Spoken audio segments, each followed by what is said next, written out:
Hola, mi amores. How's everybody doing? Happy 4th of July for those who are celebrating it, or 4th of July weekend. I hope everybody's doing good. And if you had a day off, I hope you guys rested well. And if you didn't have the day off, then your jobs were mean.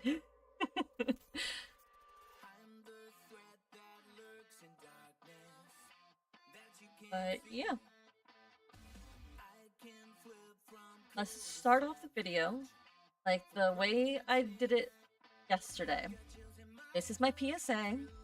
Yes, I understand that there is a boycott going on right now. And I'm still supporting Valko's return. I still want him to come back home. Because it's not nice that they sent him to the farm. Okay? It's not nice. I'm still standing with you guys. But this is my own form of protest.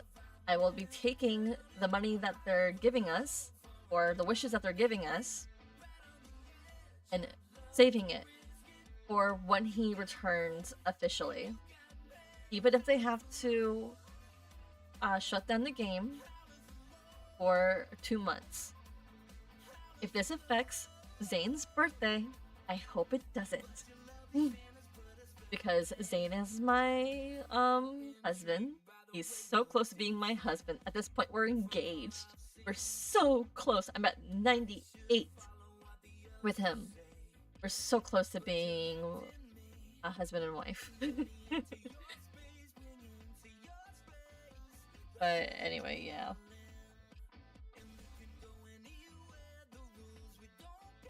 So,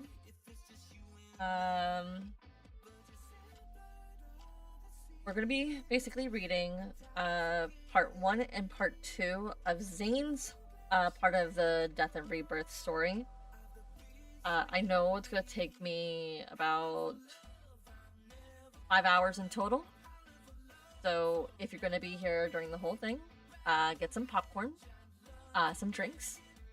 You can also take a nap in the middle. Don't worry, I'll still be here. And you guys can check out the VOD later.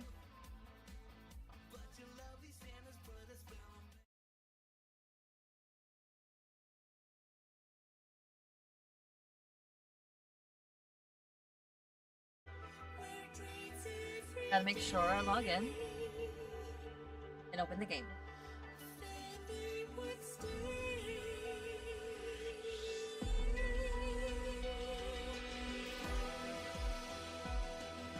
And we're going to be taking a break in between me reading Zane's chapter, one chapter to the other.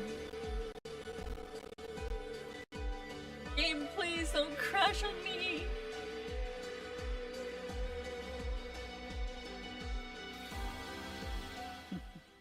The heroine left the pages and walked into my life. Is that how we're calling it? Okay. Well, I have nothing against that. Okay, let's just go through my dailies. Select my tickets.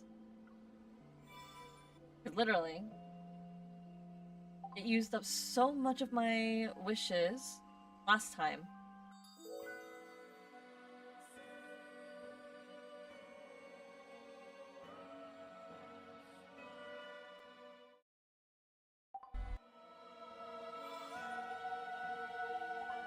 Gotta make sure I get all my gaming worth.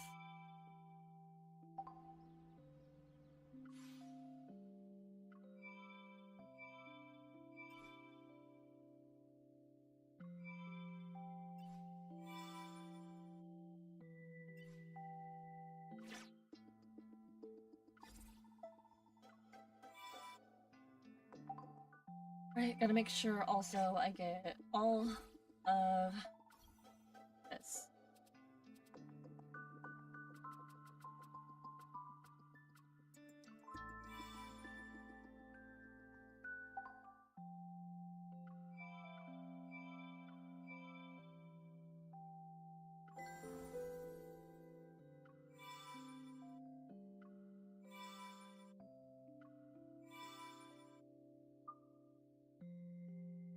Right, please give me some diamonds, please. Oh, they gave me. Too bad, so sad.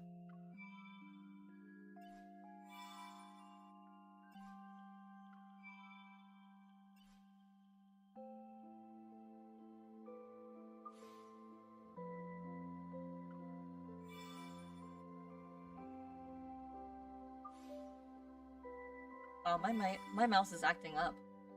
Battery might be dying. I'll have to change it out.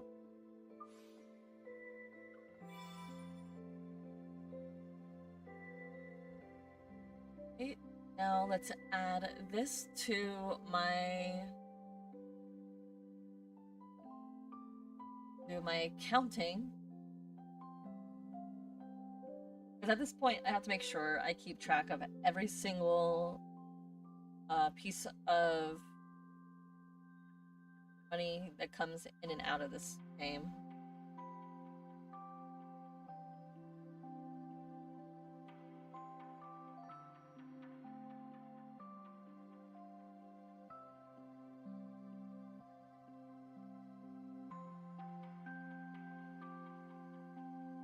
It looks like everything I just did gave me 370 diamonds. Not bad. Not bad at all.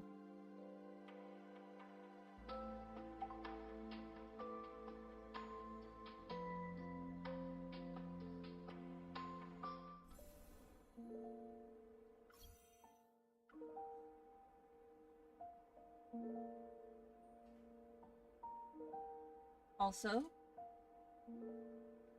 just a fair warning, if you guys are still going to be playing this game, I recommend that if you are still planning to, make sure you clean out your storage, which is quite simple. You just have to go to, here, clean, and you just tap quick clean. That's all you have to do. It's not that hard. And you have to do that before the 7th, because if you still plan on playing this game, by the time, like, the 6.0 update happens, it's better to have a clean slate, or else you won't be able to open the app, because it took up too much of your storage.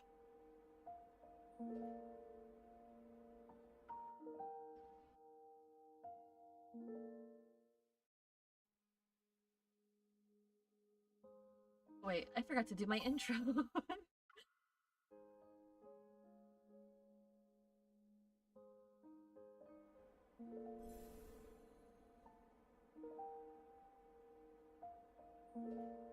Let's do the story. Let's do the intro. Hola, mi amores. Soy yo, Violeta Kitty, and today we're gonna play another round of Love and Deep Space. Today we're gonna be reading part 3 of Death and Rebirth. And with that, let's begin.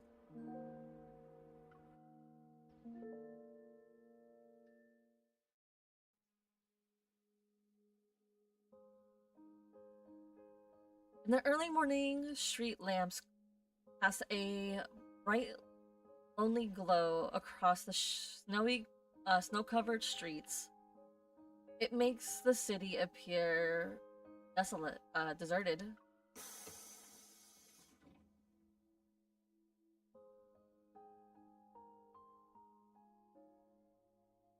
Barely able to keep his eyes open, a boy dozed off in the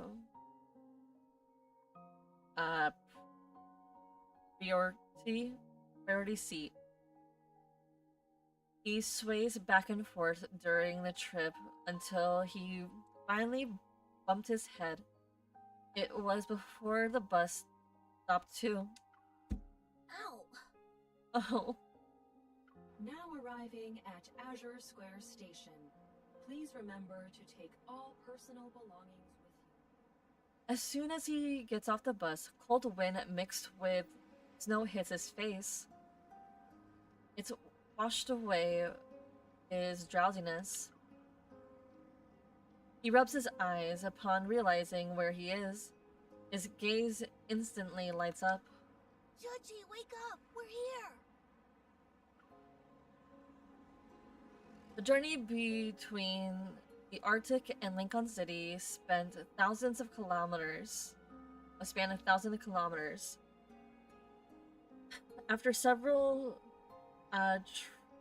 transit changes, he finally returned to his starting point.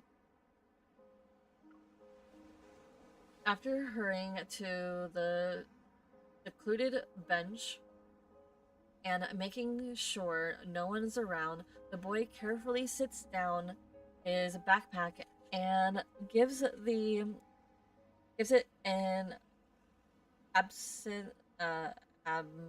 admonishing pat. We're back. And you're not allowed to run off this time. Until we find the emissary, we need to stick to our usual plan. Pretend to be a regular dog whenever there are people around.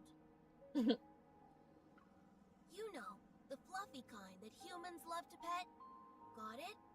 We'll practice paw shaking later. Okay.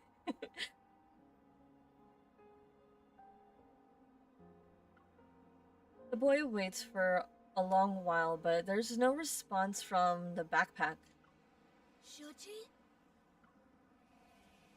With a growing sense of dread, he unzips the backpack only to find a few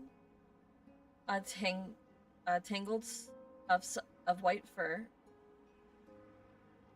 The wind whistles through the gaps.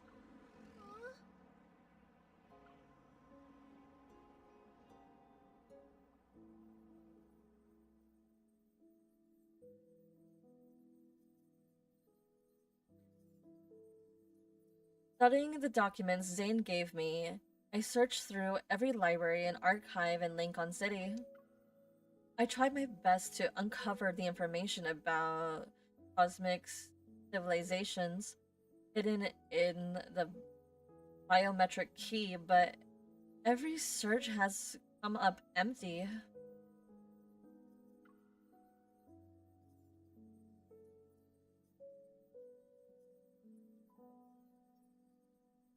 Several days of running around has taught me one thing though. Unlocking the key's secrets won't be something I can accomplish overnight. But right now, something else has caught my attention.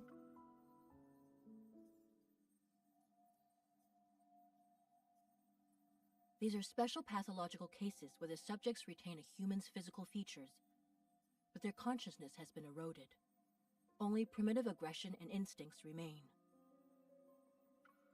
For now, we're designating them as alterum. These alterum share one common characteristic too. They were diagnosed with protocore syndrome. Protocore syndrome? 2 days ago, I received an unexpected message from Zane at midnight. It was long after we parted ways. I have to go on a business trip. It's not dangerous, but we might not be able to contact each other for a while. Don't worry. P.S. I'm going to Mount Eternal. Yes, I'm not going to Mount Eternal.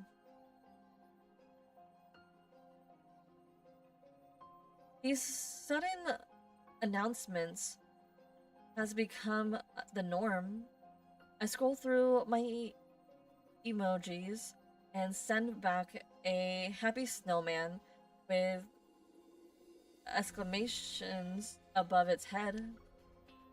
The words protocore syndrome acts like a signal. They connect my earlier suspicions to create a clear pattern. This is under Zane's field of experience.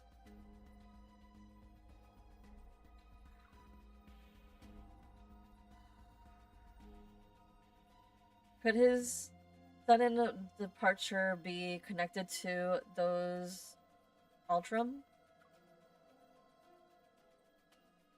The description of the Ultram remind me of those so-called specimens I encountered in Skyhaven. With the Ultram appearing in Lincoln City, does this mean the Fountain of Ate has entered another phase? But according to these forum posts, a mysterious figure has appeared these past few days. They strike before the police do, and their codename is apparently Dawnbreaker. They always manage to deal with the Otterum before the police can arrive. Wait, what? Another urban legend? Focus.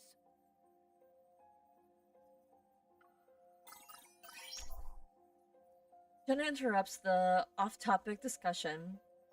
The virtual display switches to show the photo from the crime scene. As for these recent Ultram attacks, the police need a hunter to investigate and detect metaflux readings.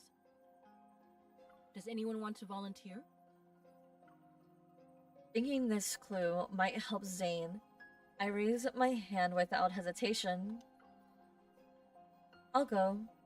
Captain? I'll go, Captain.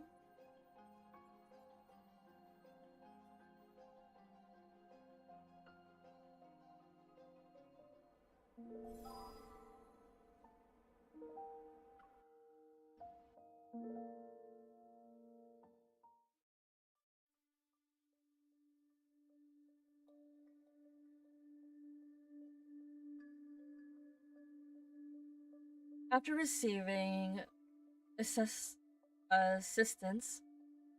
critical for my investigation, I head to Northern Ring Road that's located in the downtown area.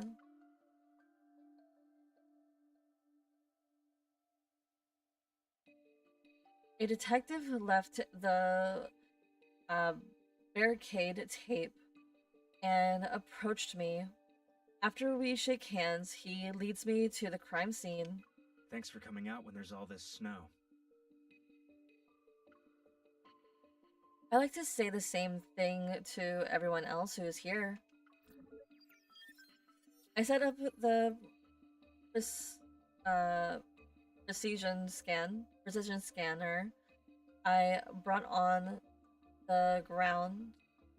I brought on the ground and turn it on. Once the scan is complete, the data will be uploaded into the cloud of the association. So the cloud that the association can access. Then a detailed report will be generated for the police usage. Perfect. We've received some of the restored surveillance footage, so we can take a look at it.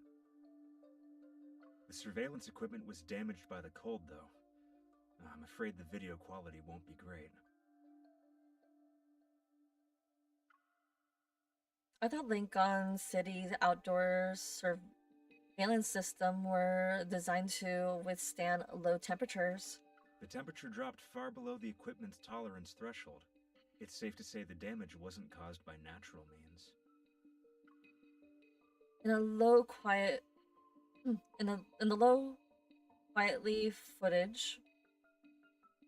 quality footage, the distinctive hand detective hands me, I managed to spot an unsettling figure lurking in the darkness.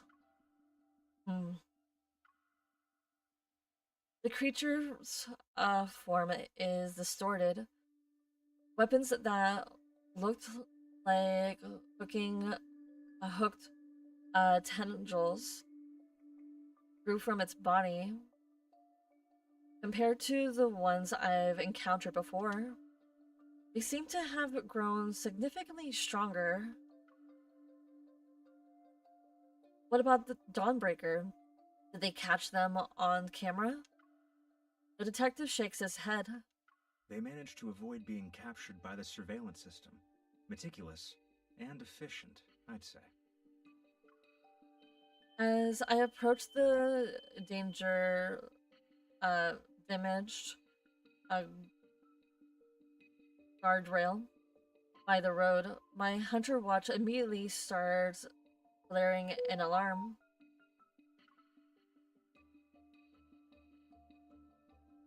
That reminds me, I should put my phone on focus mode.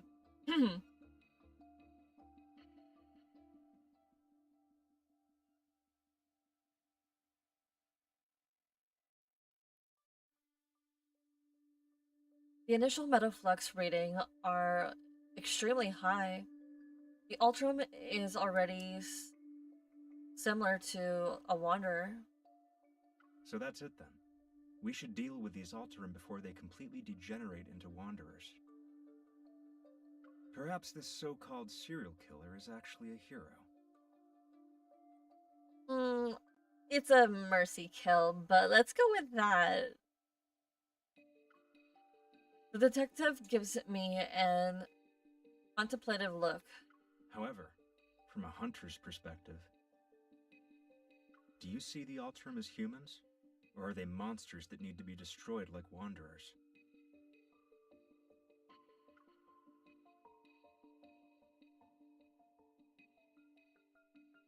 They're human. They were born human. Even death won't change that fact. But as a detective, you know better than anyone else, dealing with humans isn't always easier than dealing with a monster. You're not wrong. Sharp wails of ambulance sirens cut through the wind and snow. It grows louder as it approaches. We both look up, our gazes follow it. Wanderers? Alterum? The deep space tunnel? Sometimes I think about the kind of fantastical world I'm living in. If a disaster even worse than the Chrono Rift catastrophe arrives, how much could humanity really do? So the authorities are covering this up and classifying it as an accident. They must be trying to prevent the public from becoming even more panicked. He nods before shaking his head. The Alterum will cause panic, not the murderer. Seeing my confusion, he smiles. A blood-stained murderer is more relatable than these abominations, yea or nay?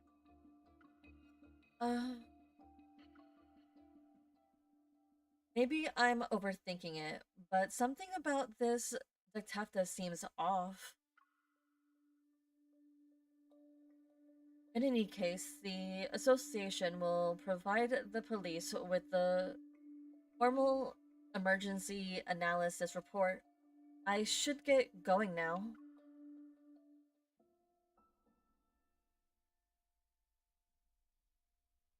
On the way home, I open the forum post that Tara sent me a few minutes ago. It's about Dawnbreaker.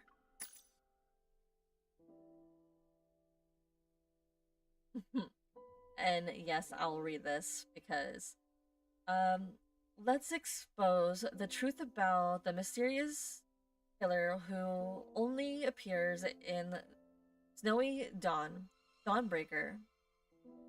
Has always Has anyone else noticed that the Ultram in Lincoln City have been slowly disappearing these past few days? That's because the mysterious killer has appeared in Lincoln City. Dawnbreaker, they appeared between dawn and sunrise, vanishing without a trace at daybreak. Hunting Ultram ahead of the police, inside scoop 100% legit information, but don't ask me which insider. I can't say more. Comments. Missing you in Lincoln. No way. There's no way this is real. My uncle works as a dispatcher at the Hunters Center, and he's never mentioned anything like this. Escape from Earth at night. Missing you in Lincoln. The last 10 people who claim to have insider uncle. This is funny. Insider uncles already got ceases and desist letters. Want to be the next one in line? Dawn's shift ended. Shift ender. This Ultram thing is just way too terrifying. Getting rid of them quickly is definitely for the best. LOL. Fake. OPs. Probably just some writer hired by the site for clicks.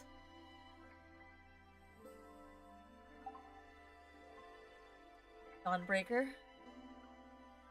The Ultraman and Dawnbreaker, those names sound like linked in the food chain. Destined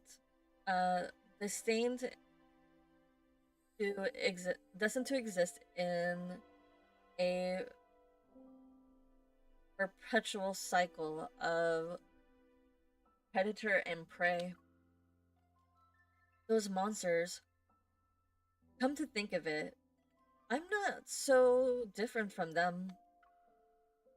Well, there come a day when others will try to erase my existence.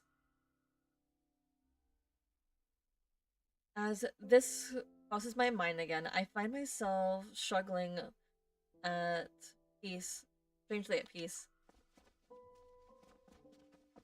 What was that? I hear a strange noise behind me.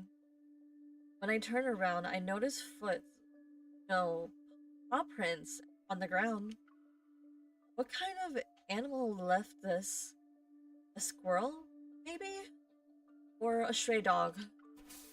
Confused, I stand there, but then the white blur darts past my periphery. My scarf suddenly tightens around my neck before vanishing. Huh? When I come to my senses, all of that's left is the snow. All that's left in the snow is a chaotic trail of footprints. The white blur has already vanished into the darkness around the street corner. My scarf!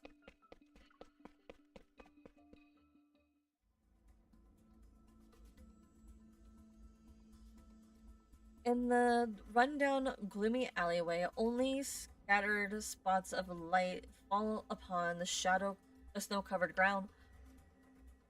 A dead end. It took my scarf too. Where did it go? Snow falls silently. My surroundings are so quiet that even the sound of breathing seems jarring. Are you going to drag me back to the cocoon? I won't return. Wait. You're Dawnbreaker. Just kill me already. Dawnbreaker? My heart races as I hold my breath and silently move forward. As soon as I turn the corner, I raise my gun at the shadowy figure.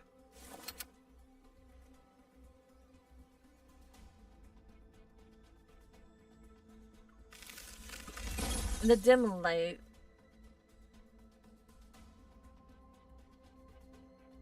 I'm surprised I didn't say anything. Yeah, no, it didn't say anything.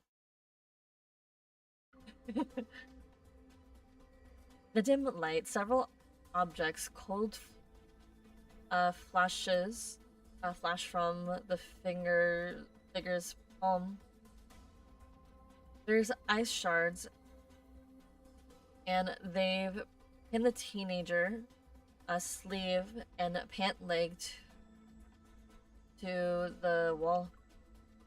Black crystals cover the teenager's left arm and neck, but he's different from the test subjects I've encountered in Skyhaven. The realization hits me. He's an Alterum. I said you could kill me, not torture. I suggest you stay quiet. That voice. I freeze upon hearing a familiar voice and move my finger away from the trigger. In the split second, a sharp ice shard cuts through the air. It barely misses my chin. Dawnbreaker, like the Grim Reaper, turns to face... Why is it so fast? Dawnbreaker, like the Grim Reaper, turns to face me with cold indifference. He meets my gaze. Zane? The white creature that had... Why I so fast? Okay, the white creature that had vanished into the snowy night suddenly appears from out of nowhere. It jumped onto Zane.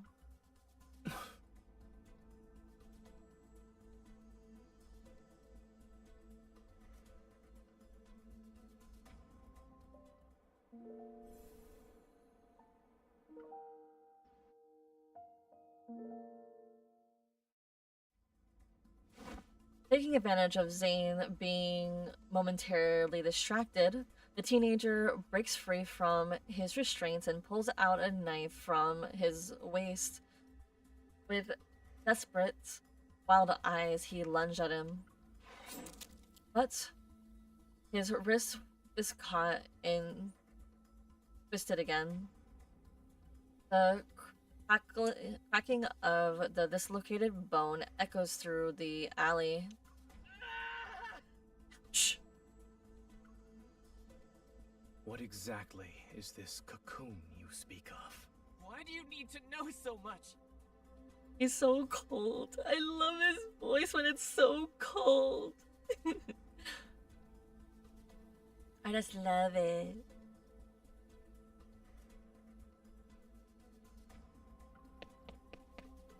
As if the words cocoon was buried into his nerves, the teenager suddenly jerks away.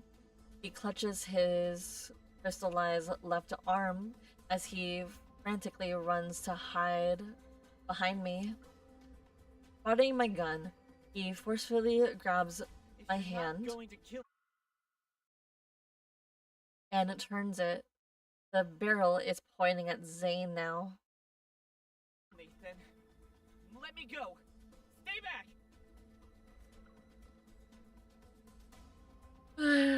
Zane. I love it when you're in a Dawnbreaker, but it scares also me a little bit. I mean, I accept you the way you are, but still, this is a little much. I mean, this is his only darkness about him. Everybody else is has their own crazy. A flicker of surprise appears on Zane's eyes, but the moment of uncertainty quickly fades, and his usual coldness returns. Zane, why are you here? Zane, who should be away on a business trip, is a remote alleyway in the middle of the night with an Ultram teenager. He was addressed as Dawnbreaker too. Something isn't right. Questions pile up one after another in my mind as I assess the situation. I slowly try to free my hand from the teenager's grip. You?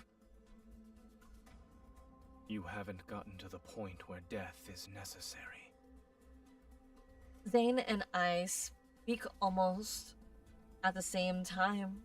I'm once again taken aback by the coldness in his voice. But after tonight, that might change. The crystals will erode your body. Your skin will be split open, and your bones will be ground to dust. That's graphic.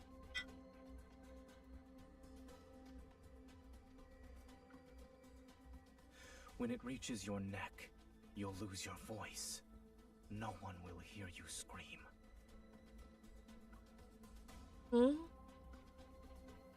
The person I've met before is the same one standing before me. Yet this version of Zane feels like a stranger. His voice is cold. His gaze is cold. Even his breath is the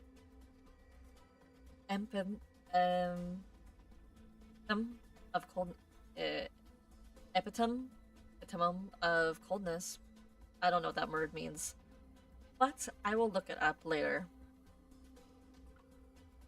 Something seems to trigger a memory in the teenager. His voice trembles as his body curls like a bow being drawn back. He buries his face into his knees. You're right. They all died like that after emerging from their cocoons. Cocoons? I want to live. But if I'm going to turn into a monster, what's the point? Rather than let the cocoon turn me into a mindless monster, I'd rather die.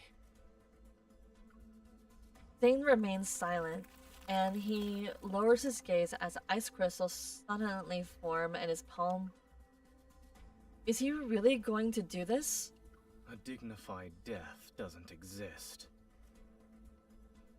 Thinking you're in control of the situation by choosing to die, you're only comforting yourself with a lie. Did you escape just so you could die like a dog? Oof. Don't lecture me with that nonsense! The teenager straightens up and lunges at me again. His hand trembles uncontrollably, yet he grips my gun with all his strength, refusing to let go. You're a hunter. A hunter's gun can kill a monster like me, right? Pull the trigger already! I won't do that. You can't be serious. With a flick of my wrist, I toss the hunter firearm away and kick it out of reach. The teenager desperately lunges for the firearm, but Zane catches him by the waist and pins him against the wall. Stay calm, focus on your breathing. Exhale, inhale.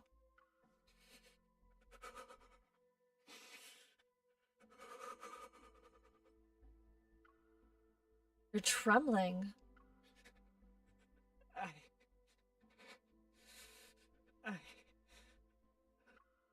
I know you don't really want to die, so stop saying it.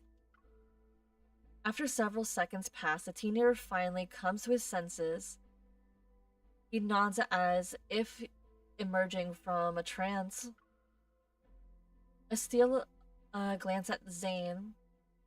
His expression is completely serene and unmoving.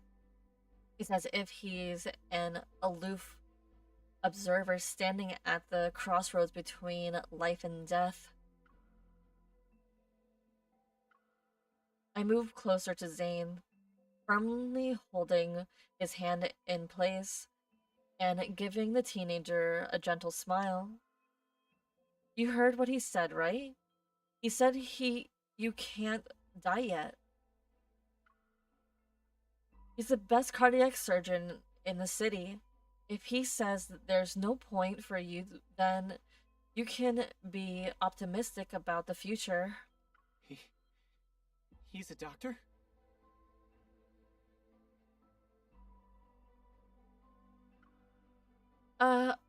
I know he might not look the part right now, but he really is the best in his field. Just don't misunderstand his intentions. You need to go now. The teenager freezes for a moment as soon as Zane shifts his feet ever so slightly. The teenager spins around and runs away.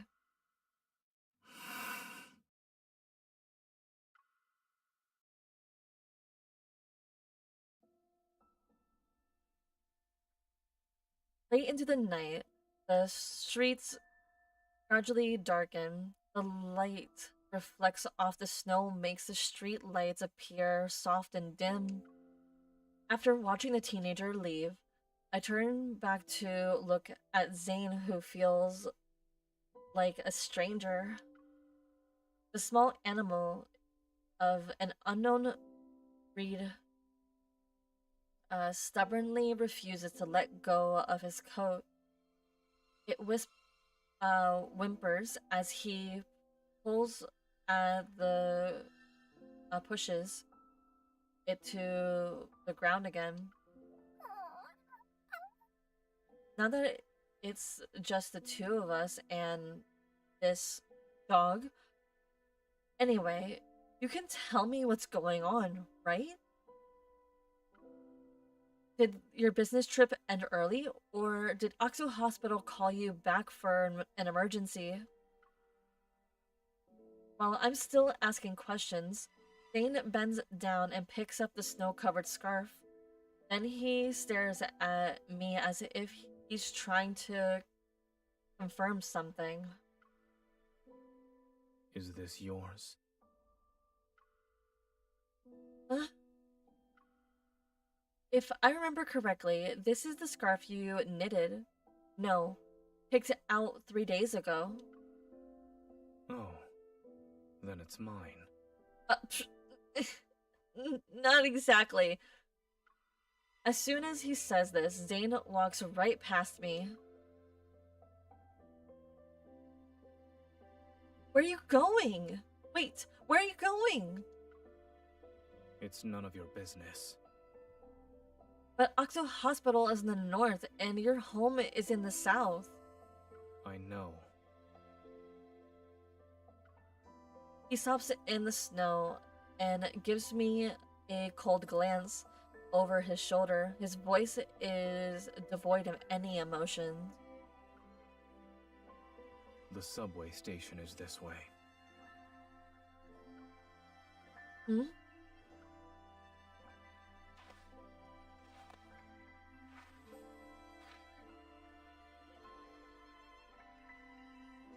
On the empty streets, our footsteps crunch in the soft snow. With his tall stature and long legs, Zane strides quickly and widens the distance between us. I have no idea where he's heading or why he's acting like he's forgotten who I am. All I can do is quicken my pace and catch up with him. Zane, answer me! I step in front of him to block his path. A mix of frustration and disbelief makes my chest tighten. What's the matter? That's my line. Has your eval gone out of control again? The puppy whose species I don't recognize catches up to us. It gaze flits between him and me. No, I'm perfectly fine.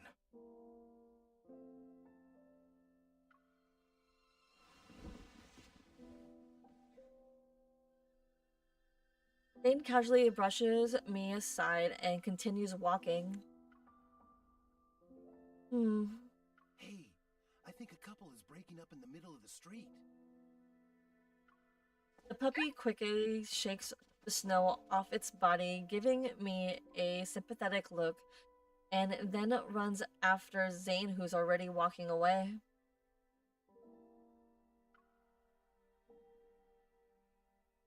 The two figures soon become dots in the snowy night.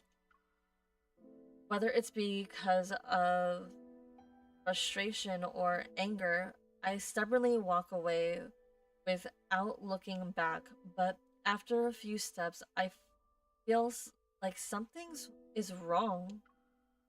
Wait, the direction Zane is heading in.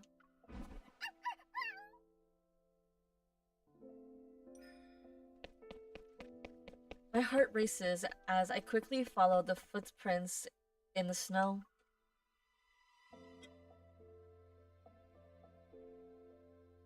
Zane lies unconscious on the ground, his brows tightly knit, as if darkness is dragging him down into the depths.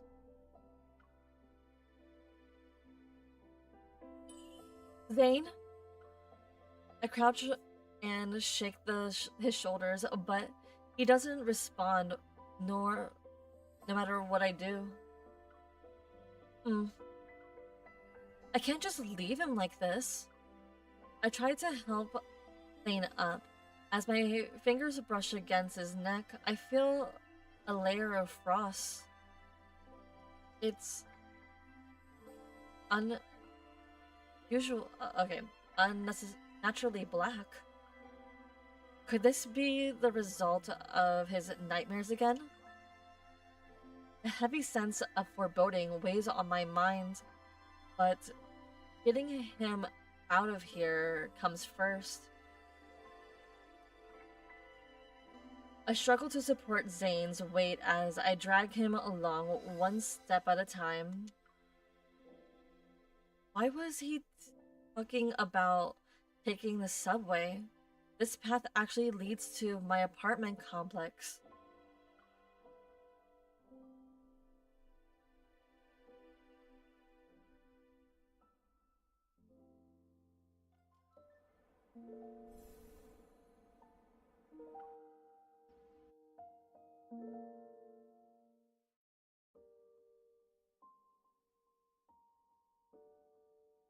With his weight pressing against my shoulder, even a usual short walk home felt endless. Dane and I practically collapse onto the bed together, the snow from our coats scatter onto the floor. The little white animal anxiously bounces back and forth on the sofa. I pick it up and gently shake Zane.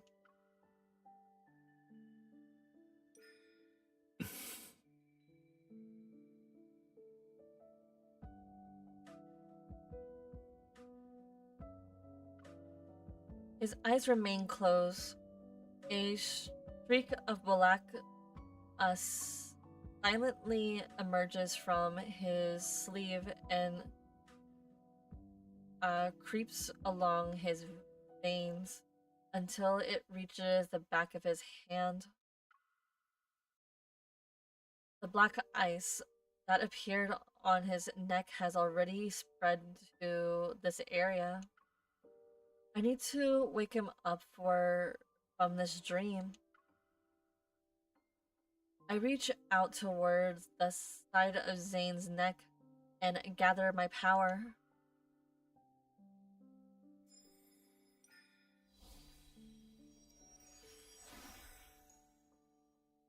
Almost instantly, I sense the chaotic surging power raging throughout Zane's body. Like a force that's been suppressed for eons and is now finally breaking free. A bone-chilling cold surges forth. It makes my entire body shudder. The power within his body is unstable. That's why he lost consciousness.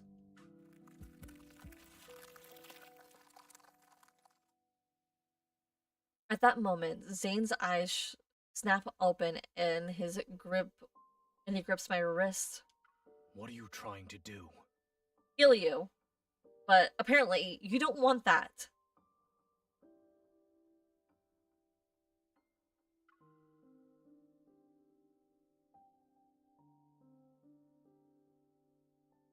He grips my hand and pins it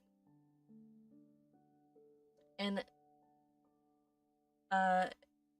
encased in ice. My wrist is already stuck to the wall once I realize what happened. I take several deep breaths and compose myself. I'm trying to help you treat the black ice. When did it start appearing? While I was dreaming.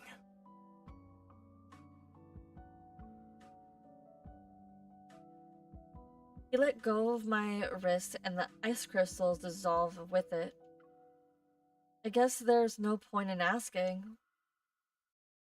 To my surprise, the black frost didn't disappear after our resonance. It stubbornly remains on his body. Nevertheless, Zane appears much better than before. Remembering how cold he felt, I take out a thermometer and check Zane's temperature. Extremely low temperature detected. To protect the device and extend its service life, the system will be automatically turned off in 1 minute. The reason for that extremely low temperature isn't connected to... isn't concerned and trying to prop himself up. Okay, let me try reading that again. The reason for the extremely low temperature isn't concerned and tries to prop himself up. Seeing this, I pull out an old-fashioned infrared thermometer and aim it at him. Freeze! I press the sensor against his forehead and playfully pull the trigger. You're being childish. Oh, you just noticed. As expected, he didn't move. Beep. Lost in thought, I stare at the screens showing his abnormal lower temperature. No wonder all this surveillance cameras at the crime scenes were damaged by extreme cold. Even though I'm not sure of it, if it helps, I take out 2 fever pills and hand them to Zane along with a glass of warm water. That's medicine. No shit, Sherlock. It's bitter. I'm not consuming it. Take it or else. You're a doctor. You of all people don't complain about bitter medicine. For what must be the first time in his life, Zane's face shows an expression that can only be described as okay, and not knowing how to help him recover, I head to the kitchen and make a fresh carrot juice. I debate it will do anything though. I'm gonna make him drink it. Drink this instead. It's your favorite. You know my preferences that well? Yes. Zane seems genuinely thirsty. He takes the glass and hesitates for a moment and then chugs it in one go. Get your vitamin A, Zane! Well, do you want to give more details review this time? Oh, he froze the cup. He meets my gaze as the entire glass of carrot juice turns into a solid column of ice in his hands. It's awful. Well, that's what you get for drinking your vitamin A.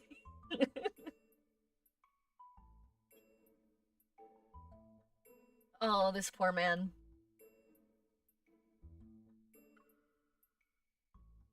I see your hatred for carrots is written in your DNA.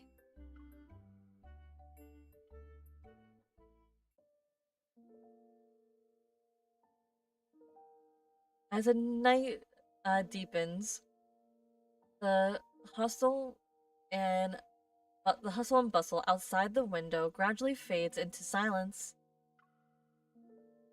I gather every blanket and quilt in the house to stack on top of Zane. Then I crank my heat up. Then I crank my heater up. I'm not cold. I've already told you this. Quit complaining. Take these blankets away. Hell no. Why don't you take more? Why don't you take them off yourself? I don't have the strength. Convenient. Then don't move. His pulse, he pierced his lips only to furrow his brow a moment later. You've been fussing over me for a while now. Because you're not yourself. I have to. I would do the same. Is it for a particular reason? Oh, Zane. You're important to me.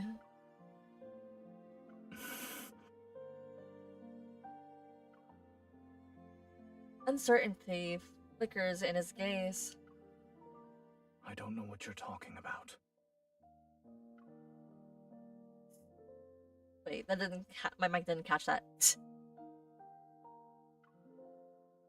I don't want him to see my expression, so I turn away.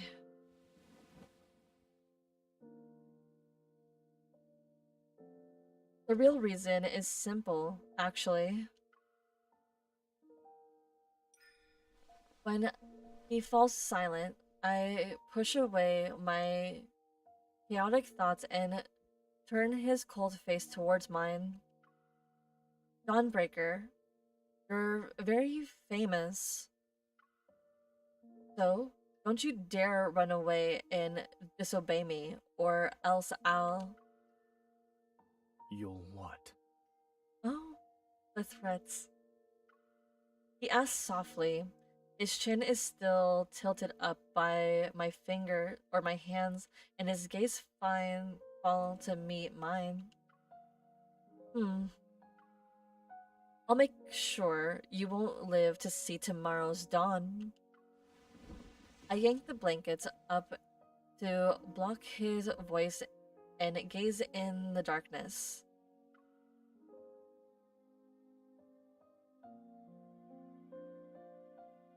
What you described is not the first time this happened to Zane. I witnessed it once when he was doing research with me at Mount Eternal. He became a complete stranger overnight, and no one knew what happened to him. So Zane has dual personality. That's his dark secret. I mean, if you read the lore beforehand, you would know this. It was even mentioned, I think, in the branch story. If anybody read that. I mean, I did. I figured this wasn't the first time Zane had been in this state. Dr. Noah's words only confirmed my suspicion. How did he recover from it? That's something only he knows. Over the phone, Dr. Noah sounds just as troubled as me. Back then, he ventured deep into Mount Eternal by himself, as if he had something to do there. When we saw him the next day, he had returned to his usual self, the one we all knew. I guess whatever he needed to do was done. Mount Eternal. That place seems to be hiding a burden that Zane has never been willing to speak about. But my intuition tells me that whatever changed in Zane must have happened before Mount Eternal's incident. Those black ice crystals, seemingly out of reach, they linger somewhere in the depths of my memory. When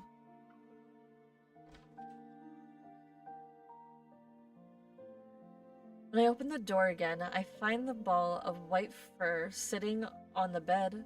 It wags its tail at me. When did you sneak in? As I get closer, I notice the creature is contained within a semi-transparent dome made from the ice evil. It's restricted its movements. I don't even need to ask who did this. Zane really does show mercy, huh? Sorry, I read that wrong. Zane really doesn't show mercy, huh? The puppy-like animal lets out what sounds like a bark of agreement. I reach out to dispel the evil ice barrier. Then I sit down with the creature in my arms. Now closer to Zane, I can see his eyelashes trembling in his deep sleep.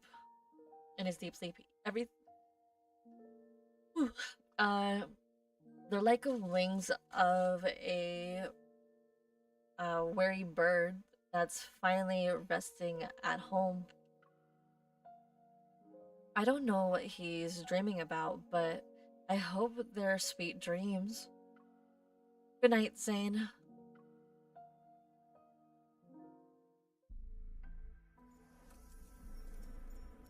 In the stillness of the night, only the white creature notices a faint sound.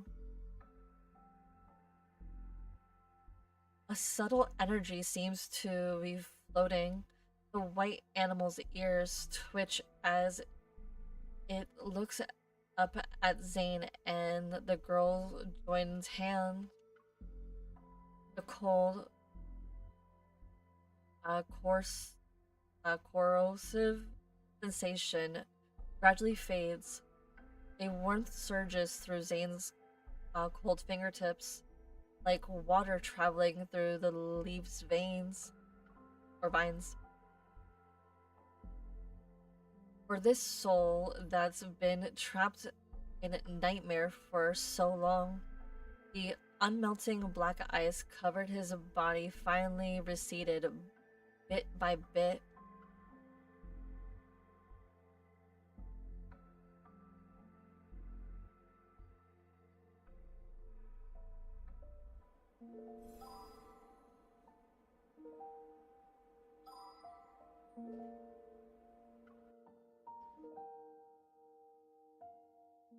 The investigation into the Alterum and the unidentified suspect is still ongoing. We urge all citizens to remain vigilant, avoid spreading rumors, and exercise caution when traveling alone at night.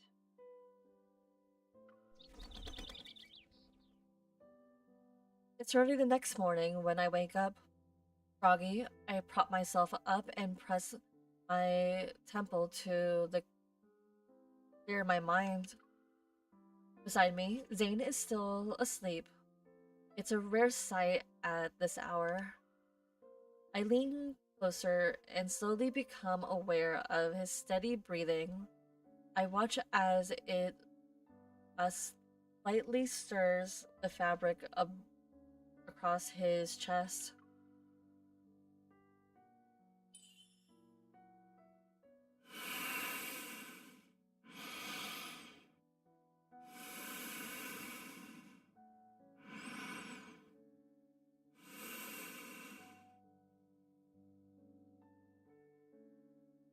This is payback for making me haul you home through the heavy snow yesterday.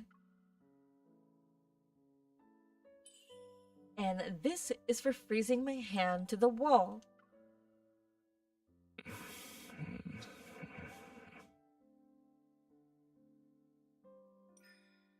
Holding back my laughter, I give Zane's nose a gentle pinch. It really hurts when you freeze my wrist, so I'll pinch your nose for that.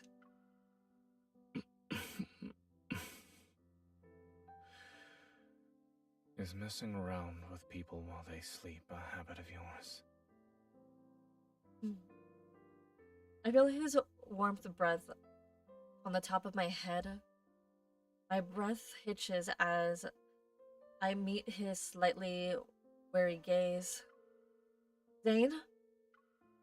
The morning light flitters through the curtains and falls onto his tousled hair.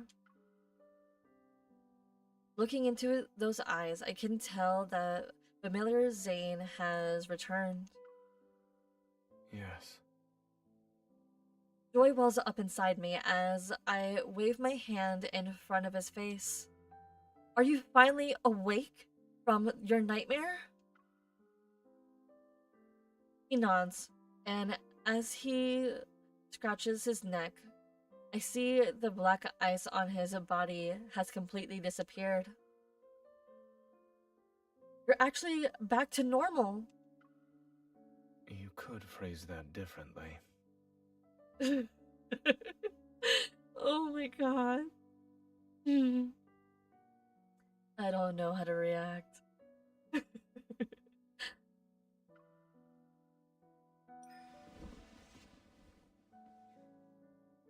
Before he can say more, I embrace him. He doesn't pull away and gently wraps his arms around my waist. Congratulations, I'm the first person you saw when you woke up. Yesterday, when I was in that nightmarish state, did I trouble you? I'm swooning. I love this man so much.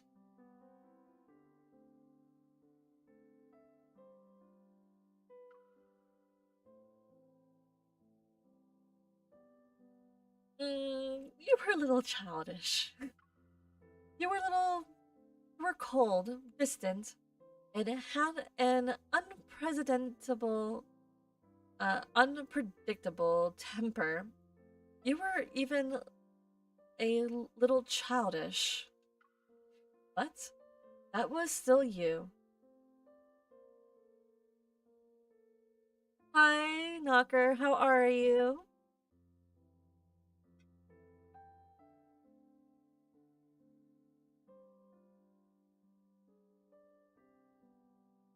But that was still you, wasn't it? You'll just think of it as seeing another side.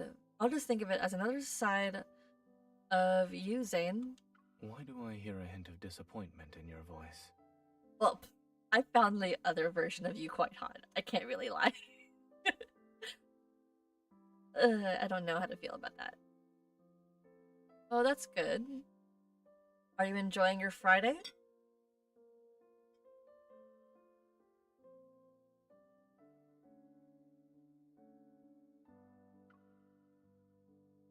Seeing that cold and wistful side of Zane, even for one night, reminds me of when we barely knew each other.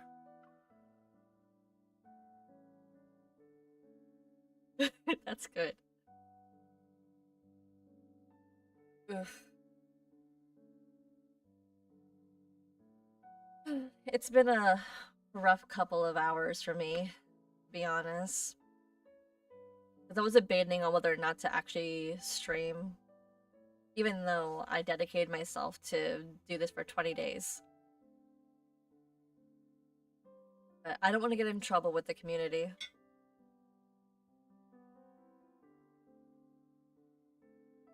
I feel at ease as everything falls into place.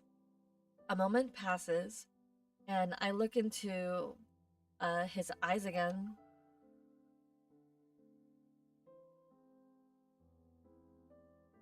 So I know there's supposed to be a boycott going on right now, but I already had this planned since June 15th, when I decided to do this kind of celebration to celebrate my 1 year anniversary of being a streamer.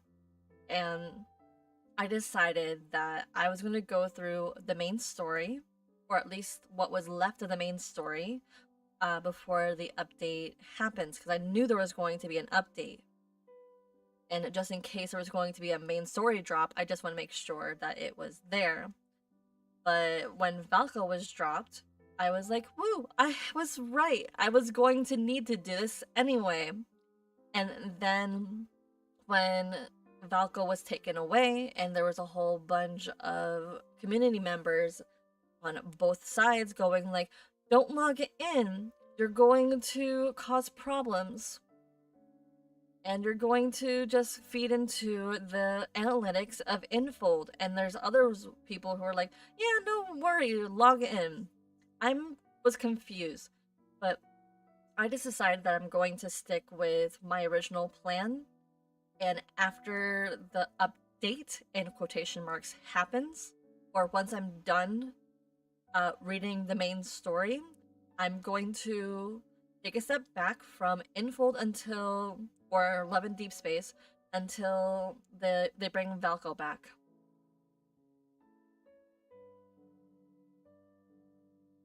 I mean, I hope they do bring Valko back, and I hope what was going on was a publicity stunt.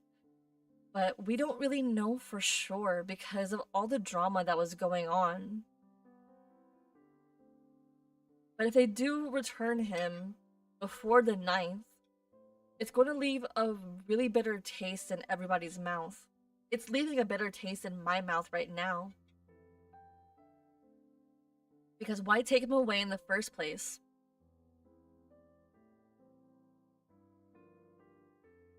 How much do you remember about yesterday?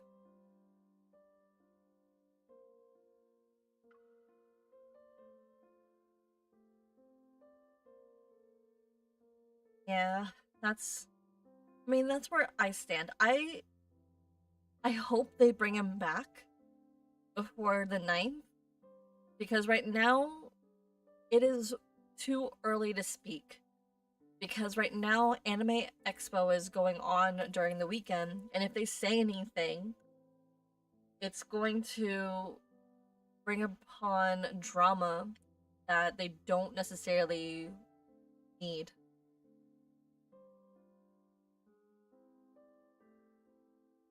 Yes, he is essential to the story. So, the trailer that we did watch, that we were given, that was the main story, basically. Or that was scenes that were going to be in the main story. And his part in the main story was essential to make sure that this main story actually flows smoothly. But if he doesn't return, that means the main story has to be reworked without him. And that's going to take a really, really long time before that can actually be fixed. And since 11 Deep Space is a live game, they need to put in the content between, like, when main story is going to be uploaded into the game. Because the branch story, I don't remember whose branch story is going to come first. I think it might be because the schedule is really weird.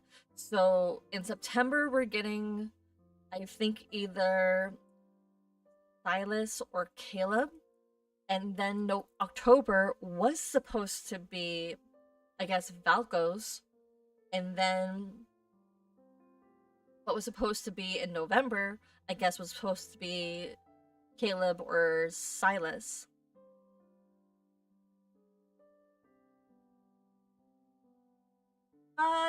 No, I'm not going to be streaming. I was invited to a 4th of July fireworks showing at a friend's house. I am going to go there. I'm going to watch the fireworks with them. And also probably try not to blow something up. Because knowing my luck, I have a bad habit of sending flames onto stuff. I mean, I don't burn food, thank God, but whenever it comes to, like, outdoor activities, I don't pay attention very well, and I always set my marshmallows aflame. So they're extra crispy. I always go to bonfires with, like, because when I was, much younger, I always, like, in Girl Scouts, actually, whenever we did, like, those roasting weenies and, like, marshmallows over the fire, every single time my weenies and my marshmallows just erupted into flames. But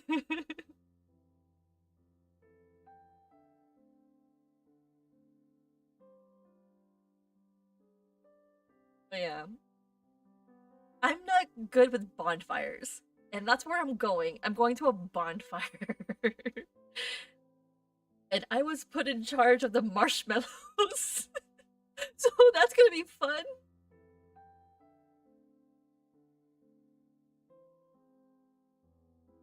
Zane rubs his temple and sits up. It's a little hazy, but I remember most of it. Including how you froze my electrical device and hand to the wall.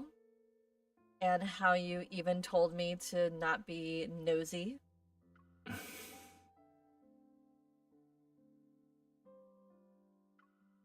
He glances away for a moment before his gaze calmly returns to me.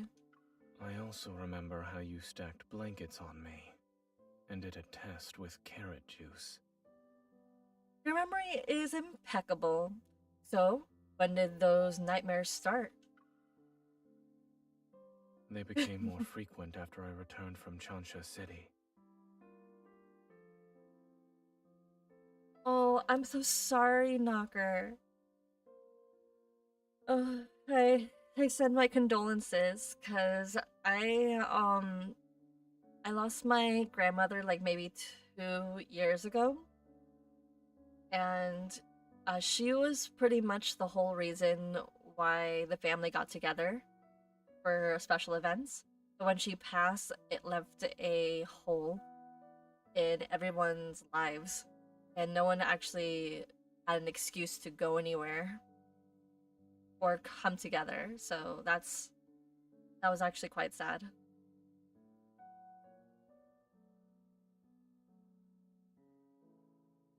So I kind of feel your pain.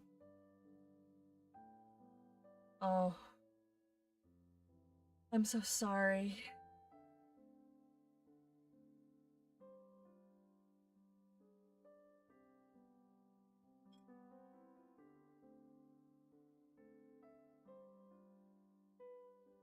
Well, as long as she lived a happy life up to the point of her death, that's what was important.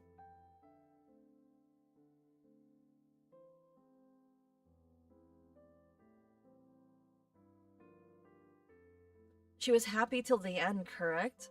Despite being ill, I hope.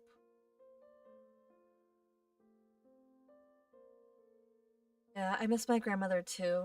What was even sadder is the fact that, like, when this game was released, um, Zane's kind of shares the same day as the day of her death.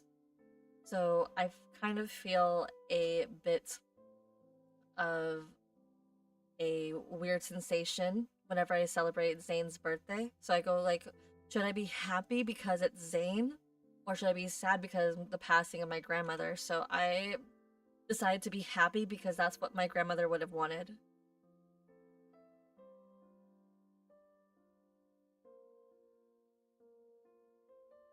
That's good. As long as you stick together and make sure that you keep the memory alive of your mother, that's a good thing. Remember the good times, never the sad. Because that's what I make sure I do.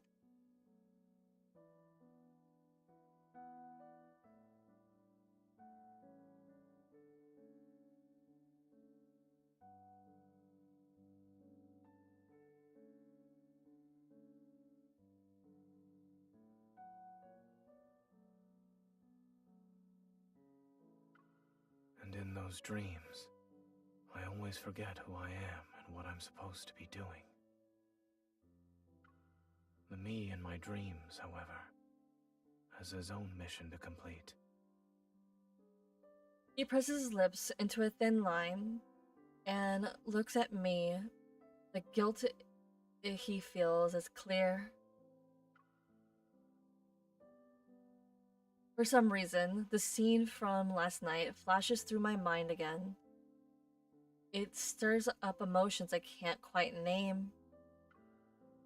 Well, there's no more dark, sorry. I read that wrong. Well, there's no more black ice on your neck and hands. Your palms are warm too. It's safe to say that you passed the physical examination.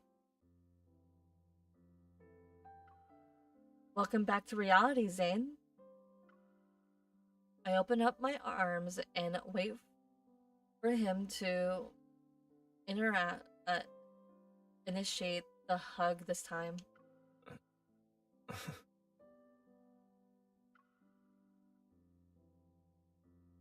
He hesitates before leaning down.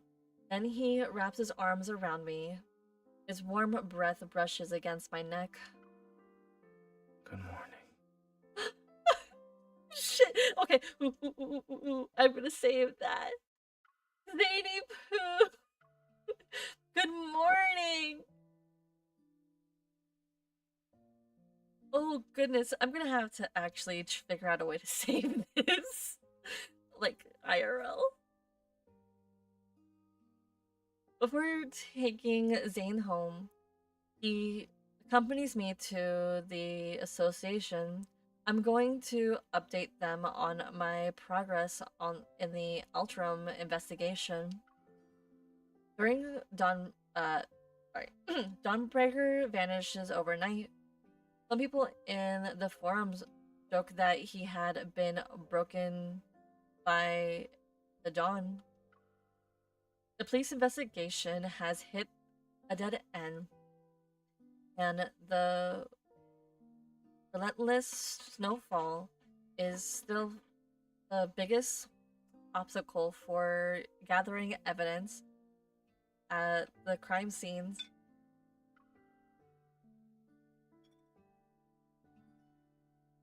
While waiting for Zane to finish shopping, I sit in the car and look at today's news. Ever, which announced the Fountain of Atay initiative, has revealed the first phase of the project, the Val Sanatorium.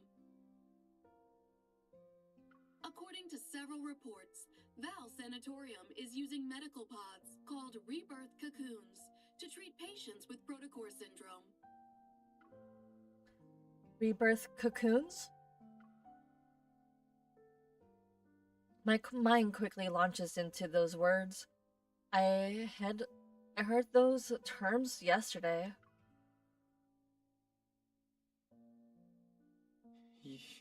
You're right. They all died like that, after emerging from their cocoons. Rather than let the cocoon turn me into a mindless monster, I'd rather die. Me too. I love it when Zane says good morning. Think I have a lot of good mornings saved from him, to be honest. I have no shame. But that's what comes with being a Zane main.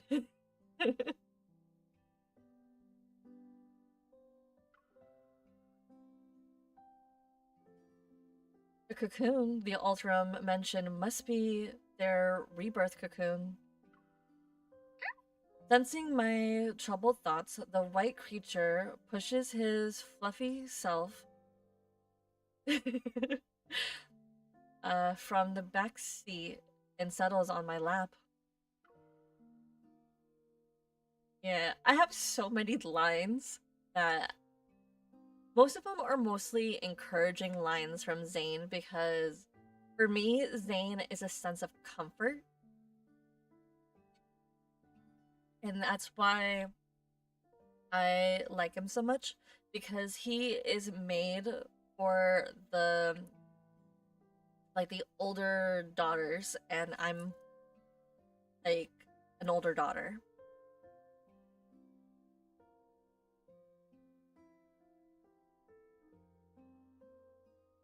Yes, I have. And I do play it with my cousins every once in a while.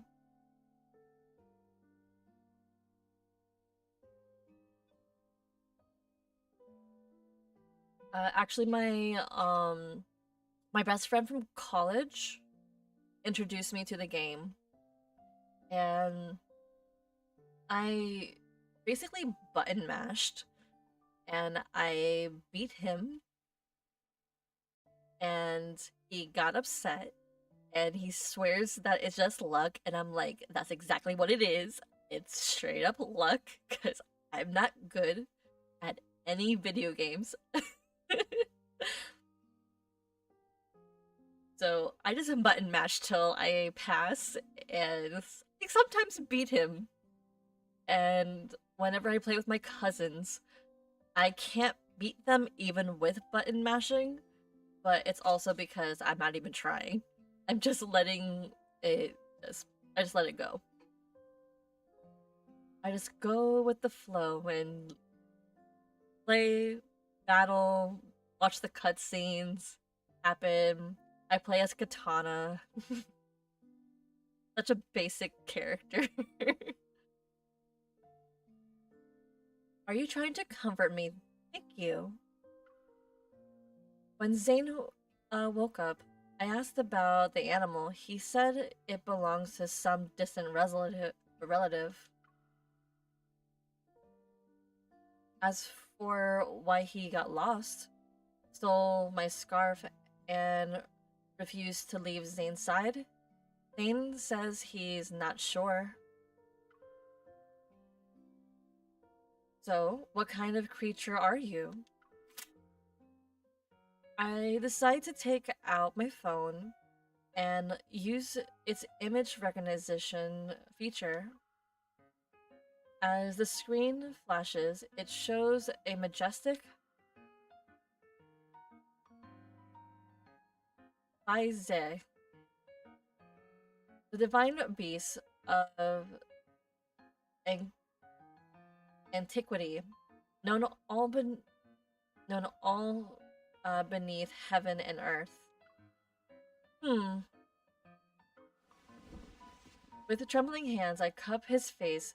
My gaze travels from his clear eyes to the tiny horns protruding like fresh sprouts near his ears.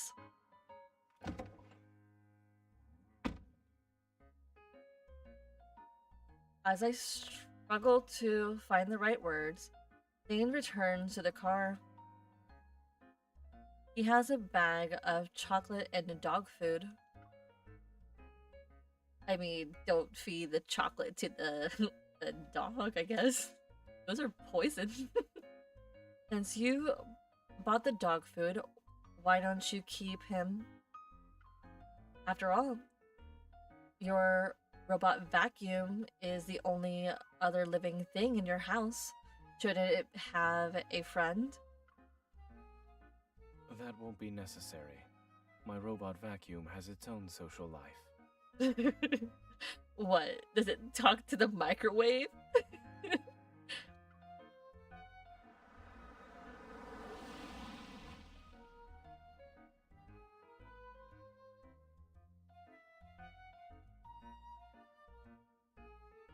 Through the windshield, the warm glow of our headlights cut through the heavy snow gloom. A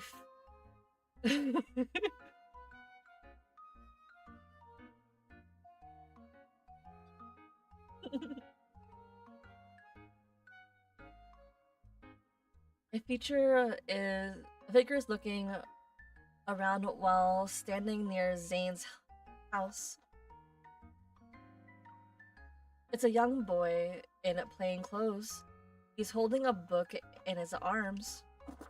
As soon as we get out of the car, the boy's face lights up with excitement and anticipation. He's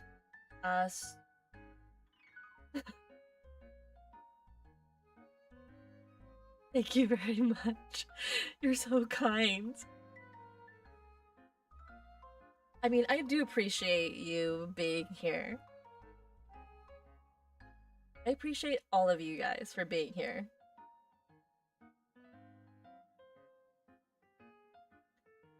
Anticipation. He spreads his arms wide.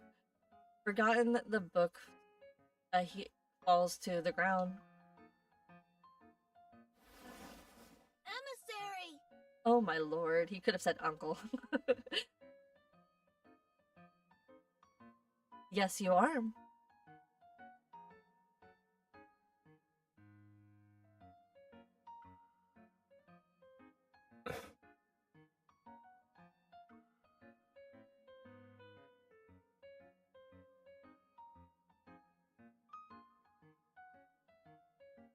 I mean, I hope my sense of humor is coming through loud and clear, because it's pretty dry.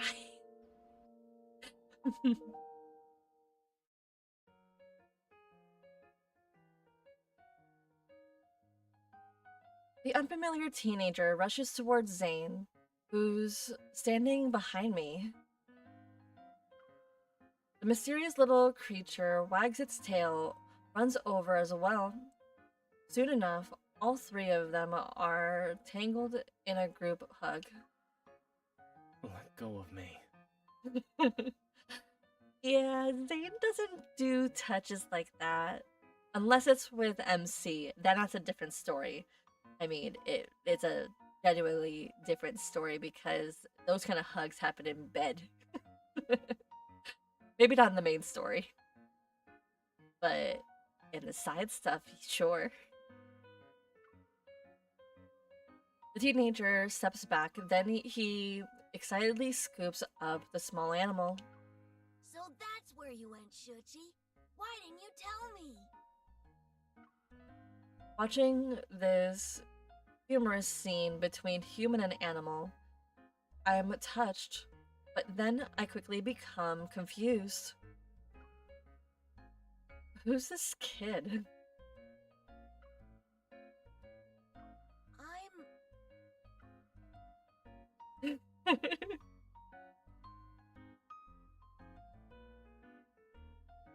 Aw, I appreciate you multitasking.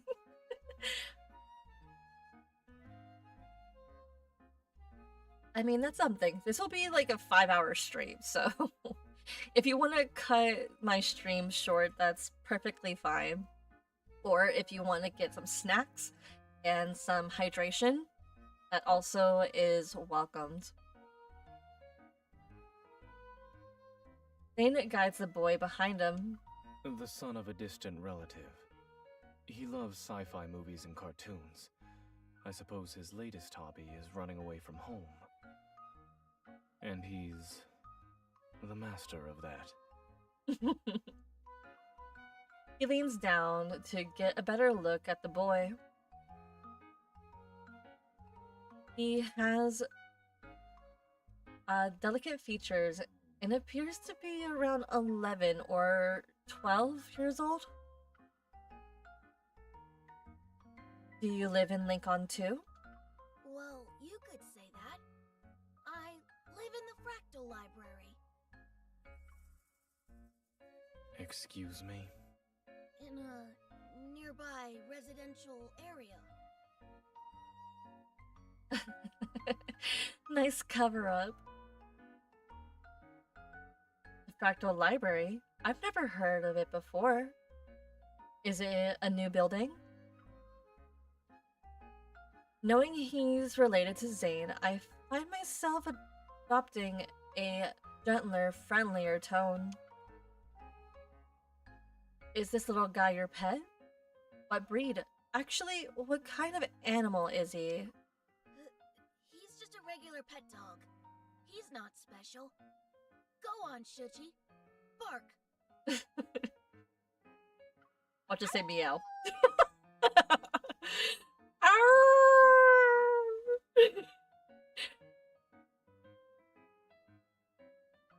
That's not the correct sound. Are you sure? Because I would also mule.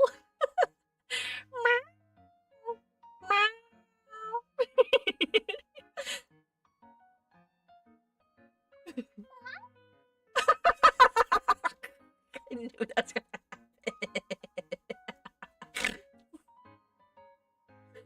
Oh my god.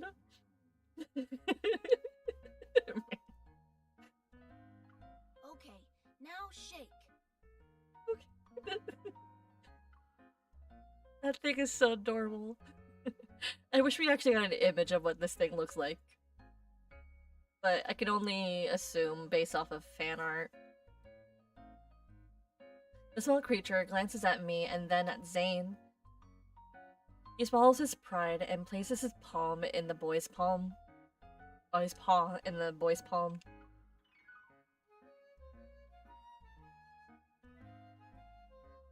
Zane stands by the wall with his arms crossed. Then he sees my skeptical look. He looks away. The boy's face relaxes with relief as his expression shifts to one that says, "I told you so."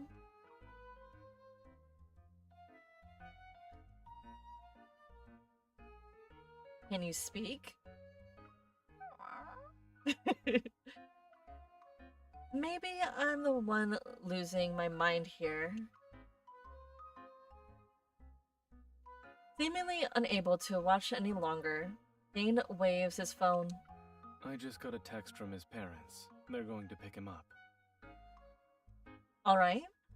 Can't you stay for a while longer? I was actually planning to stay for a while. Zane's sharp gaze sweeps over the boy. I might be imagining things, but the child and the dog freeze. Right. I wanted to say hello. Uncle Zane will send me home.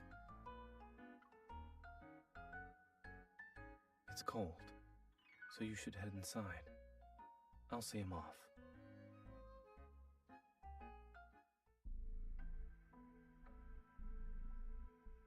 In the dim daylight, Zane watches the girl wave goodbye. She's out of sight once she closes the door behind her. The boy catches the snowflakes in his palm and slightly watches it melt. Why did you come here? Hearing the excuse me. I'm choking on something.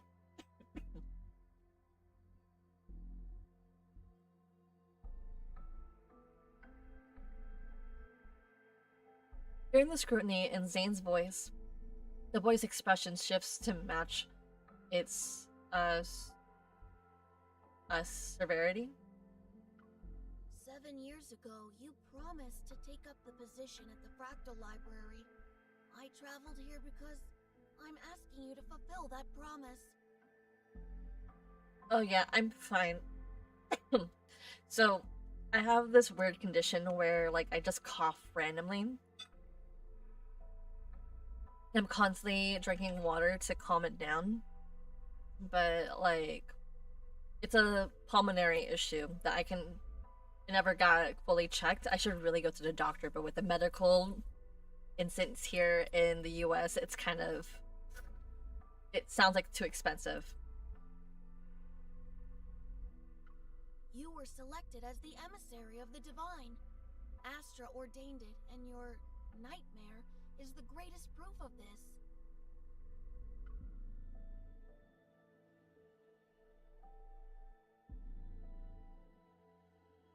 Thane speaks before the boy can say more. I also said that I had my own choices to make and more important matters to attend to back then. The boy's expression grows serious or sincere. No. Serene. My bad. I'm reading it wrong. Serene. And his voice carries a maturity unlike one from a few seconds ago.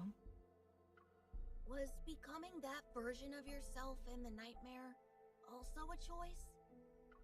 People think they're making choices most of the time, yet they're unaware that all these options lead to one inevitable outcome. Fate falls upon us like this snow. It is silent and inevitable. And you too are destined to become...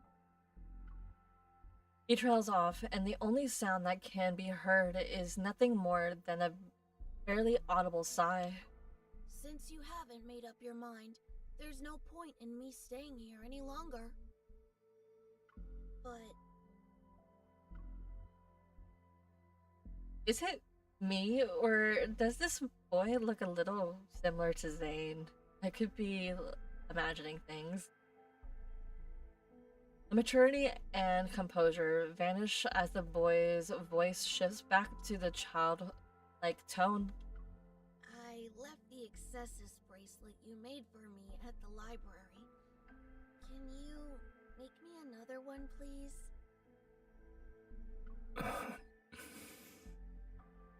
After a resigned sigh, the ice bracelet materializes around the boy's wrist. Thank you, emissary. I'll take my leave now. In any case, you're welcome to find me at the Fractal Library in Lincoln City. I'll be sure to visit you again as well. The boy slightly raises his hand, and his fingertips touch the air as a grimoire shaped gradually unfolds. Oh, wait, I read that wrong. Geometric. I don't know why I said grimoire. I think it's because the book was nearby. A geometric shape gradually unfolds. He bows before stepping into the door woven from countless folded dimensions. The emissary is a liar. I counted every single day for 7 years. Someone's complaining. As if drawn to his accusation, the wind and snow seem to follow through the vanishing door. They're silent. The snow ceases, and Zane remembers the first time he entered the Fractal Library. Even though it's called a library, its exterior was resembling remarkably ordinary. It was a building nestled in a quiet corner of Lincoln City's silent streets. The young boy begged him again and again, so he pushed open the silently weathered wooden door.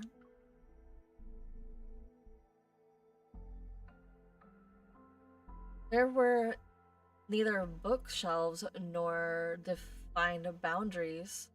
Instead, an endless garden with intertwined paths appeared before him, and a library that seemed to belong to another world stood at the point where those paths converged. As soon as Zane stepped into the backlight, he realizes his hand, his head, and saw the countless bookshelves. He raised his head and saw countless bookshelves. They've reached towards the towering summit where sunlight pours in. The library's shelves were endless. They were like stairs that led to another dimension. Then the young person approached them and claimed that Zane and the young boy were the administrator of this place. In addition, Zane was destined to be the Fractal Library's owner. The young person told him that the Fractal Library, which stood at the intersection of the dimensions, didn't really exist in any galaxy.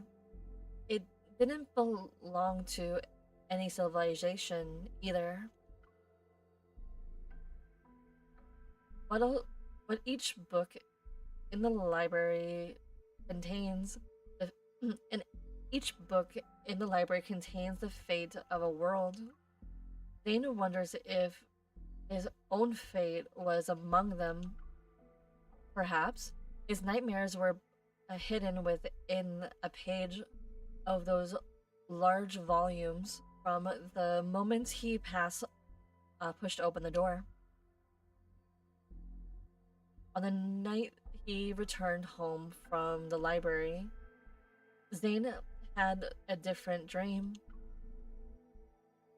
In that unfamiliar world, he wore robes as he walks in the very tall tower. He was leafing through an ancient tome. Between its pages lie a jasmine petal from a spring day, and that spring day belonged to a life timeline he had erased with his own hands. It would forever remain unknown to anyone.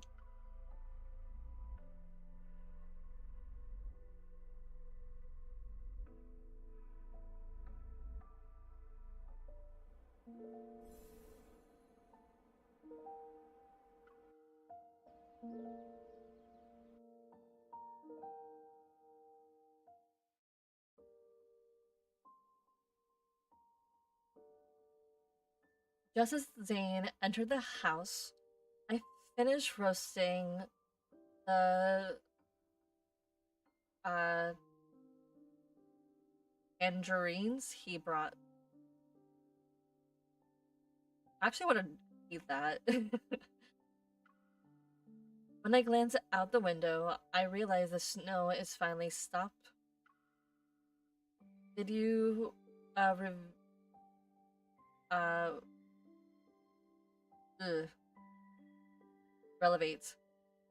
relative. Did your relative leave already? He must have a strict family. Yes. He needs to go home and write his reflection paper. There's a distinct quality to Zane's voice. I sit down beside him and hold out one of the roasted tangerines.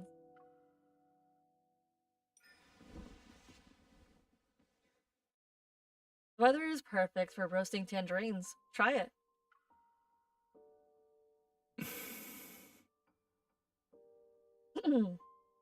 He stares at me for a long time before finally eating a piece of the tangerine. You don't want to know what happened during the past few days when I disappeared? If the explanation is going to fill with medical jargon, then no. For the rest, Zane will tell me when he wants to, and if he doesn't want to, that's his choice.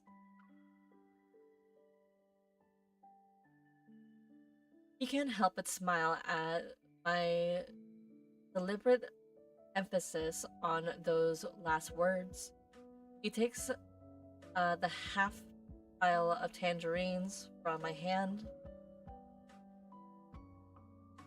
Soon after, a warm orange slice is brought to my lips. I said goodbye 3 days ago because I had accepted Carter's invitation. Oh, these two are so domestic! And this is only in the main story every single time. Oh, the domestic of these two.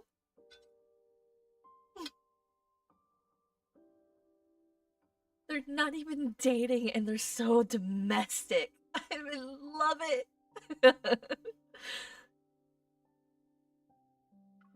But screw Carter. I'll be joining the Fountain of Atay research project. Screw Carter. I hate his ass. Huh? See me choke and cough several times. Zane realizes, raises his hand to pat my back. It's ultimately an excuse. Something unexpected happened, and the nightmare arrived before I could carry out my plans. Lately, Oxo Hospital has received a large influx of unusual cases involving protocore syndrome patients. Some died shortly after hospitalization. Others transformed within a month and became An Alterum. Zane nods. All these patients had recovered at Val Sanatorium after entering a medical pod called the Rebirth Cocoon. Val Sanatorium, according to the news report this morning, is the first phase of the Fountain of Atay. Carter told me that Ever will soon hold a press conference to demonstrate the Rebirth Cocoon's effectiveness to the public. Wouldn't that mean more unsuspecting protocore syndrome patients will be going to Val Sanatorium? We can't let them do as they please. I want to stop Ever's plans, not just for the protocore syndrome patients. There's... Zane trails off as he lowers his gaze. I want to make amends for a mistake. One that should have been corrected years ago. Ooh, that sounds like sabotage. I realize that for Zane, this carries a greater, more painful significance.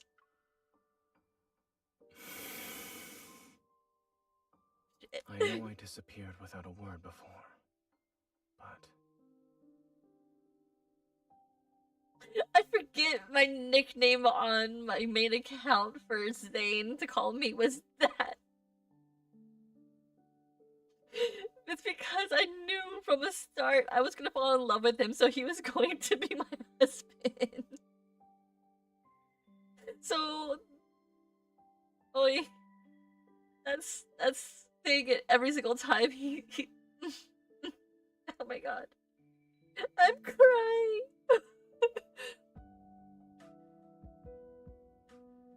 Oh, I wish they could actually say my name, but that's pushing it.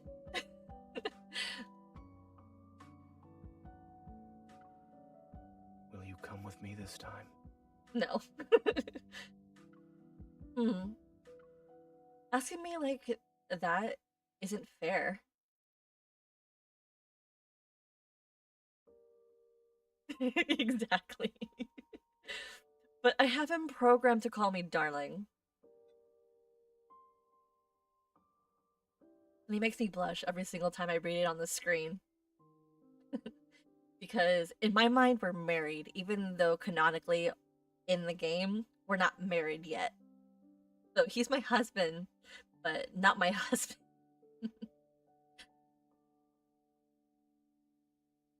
Asking me like that isn't fair. I know he's helping me so many times before, and I'd agree to any request he makes. It's just, I still need a reason. Knowing that he's finally revealed everything to me, I won't let him have his way so easily. What's it in for me? What's in it for me? The whereabouts of the ether core? Dirt on Ever? Or more leads about the biometric key? A few sweet words won't... a few sweet words aren't enough to make me risk my life with you.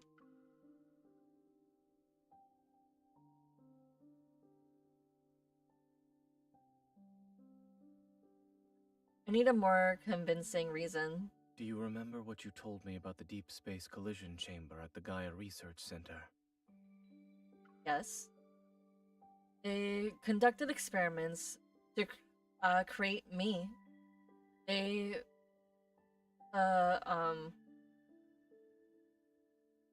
produce energy sources. Their precious energy source. Ever plans to restart that project. The new program they're showcasing at the sanatorium might be related to it. Isn't that a very convincing invitation? Sounds like a good invitation to me. Dazed, I see something flicker out of the corner of my eye. A fluffy white tail? Zane and I turn around at the same time. Junshi, aren't you supposed to be with your owner?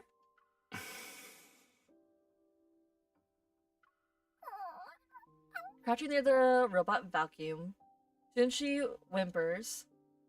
Those clear, innocent round eyes look at me first and then at Zane. You're staying here to watch the house.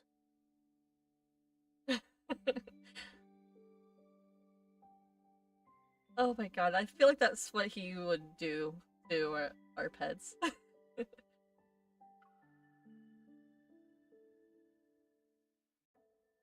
You're a terrible pet, Dad, Zane.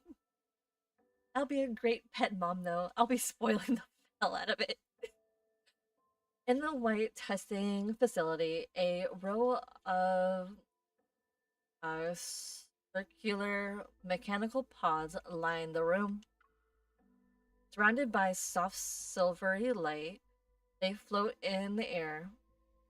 Their translucent walls gleam with tranquility. Exquisite and graceful, like meticulously crafted chrysalises. They pulse and contract with the rhythm of beating hearts.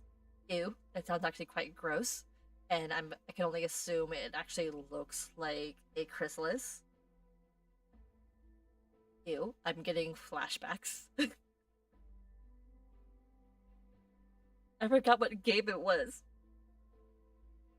Was it Resident Evil?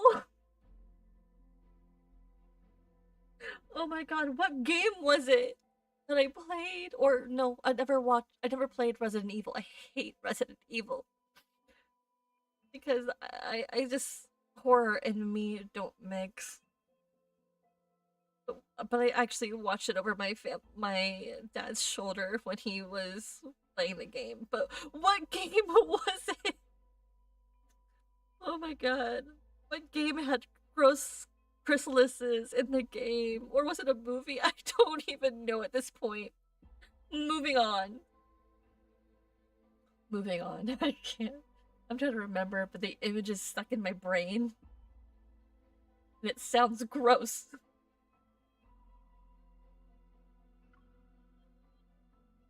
At any moment, it seems they're connected. My contents might break free and soar between the sky. Oh my god. Am I getting flashbacks to Mothman? Ooh! Finally! Finally! We're gonna be doing this.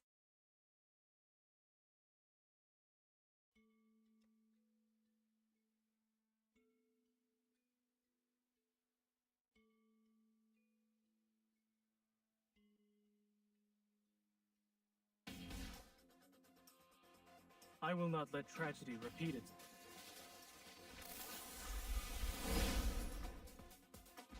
Don't rush.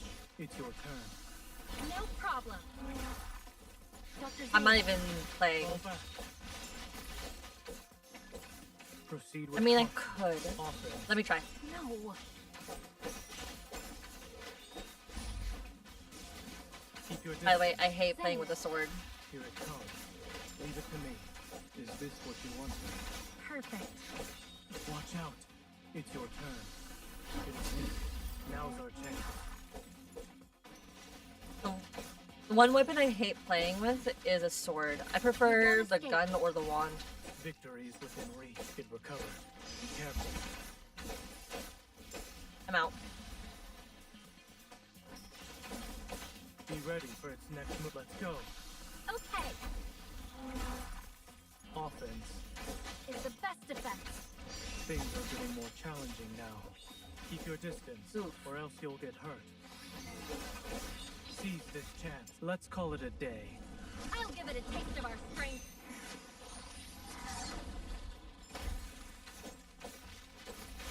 Bring it on. It was just careless. Very Stay much safe. so. Don't get distracted. Zane, Here it comes. Leave it to me. Is this what you wanted? perfect. I'm out. It is falling apart. Go back to the pig you came from. Let's go. Okay. Now's our chance. Attack! Nice teamwork. Perfect. We're gonna be doing this a lot. Aw. That's okay. I wasn't expecting to actually win.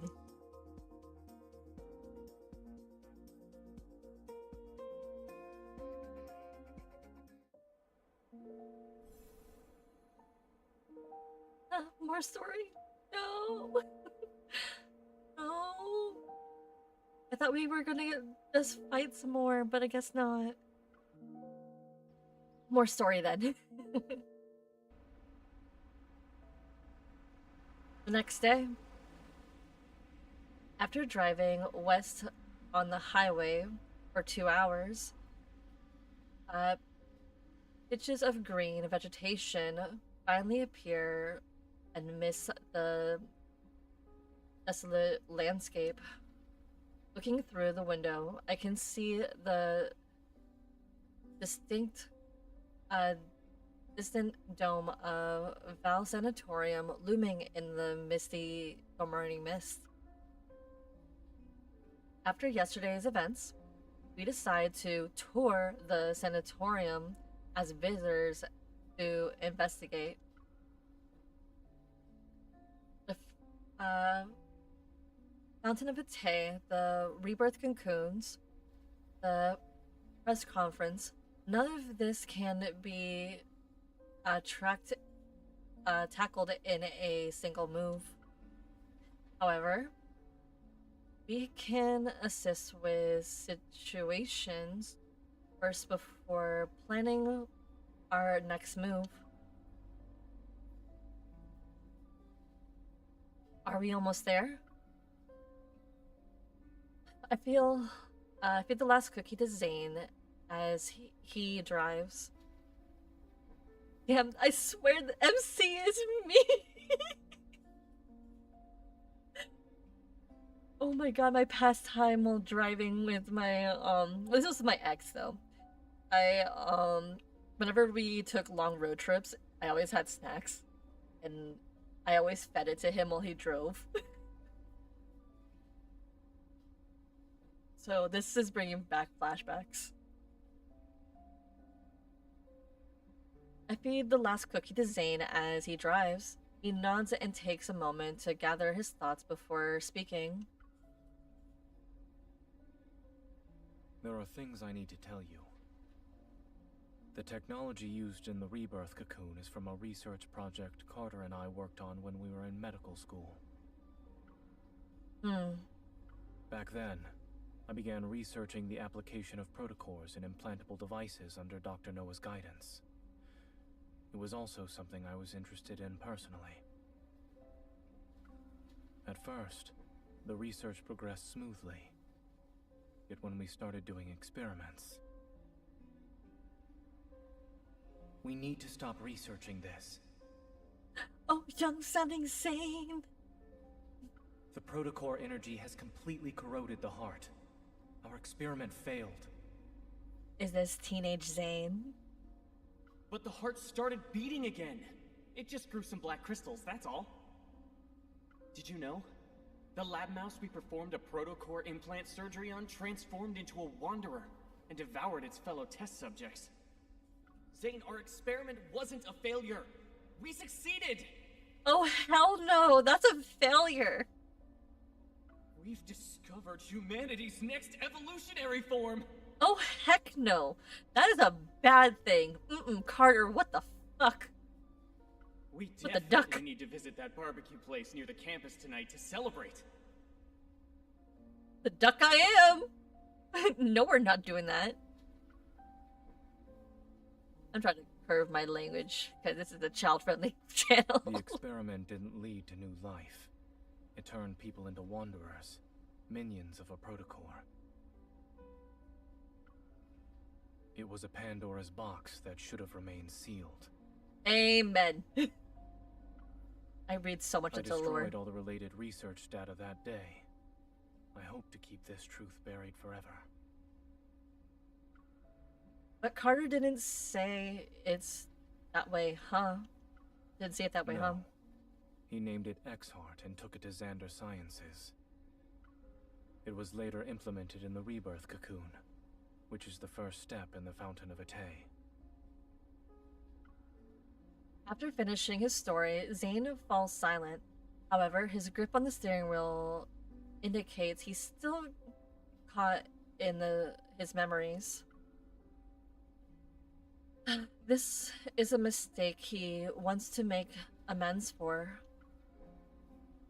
Not wanting him to dwell on the past, I clear my throat and lighten the mood. I'm used to thinking about how if we had gone to the same university, I would have dragged you out and had fun every single day. We'd watch the flowers bloom in spring, enjoy summer rain, collect autumn leaves, have snowball fights in the winter. But based on what I heard, you must have been too busy to do any of that with me. Not at all. In our lab, we always said it's best to take a 4-hour break while data is being collected. Then we can see the results after. So during those times, I would have been available at least.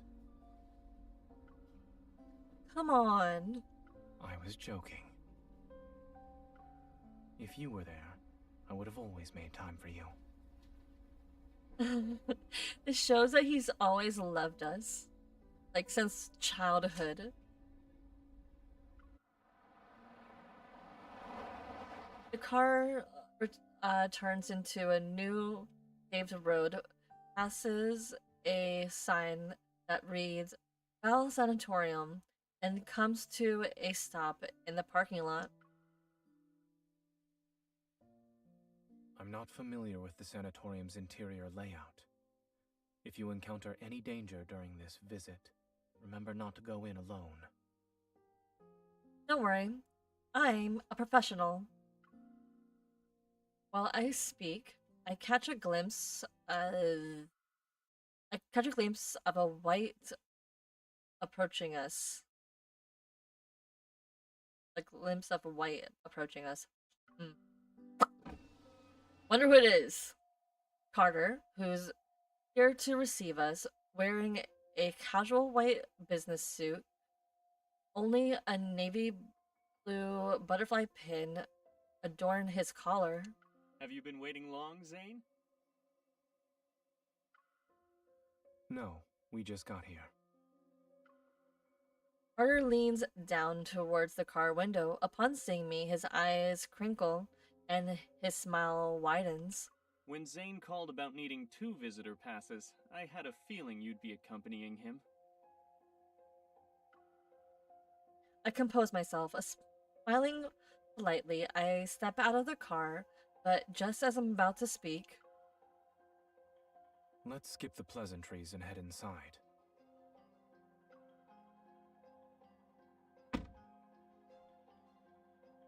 Following Carter, we enter the long corridor that connects the parking lot to the sanatorium's lobby.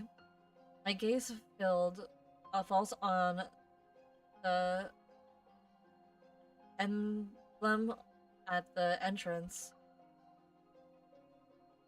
Under the curved shape are the following. Oh my god, these words. Eternity, vanquished,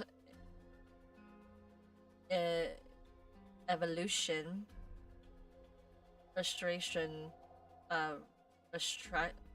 restriction group, restraints group.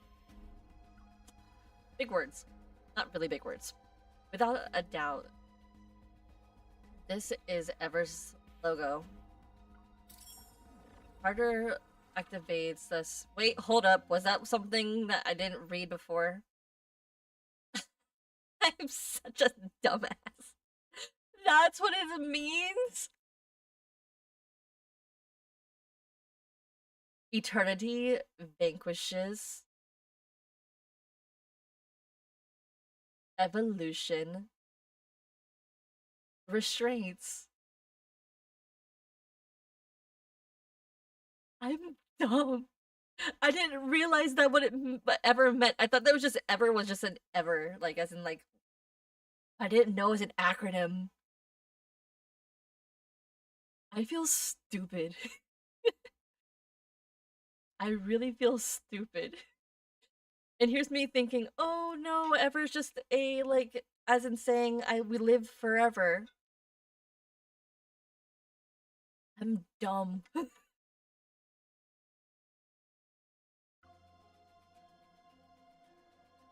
Carter activates the screen, and a white light immediately sweeps over Zane and me. A cheerful, electric female voice speaks. Visitor identification verified. Zane. I am Telomere, the AI management system of Val Sanatorium. Welcome to our facility. We hope you have a good day here at the sanatorium.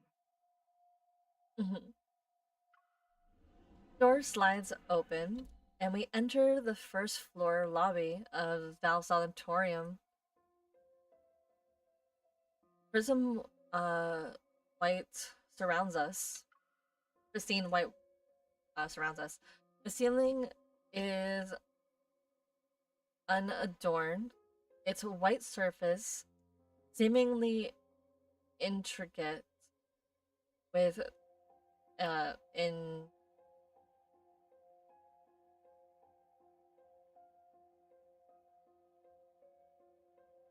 interrogated. With the integrated. Why am I reading this wrong? Integrated with recessed lighting system along the edge. Beneath our feet, a gentle light bathes the walls, marble floors, and illuminates every corner of the lobby.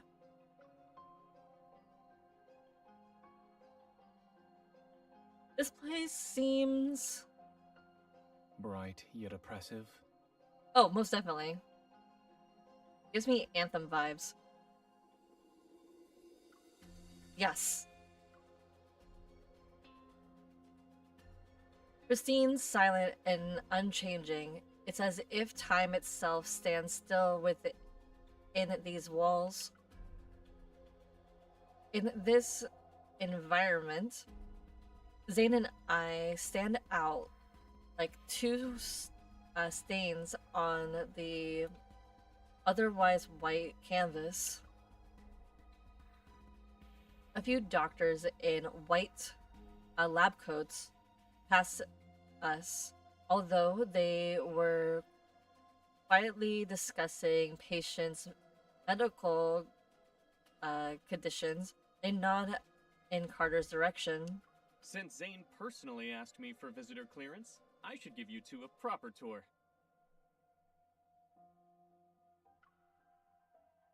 Side by side, we follow Carter as he leads us to the reception desk in the center of the lobby. I see the Fountain of Ate finally caught your interest. All those phone calls over the past month weren't in vain.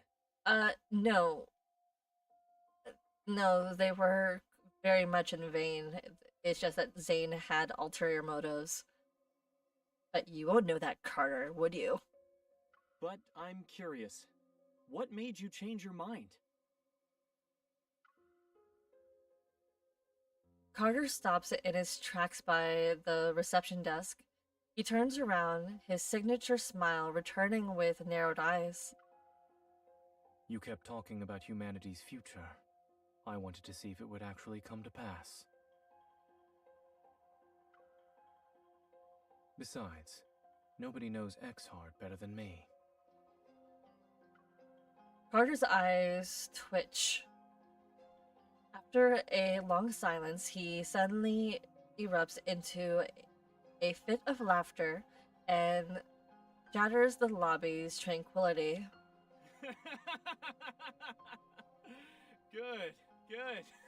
Uh-huh. You've convinced me. Everyone deserves a second chance at redemption. Remember, Zane, I gave you this chance. Uh-huh. And what about you, Miss Hunter?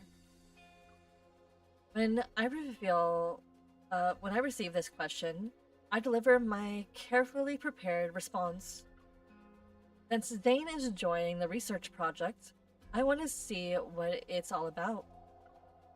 Carter tilts his head, his gaze filters between Zane and me before settling on Zane. The amusement in his eyes is obvious. I see. Even the strongest relationships need a solid foundation. I'll make sure you get a good position here. He turns around and shakes the brochure stand next to him. Neatly arranged brochures scatter in their disarray, and he pulls out two copies with a smile. He gives them to us. The only downside to this place is that it's too by the book. But I guess that doesn't really affect you, Zane.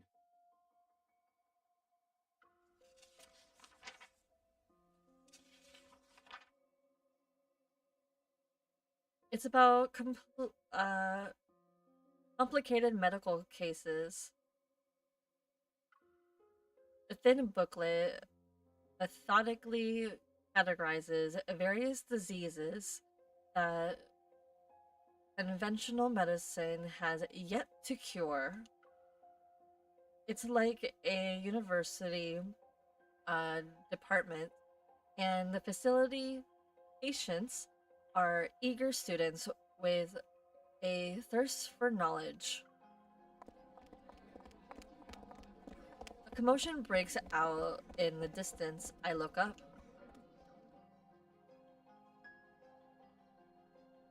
It's a group of eagerly dressed visitors being led into the lobby by a receptionist. They're being guided upstairs for a tour. On the staircase leading the second floor, several patients in white hospital gowns are walking down the steps. That's I expected to see many high-profile figures in this place, but even then, I never thought I'd see her. Karen, who's 43 years old, is a war correspondent.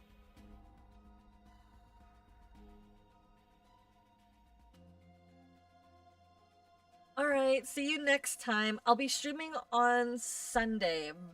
I think some point around like 5 o'clock in the afternoon. Well, 5 o'clock in my time. Karen, who's 43 years old, is a war correspondent. She won numerous prestigious journalist awards. She spent years reporting from the front lines, faced countless life-threatening situations, and has earned the largest amount of respect in society. A year ago, she was attacked by a wanderer, got protocore syndrome, and rarely appears in public since then. I've met her a few times at Axo Hospital. I heard she was also one of Zane's patients. Dr. Zane, it's been a while. Noticing us, she comes over to say hello. Zane acknowledges her with a slight nod. Ms. Karen? Someone of her caliber choosing ever.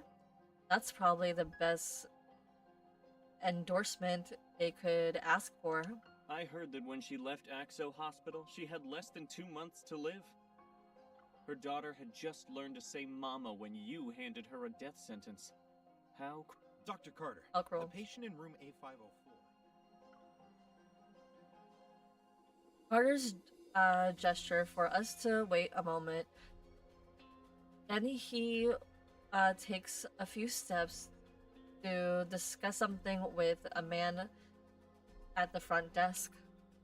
Noticing my silence, Zane stops in his tracks. What are you thinking about? It's nothing. I just realized that Ever seems to have a knack for exploiting human vulnerability by any means necessary. However, could they gather people from different backgrounds and beliefs to make them devoted to a single cause?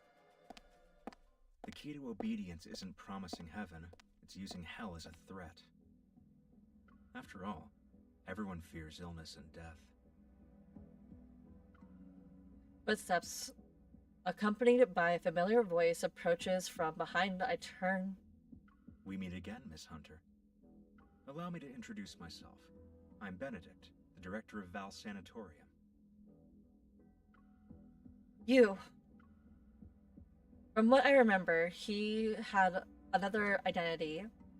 I meant him at the place where the Alterum died. You're the detective who spoke to me that day. I'm honored you remembered me, Miss Hunter. He smiled, not with the embarrassment of someone whose identity had been exposed, but with the composure of a performer waiting for the audience's reaction to a grand reveal. Alarm bells ring in my mind, but he quickly shifts his placid gaze to Zane. It's been a while, Dr. Zane. Welcome aboard.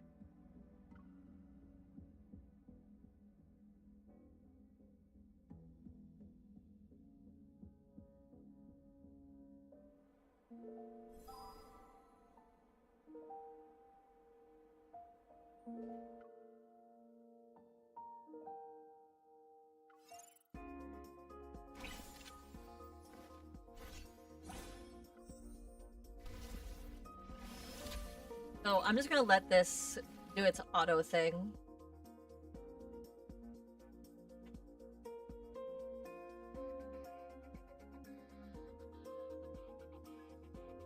Even though I'm pretty good at using XO2.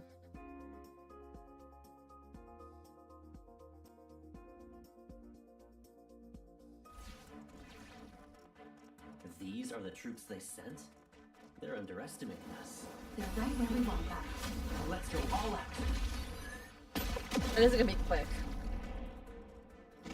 Caleb, I'm here. Time to change our strategy. you aren't so bad yourself. Sometimes I wish you'd let me be your shield. They're right where we want them. Let's go all out! Beginning assault. Attack it now. So, how did I do? Very well. Oh, but also this. Yeah. I should really keep track of my diamonds after I'm done with this. See how much I gained or earned.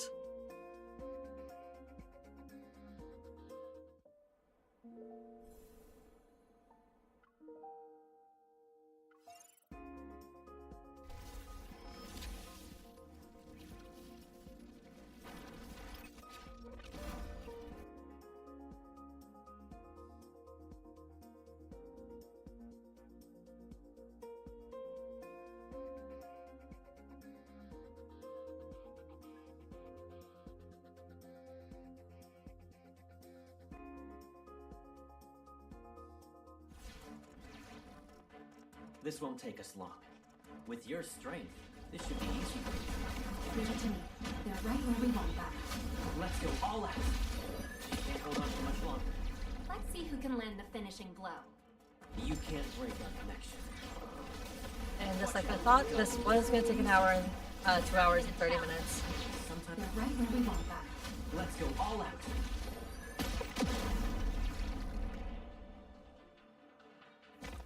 You won't escape.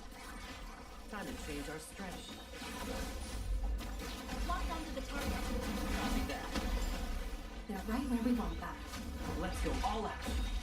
Now we can tell you rate our team. 100%.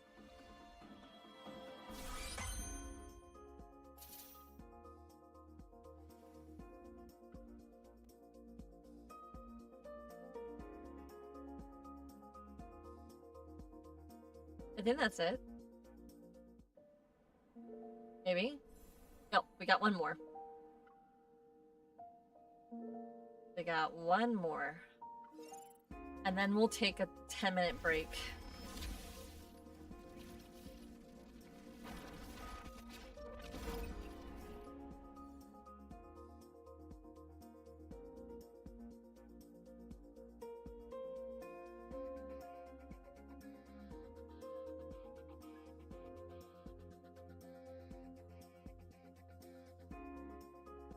That way we can go use the restroom or get some water. These are the troops they sent? Some snacks. Ready? They're right where we want them. Let's go all out! Target acquired. Beginning assault. Attack it now. Caleb. Coming. No. Time to unleash our power. You should think before charging in. I know. They're right where we want them. Let's go all out! How would you rate our teamwork? Oh, that was 100%. quick. Oh, that was quick.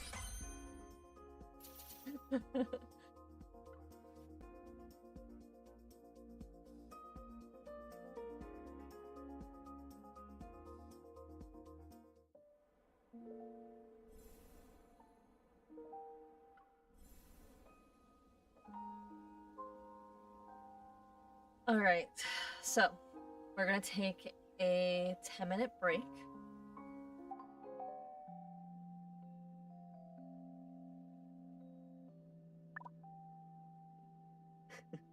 I heard you loud and clear when you said, Caleb, I summon thee.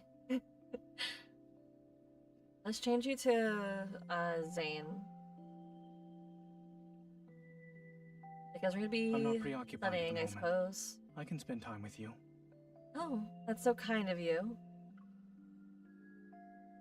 We're going to work. I also have work to do. We can work together. How does that sound? Mm-hmm.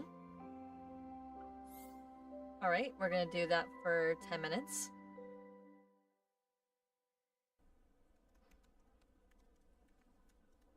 And then in time, I'm gonna go take a quick break. I'm gonna go refill my water cup. I am probably also going to get some, like, chips because I need something to munch on. Maybe some popcorn would be better. And, yeah, and also probably use the restroom. So, BRB.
Alright, kittens, I am back.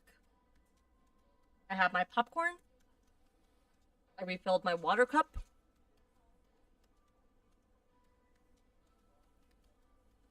And I made it just in time.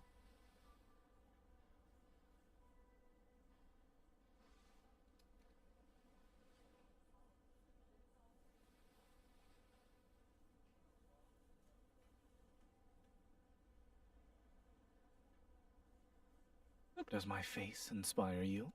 Maybe. Of course your neck hurts. You've been in that position for so long.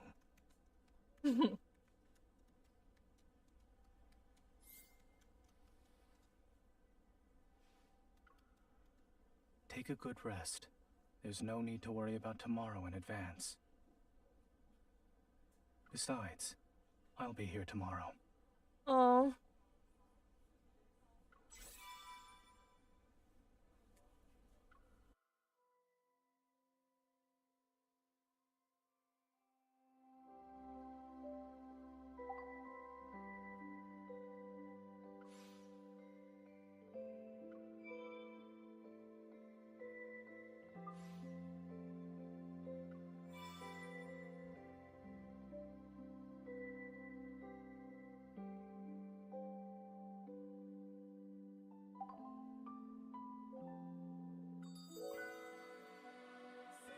So yes, I'm stalling.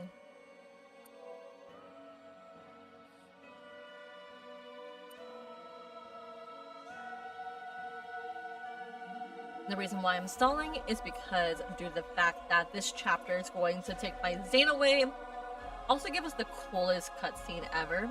I need to prepare myself mentally.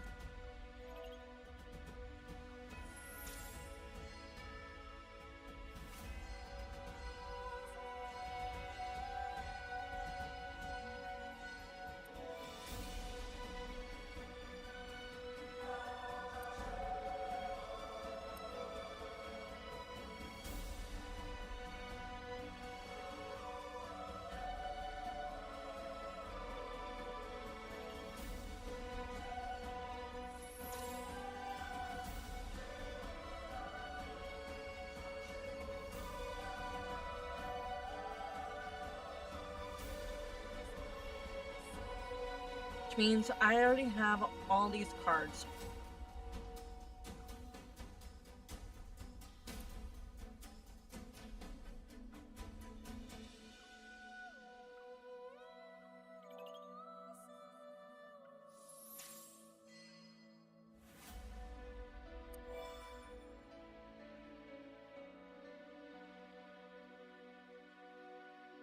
Come on. You could have given me some other cards.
I'll hold off until I necessarily need it. You know, you never know when you need an emergency stash.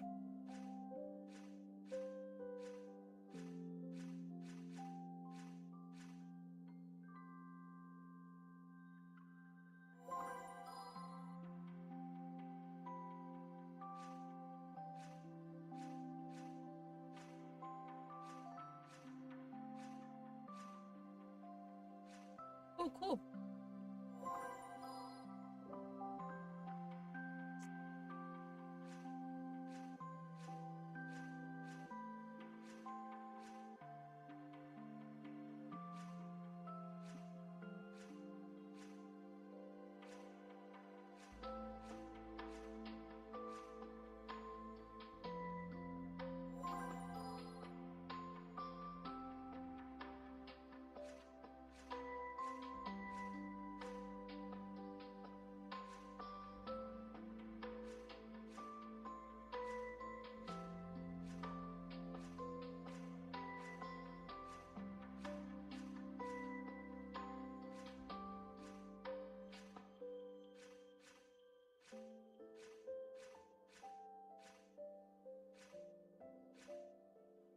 I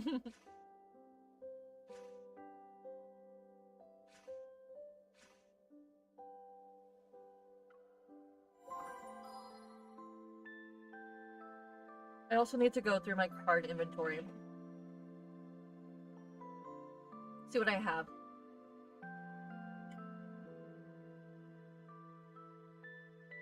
So that I can actually count it, say that I have a certain amount.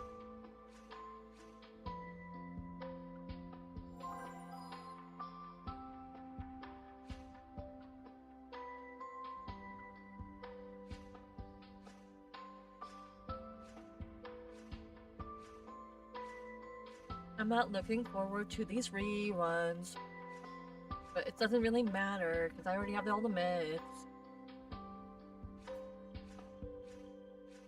Except for Xavier's Lightseeker myth. But that's on this account. I have it on my Xavier account.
I feel like we're almost towards the end.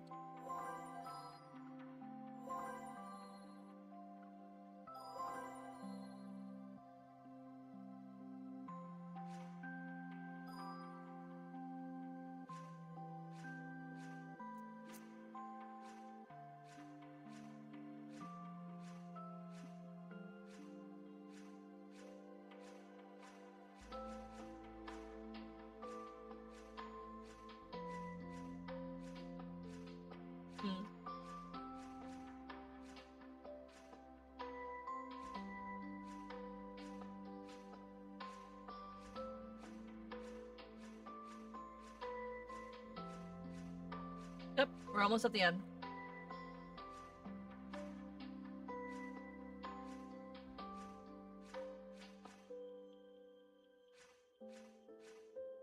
I think we're good now.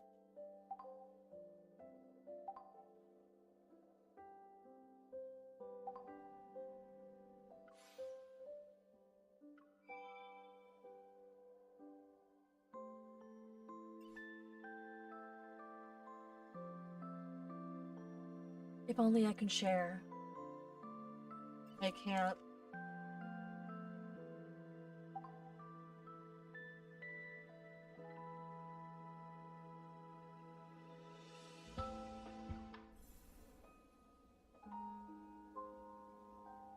Alright, I have stalled enough.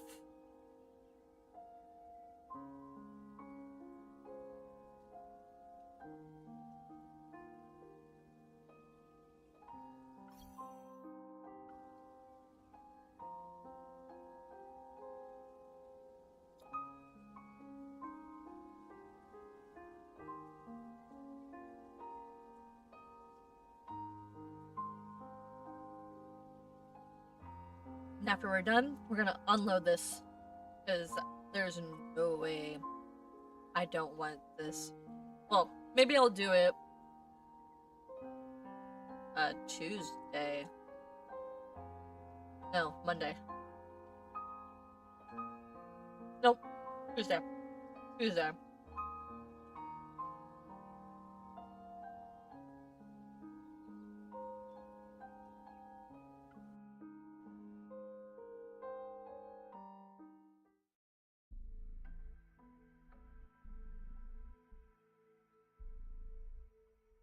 Benedict extends his hand as a friendly gesture. Zane barely returns the handshake before quickly withdrawing.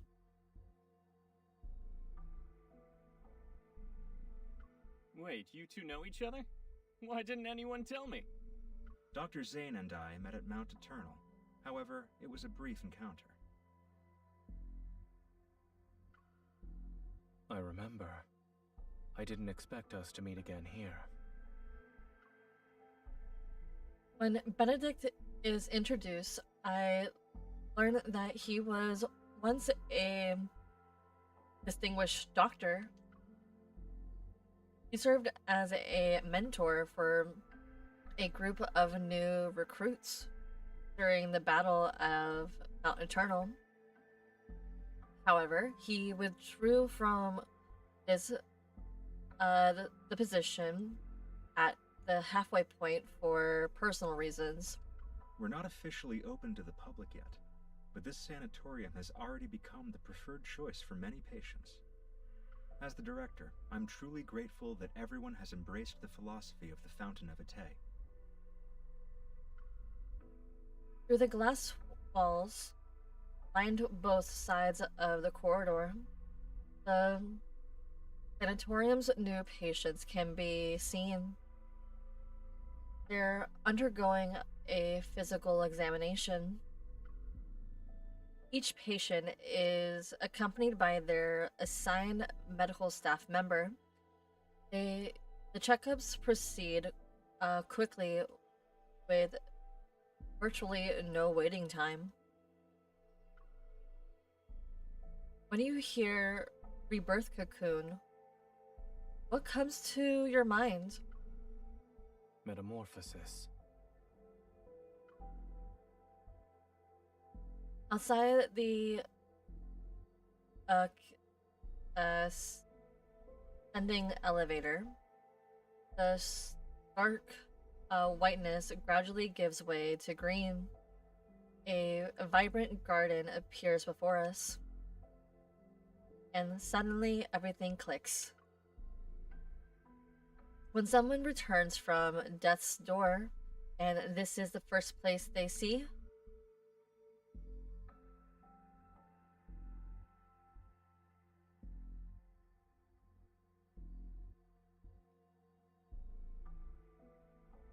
a crescent-shaped corridor encircles a towering tree, surrounded by emerald-like grass dotted with vibrant flowers. The area overlooks a circular azure lake. They'd feel like they've been given a second chance at life. To be frank, we need Dr. Zane's help to improve our experiment's success rate.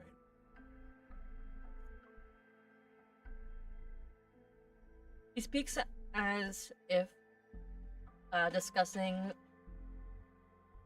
statistics rather than a matter of life and death. Please don't bring back Dawnbreaker, please.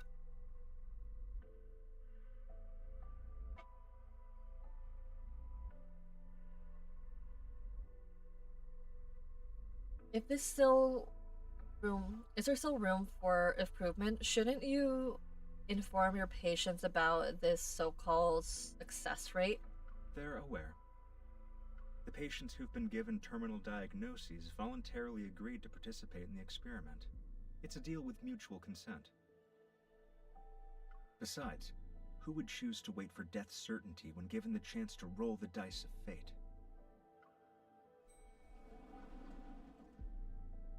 Third floor. As the elevator door opens, an unexpected gust makes me squint. Before me is an unfamiliar white corridor. It's empty and clean. The corridor is lined with separate rooms on both sides, and through their semi-transparent glass, I can see egg-shaped experimental pods.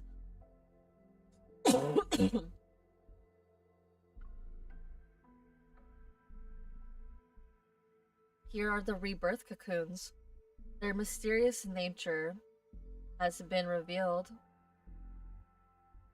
Mounted on base lined with energy circuits, no. Yeah, circuits. They emit a gentle glow.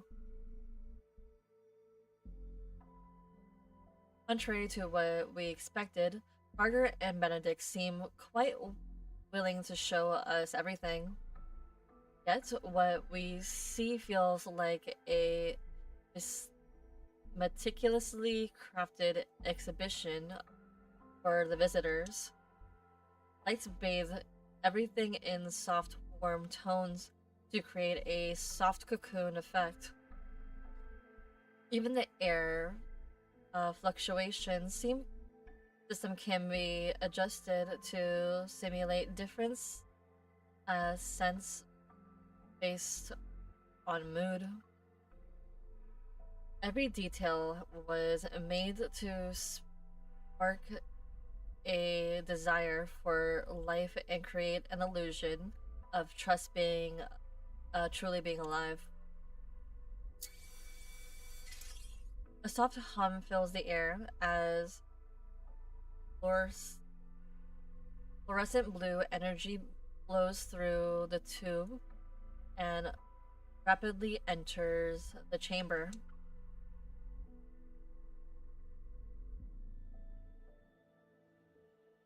A connected monitor displays the rebirth cocoon's interior in real life or real time. Inside, a young girl receiving treatment clutches her chest. She's taking deep, labored breaths. Pain covers her already pale face as she breaks into a cold sweat. Her hand trembles, and she soon starts convulsing. Seconds after the device activates, she's breathing steadies at a remarkable rate. Her convulsions stop. As time passes, her breathing finally becomes regular. Exhausted, she closes her eyes and seemingly drifts into a deep, dreamlike slumber. The voice feed sparked with light as X appears on to indicate the treatment is complete. Benedict presses the button on the wall, and the treatment room's smart glass returns to an opaque, milky white state.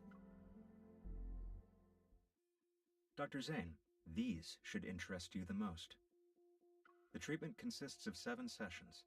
Patients show significant improvement in health indicators after each one.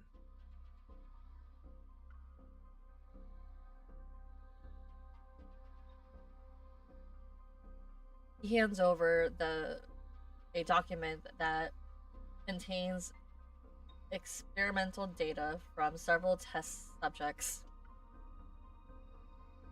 Zane's gaze lingers on the first page for half a second before returning to Carter, who's standing to the side with a self-satisfying look. I won't be sugarcoating anything. Your experiment has failed to meet its objectives. You've lost control of the cellular mutation process. You could have used a little bit of sugar. Nah, we were gonna go with spice. Zane, the Rebirth Cocoon is our most successful experimental product to date. Our ultimate goal is to achieve humanity's perfect form through genetic and cellular reconstruction.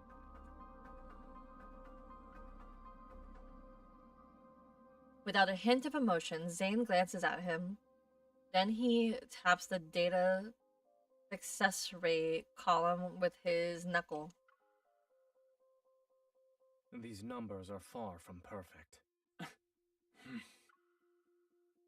Someone using his expertise well. As the creator of X-Heart, I can tell you that your so-called success merely uses the existing technology to temporarily delay the disease's progression. And if it fails, there's a likely chance that the patients will transform. Then they'll begin to turn into wanderers. Every treatment carries risks. If we only relied on your safe methods, then... Zane closes the file and hands them back to Benedict. His expression remains calm throughout the exchange. Of course. I understand you're challenging the impossible. That's why I decided to join. I enjoy challenging the impossible. Oh.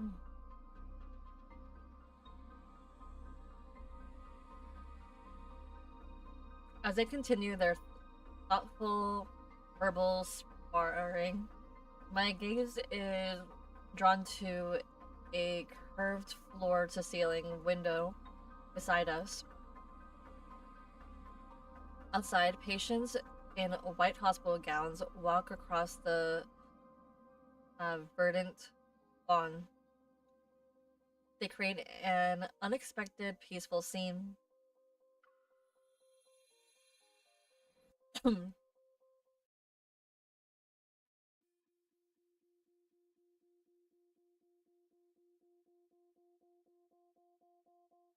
At that moment, my heart detects a strange energy. It pulls me forward.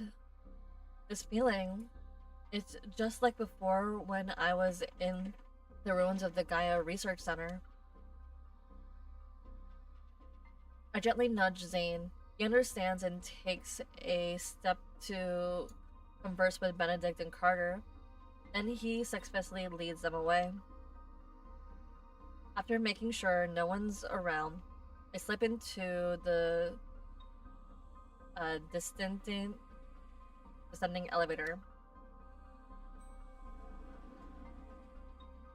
You're not allowed in there, miss. I see. You can't go there either. Miss? Visitors are restricted to the public areas on the first and second floors. We aim to respect our patients' privacy. I turn to meet the receptionist's polite yet wary gaze, and I nod. Alright then, I'll head back. It was that way, right? I point to the spot in the distance. Confused, the receptionist turns to look, and I prepare to make an escape. But I'm yanked by the hem of my top. A faint energy I've sensed disappears.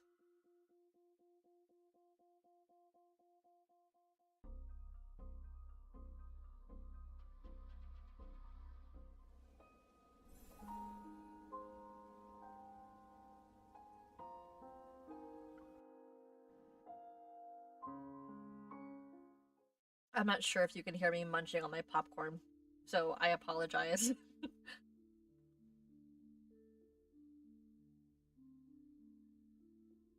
In the hallway, the receptionist has finally noticed my disappearance and is looking everywhere for me.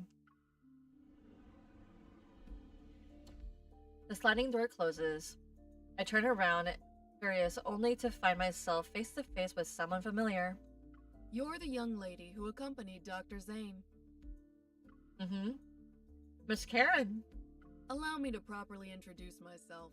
I'm Karen, a patient with Protocore syndrome. A sliver of light from outside filters through the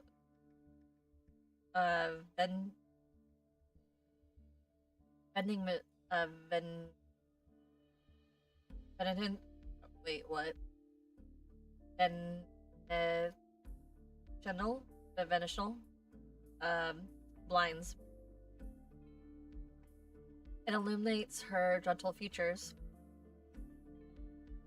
She extends her hand, thin yet steady, towards me. I politely return her handshake. I know you and Dr. Zane are here to investigate the Fountain of Ate, or rather, the Rebirth Cocoon. Mm-hmm. However, the press conference for it is coming up, and you're not the only ones keeping an eye on things. Okay. You said exactly what I was thinking. Are you also undercover so you can gather information? She nods, but after a moment passes, she shakes her head. Sort of. My original reason for coming here was simple. I wanted to live. Isn't it strange? After all, I was a war correspondent who once risked everything on the battlefield. Yet, after returning to civilian life, I'm afraid of death. I even believed in far-fetched promises.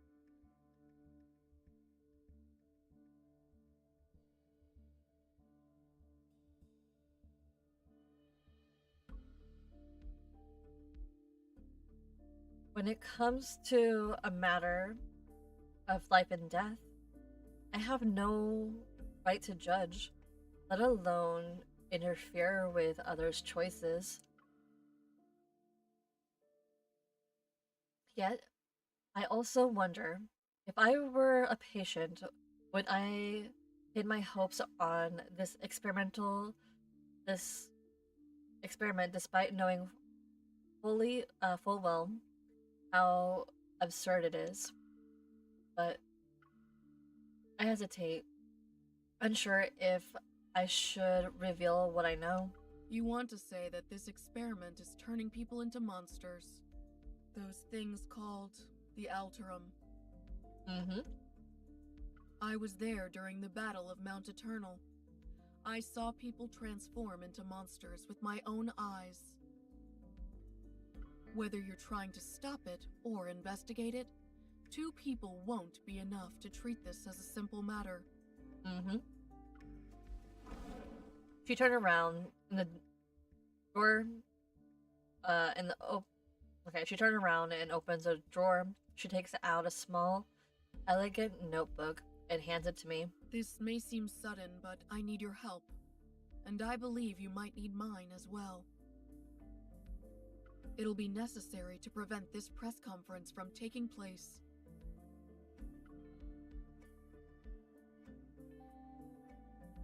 But why would you? Questions flood my mind, but I can't find the right one to ask. As it stands, I'm their most successful test subject. That visitor just disappeared around here.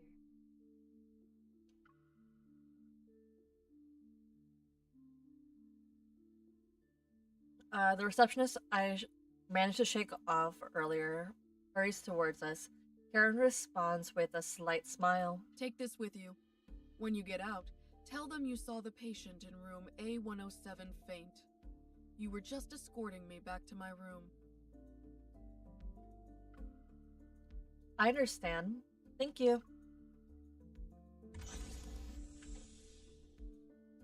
Miss, how did you end up here? Is there anything I can help you with? The patient in room A107 just collapsed. You should check on her. While skeptical, the receptionist quickly summons a doctor and nurse. The quick response suggests Karen's presence carries a special weight here. For my first visit to the sanatorium, uncovering these critical leads is more than I could have hoped for. As for those secrets that lie deeper in a shroud of mystery, and finding a way to stop Carter and Benedict's plans, that'll take more time. I wonder how Zane is doing.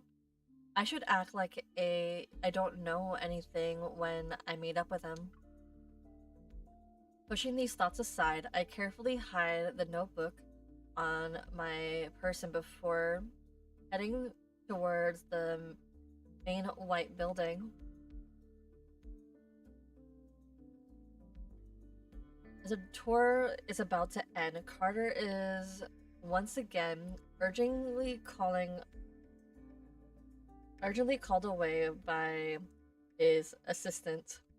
As the creator of Exhart, seeing your technology destroyed because of a momentary lapse in judgment. Do you feel regret or disbelief? I had imagined both reactions, yet I see neither on your face. You must have been away from the operating room for too long, Mr. Benedict. You seem to have forgotten that showing emotions on one's face is the most ill-advisable thing a doctor can do. Benedict smiles and chooses to ignore the sarcasm. I'll be honest. I don't trust you, Dr. Zane, but no one else has your outstanding qualifications and experience.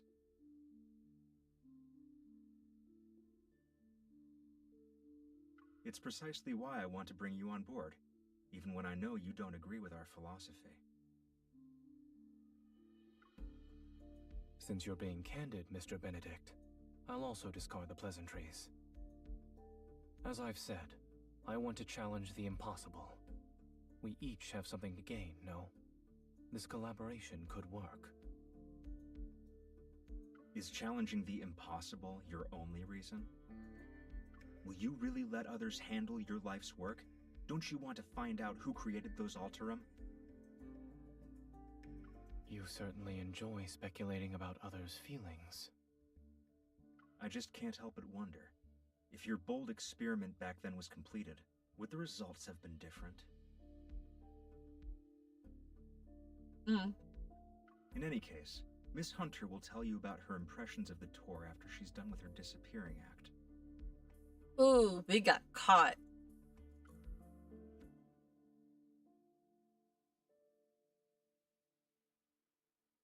The clamor from downstairs seeps through a window and causes subtle vibrations in the air. Calm as always, Zane meets his gaze. I look forward to our cooperation in the future.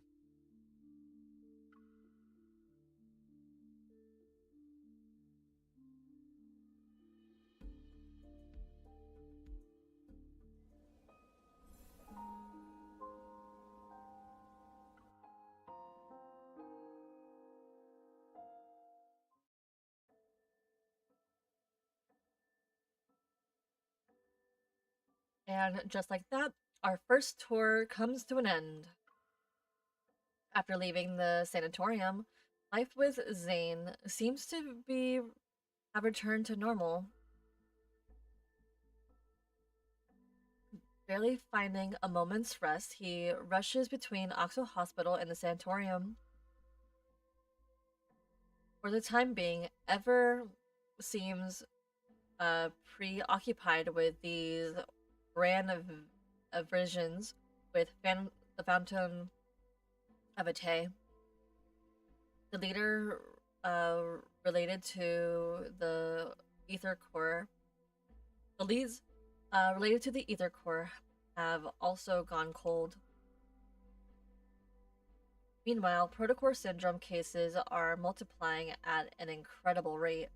Oxo Hospital's emergency room is constantly overwhelmed.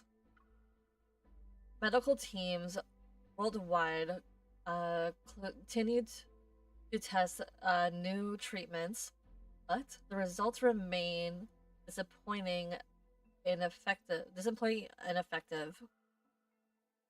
It's as if a deity somewhere in the cosmos and uncertain about the world's fate keeps listlessly rolling the dice again and again.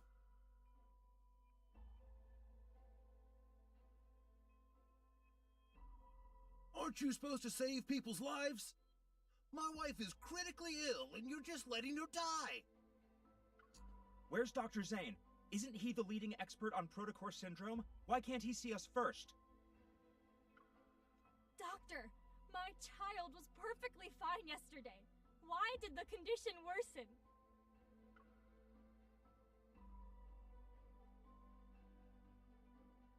In the break room for the division of cardiac surgery, the doctors and nurses can finally get a few minutes of rest. Exhausted, they slump onto the chairs.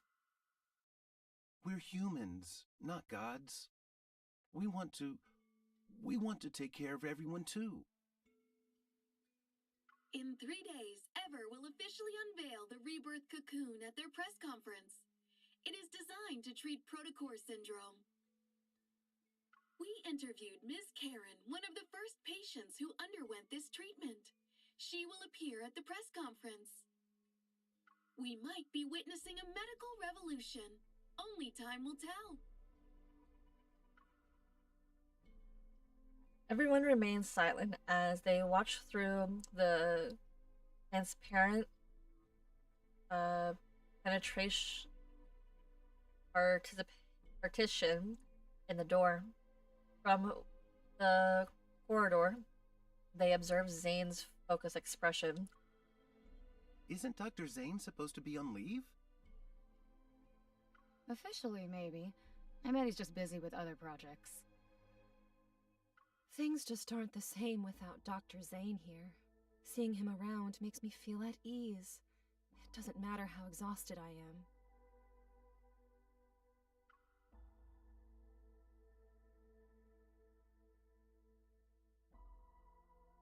I think popcorn was a bad idea.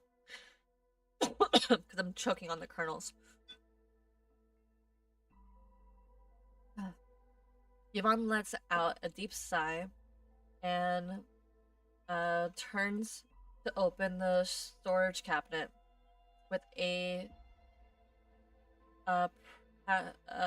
practiced ease. She breaks two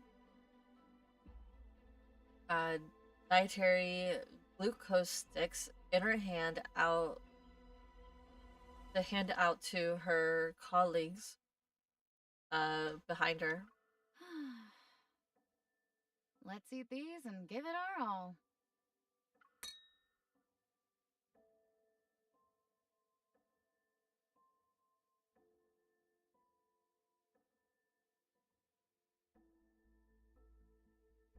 Doctor, if I get sick, will I turn into a monster?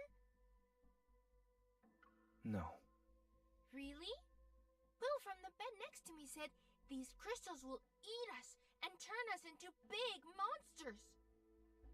Dr. Zane, I'd like to process my child's discharge papers. If you could... Lexi's condition has shown improvement. I advise you not to transfer hospitals at this time.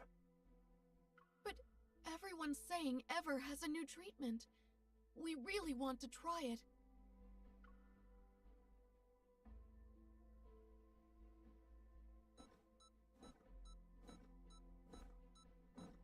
The pulmonary artery aneurysm has ruptured.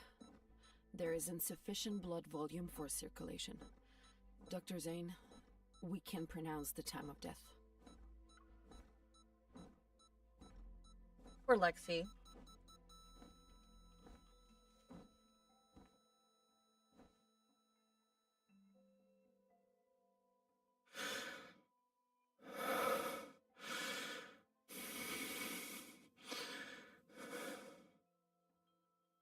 Time of death, 2:23 a.m.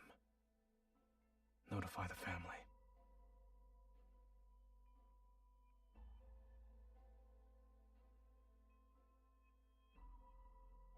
Using the wall to support himself, the teenager in a warm green hoodie surges along.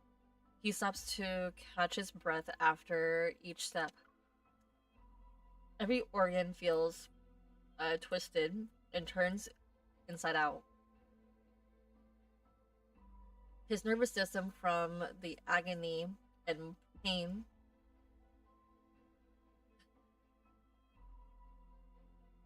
his nerves scream from the agony and pain.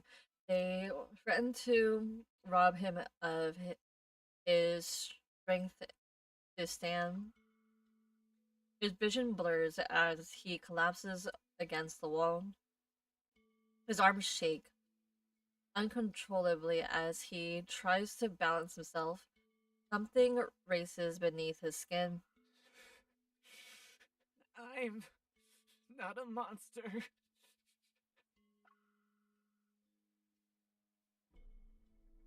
Hmm. The violent urge surges through him once again as he stares at his hands. They're covered in sharp crystals. He's fighting against the impulse to plunge them into his heart. Yet, he can't bring himself to do it.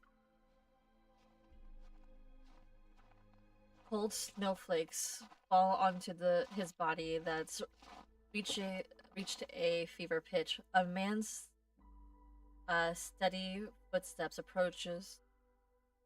He stands at the end of the road. His tall figure nearly blocks out all the light from the street lamp. The teenager can still make him out, however.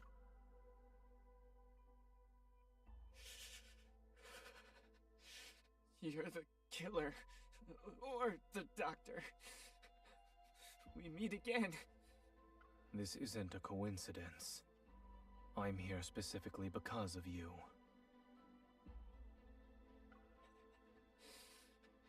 Is that so? Am I turning into a monster?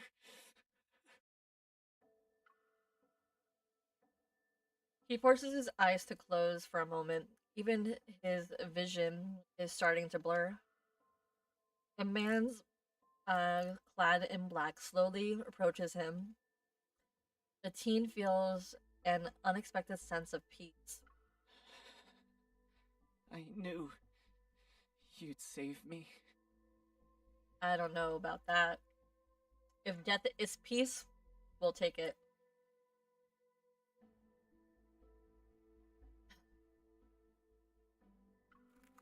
Just as something foreign bursts through his skin, two strikes at the man before him. Wait, what? Just as something foreign bursts through his skin to strike at the man before him, the teen hears the crystalline sound of ice forming beside his ear. It'll be over soon. Oh no, Dawnbreaker's back. Dawnbreaker's back. No! It's fine. The patient in room A103 is experiencing memory loss, continual emotional detachment, and exhibiting behavioral patterns that differ from usual. 3 days after entering the Rebirth cocoon, the boy from room A210 disappeared without a trace. The patient from room A379 experienced a violent episode while awaiting treatment. The Rebirth cocoon's performance has improved. I was chosen as the ideal test subject. They believe I'm the closest to success. The notes Karen gave me consist almost entirely of observation reports on other test subjects. Her journalist instincts made her destruct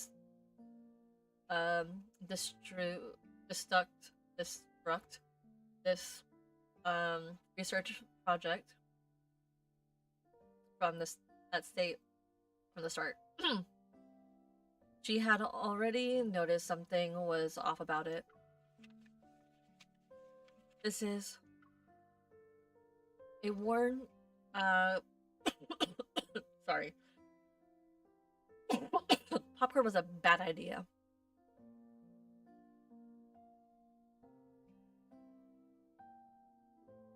A worn, creased photo slips out from between the notebook pages.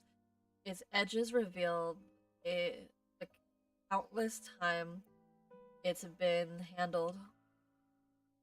The photo, Karen is holding a little girl who's no more than 3 years old. Both of them are smiling at the camera. Is this her daughter? I quickly understand why she wants to live despite her doubts about the project.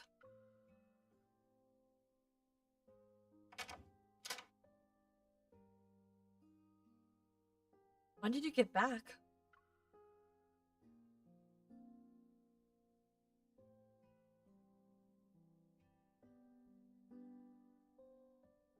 The breaking dawn appears outside the window as the sky grows brighter. Perhaps it's just my imagination, but I think I see those black ice crystals on his arm again. But when I move closer to check, it seems I'm imagining things. In which I'm without. Zane watches me without saying a word. I realize that I only came over last night to help feed Suji. Suji.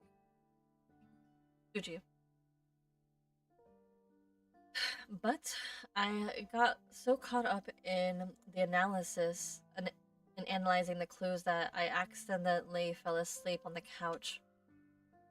Sorry, I went a little overboard when I made myself at home. A moment passed and a faint smile tugs at the corner of his lips. Is there a passcode in this house that you don't know? I cleared my throat and hand him the notebook. I tried to prevent us from getting sidetracked. In any case, I believe Karen is our best lead right now. Recently, Ever had made a public announcement about their best test subject who will make an appearance at the press conference.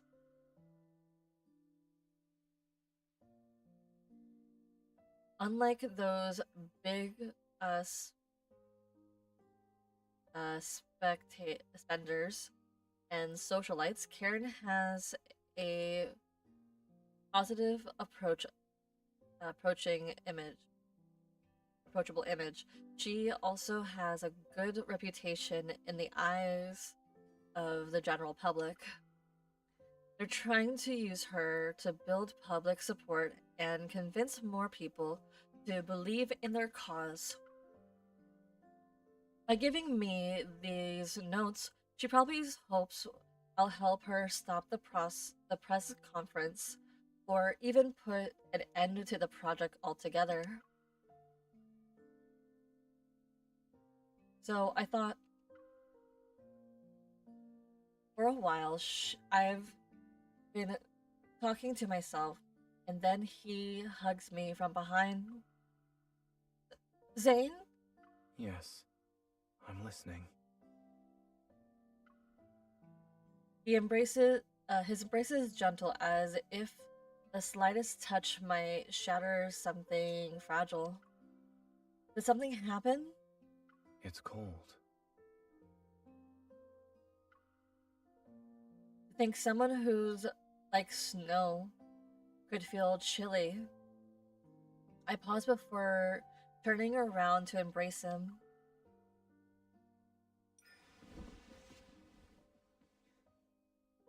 I'll stop talking about Ever.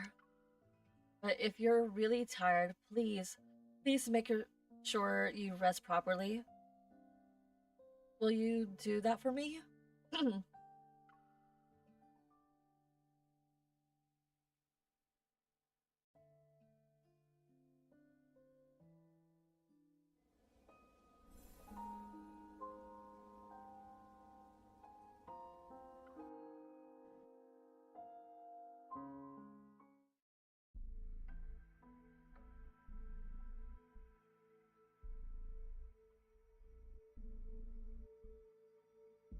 There's less. Ooh.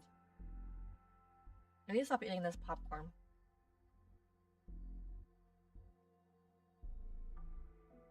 That's a waste not to eat it all.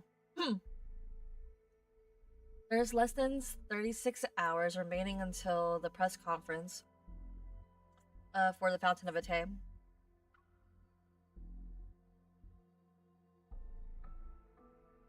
Before returning to the sanatorium to stop it, Zane and I quickly come up with a plan.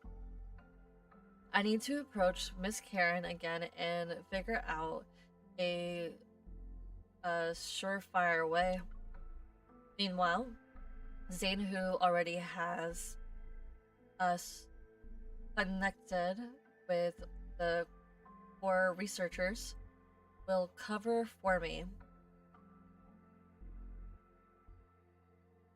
Whether it's disease, wonders, or Arturum, they all stem from humanity's instinctive fear of things beyond their control.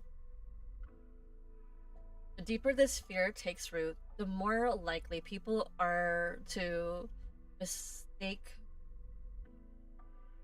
absurdity for miracles. And whenever appears as a savior, they will gain a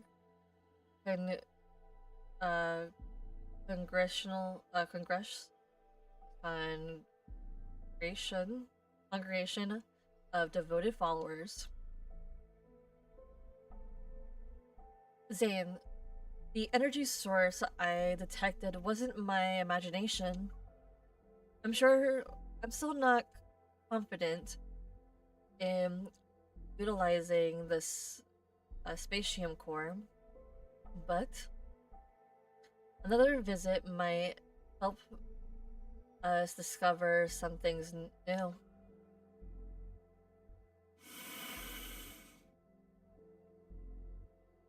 All right. Zane nods. I was prepared for a lecture about not abusing my power, but he said nothing. Here, put it on. To ensure the mission runs smoothly, I've borrowed cutting-edge equipment from the association. The state-of-the-art invisible earpiece, modified by engineering prodigy Simone, is now no bigger than a grain of rice. I also have a small energy firearm.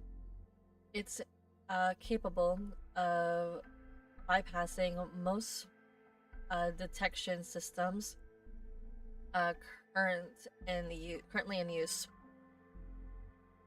I placed the earpiece in my ear and gesture for him to come closer. Zane obliges and leans down.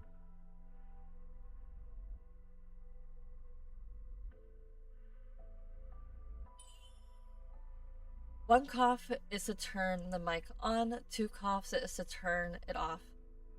And tap the adjust to on the volume. Thank you. I'm not sure why you're being so polite, but as soon as the comm channel opens, deafening audio feedback blasts my eardrums. I clutch my ears in pain. I stagger back, and just before Suji's mischievous attempt to trip me succeeds, Zane catches me by the waist. Why do I feel that this might be the canon? No, we're not going to go there. Nope. Everyone is canon in the main story. But why does it feel like Zane is the most canon? I don't know how to feel about this. They're so cute together. More romantic. He couldn't help but laugh. This is the first time in days that I've seen genuine joy in Zane's expression.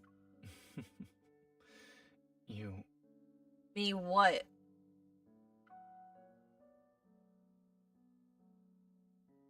I frantically clamped my hands over his mouth. Wait until I adjust the volume before you speak. I can feel his smile widening beneath my fingers as I use my own hand to adjust the earpiece. Sound check. Zane, say something. You've never asked about the reason for why I picked that as my research topic back in medical school. I knew you were going to tell me in your own time. He remains close to me. His breath warms against my ear. It's almost like I can hear his heartbeat. The path of medicine is a noble pursuit. Dr. Zane, you strive for academic excellence. You also want to find a meaningful purpose in life.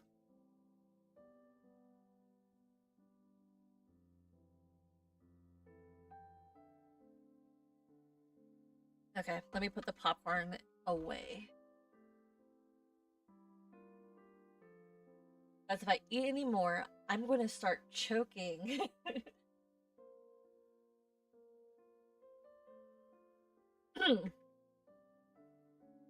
And I'm one of those people who don't stop. Unless the food gets taken away or I get full. And even then, I do it out of, like, stress and boredom. Or just to have something. Anyway. It's a good guess. Back then, when you decided to destroy what could have been a world-changing discovery, you didn't hesitate.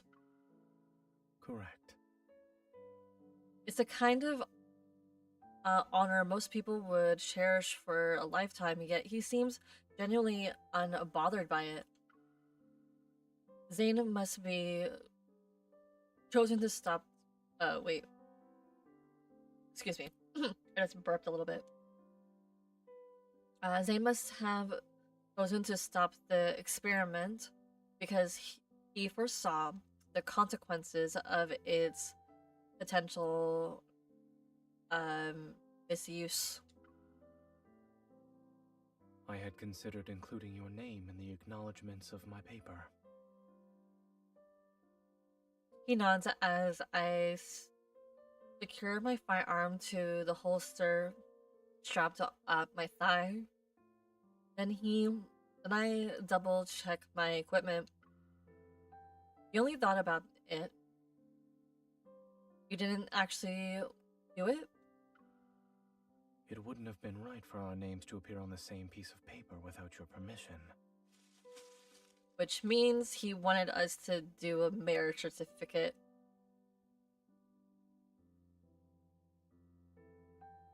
Before I can process the meaning behind his words, a rustling sound suddenly comes from the window. A piece of bean-shaped ruby chocolate falls. Fluttered, it rolls to my feet. I look up and see that the last pack of chocolate snacks from the cabinet has been taken down and torn open onto the floor. Jungshi lifts his face from the snack pack, which is bigger than his head, and licks the chocolate residue off his nose. Isn't that poison? Huh? Wait, what did you eat? My body moves before my mind can catch up. I quickly pick up Sunji and check the emergency package. You ate all the chocolates? You... Animals aren't supposed to eat that.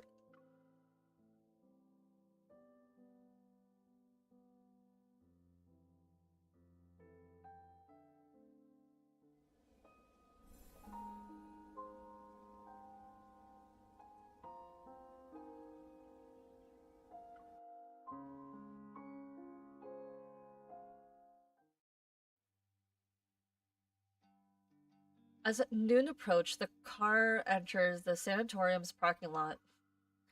Zane, since Zane holds an internal role here, he's been granted limited clearance to the facility. I plan to slip in while he keeps the receptionist distracted. Safety first. You too.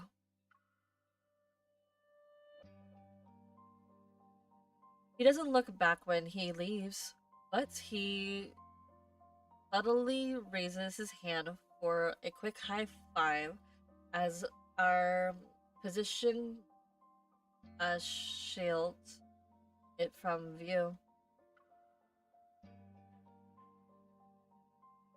With my biosignature concealed, the omnipresent security cameras and doesn't trigger anything. Their red indicator will blink before moving on.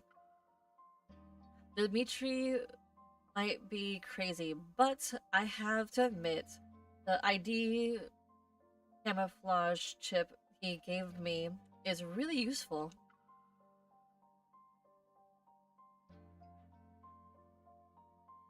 The lush trees and flower beds scattered throughout the sanatorium provide the perfect cover. Dodging staff members in the courtyard, I make my way to room A107. From memory, that's where Karen is. The staff will change shifts in approximately 12 p.m.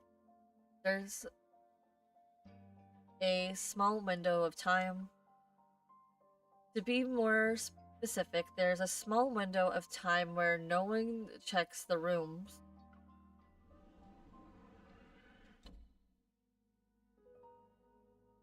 My shoes scrape against the smooth wall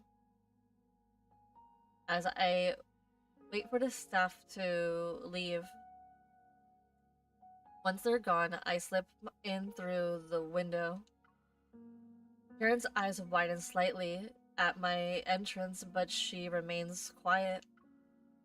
Sorry, with the press conference coming up, they tightened security. I could only use this method of visit. I expected as much. You're clever for figuring out how to find the perfect moment.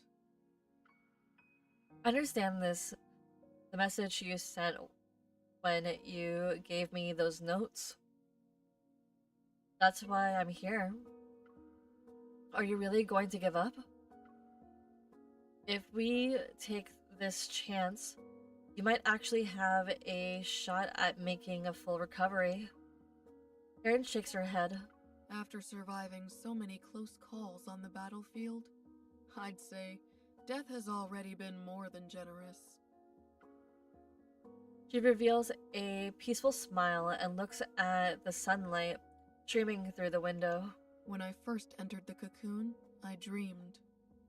And in that dream, I had made a full recovery. I got to watch my daughter grow up. I was there for every important moment of her life. At her wedding, I hugged her while crying. But the face reflected in her eyes was unmistakably that of a horrifying monster. Her gaze dims. Outside the window, the butterflies drawn to an artificial flower in the vase crashes against the glass again. When I came to my senses, I realized I wasn't hugging her.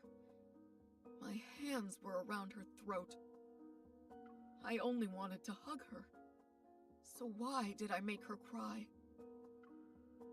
Sensing my hesitation, she pulls the IV line from the back of her hand. My dear, have you heard of Zhuang's butterfly dream? No. I've always wondered who was really dreaming. Was it the butterfly, or Zhuangzi himself? If I can't tell who I am anymore, then the whole world has become my cocoon. The time I still have doesn't matter. I've made my decision. What would you like me to do? The press conference is scheduled for noon tomorrow, less than 24 hours from now. In an hour, they'll place me in the cocoon for my final examination. You need to locate the cocoon's power supply and cut it off completely. No. The cocoon is connected directly to the test subject's consciousness. A sudden disconnection could lead to unpredictable effects on her already fragile body. Don't worry about me. I'm prepared to face the consequences. Finding a suitable test subject like me isn't easy. Trust me, this is the best way to stop them. I'll find a way to get you out of there. Even if you could carry me, my body wouldn't survive a strenuous escape. I know she's right. Once the guard's shift ends, they'll quickly discover their most important patient has disappeared. Every exit in the sanatorium will be sealed off by them. If this is to be my final battleground, then you must help me. Please.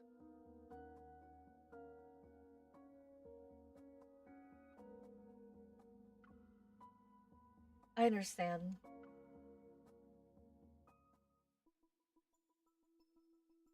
After leaving room A107, I move quickly without any hesitation and stay out of sight. Did you hear? Patient A379 suddenly lost control and became violent just now. It's fine. Dr. Carter said that was normal. It is not normal. Along the way, I quickly took down several orderly and receptionists who spot me. This sanatorium is massive and many areas are restricted. A blind search could last until nightfall and still be a failure. What I sensed that day, it must have been a cocoon's energy source. I take a deep breath, activate the spatium core's power once more.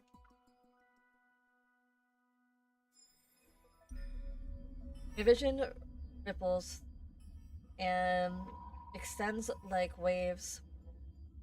A faint energy trail leads me forward like a guiding thread. My drifting consciousness slowly seeps through the stalactrums, the sanatorium's public areas and gardens, and through each patient's room. If I can just find the energy control hub Following the faint energy pulse, I find myself at the end of the corridor that's connected to the public area to the garden. There's a door almost seemingly intricate into the wall.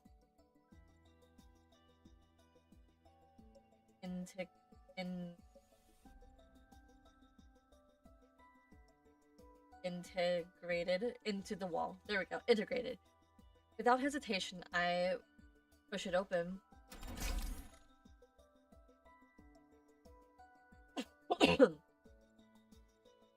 A large enclosed space gradually reveals itself. Behind the door lies an unexpected serene forest. Strange. There are no guards present, only an unsettling sense hangs in the air. My watch hasn't sounded any alarms, and there are no detectable signs of biological activity among the vegetation. The energy source grows stronger as it tugs at the power flowing within me. It's as if I'm being guided in a specific direction. Past the forest winding path, an unexpectedly elegant old building comes into view. This must be it. The energy reading are at their strongest here, or there.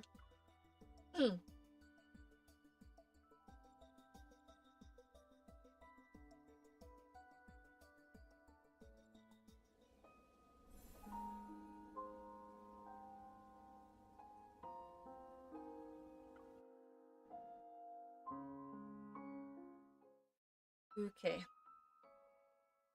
I don't know how many chapters there are, but we're at 6. And if there's 9, we'll see. Which means there's like 3 more chapters to go. I think. Maybe. Which means I have to 4 go through. Okay. With Zane's help these past few days, the cocoon's data and performance have slowly improved. Carter is in high spirits. He genuinely believes his junior has switched to the dark side. No, has finally seen the light. No, he was right the first time.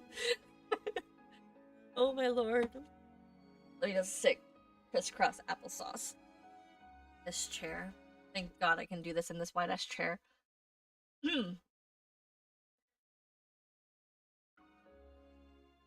I remember you were sitting right next to me when we talked for the first time. Uh-huh. Do you want to join my research team? Before that, we all thought you were just some stuck-up child prodigy.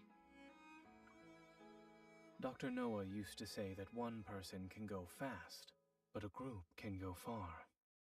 Besides, your theoretical research was undeniably superior. A look of surprise appears on Carter's face. Back then, you were the youngest and quietest out of everyone. Who knew you'd be the most forward-thinking, boldest student in the lab? You went ahead and performed what we didn't dare to imagine. And you'd pose what we didn't dare to ask to the most distinguished of professors, until they were left speechless.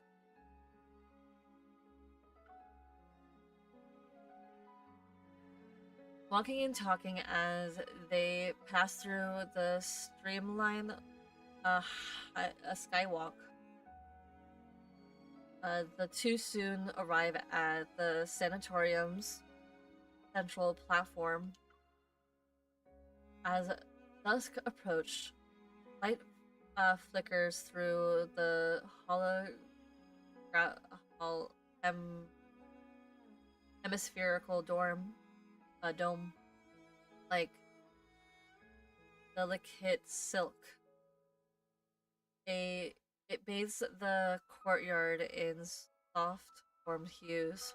I understand that Ever wants to use tomorrow's press conference to improve the Fountain of Ate's credibility. But the Rebirth cocoon still needs to be further developed. It's not ready to be revealed to the public. Why not? We've prepared the best testing equipment, and all the data will be presented to the public in the most accessible format. Besides, we already have a suitable candidate for a public demonstration. He turns to Zane, and his voice becomes more eager. Zane, do you remember what I asked you the night Exart succeeded? I asked if you wanted to change the world with me.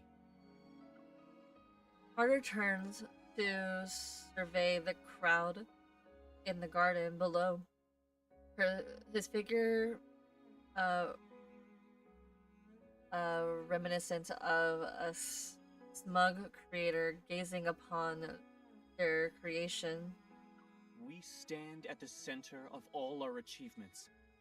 I assure you that success is within our grasp. What exactly do you mean by success? Are you talking about unpredictable success rates? Or how quickly you dispose of your defective specimens when they fail? The smile on Carter's face freezes, then it slowly disappears. In the past, they were patients you fought desperately to save. Thanks for the reminder. I almost forgot how pathetically incompetent I used to be. Why is it that when I was a powerless doctor, the lives lost under my care were somehow forgivable? But when I strive to be a pioneer, you suddenly care about the injustice done to those who were already destined to die. When did you become such a coward, Zane? That incident at Mount Eternal? Let me rephrase that. You've always been better at confronting death compared to me.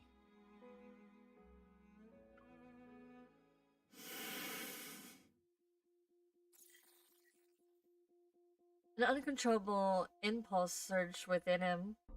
Fortunately, a voice comes through his earpiece and pulls him back to reality. Zane, I found a location with the strongest energy signature. Just in case, if you can get clearance from either Carter or Benedict. Zane composes himself, discreetly tapping the area near his ear. As acknowledgement, he looks at Carter. Pressing his fingers against his chest, Carter's icy stare lands on Zane. The mocking tone from earlier vanishes. The heart beating in my chest belongs to someone else.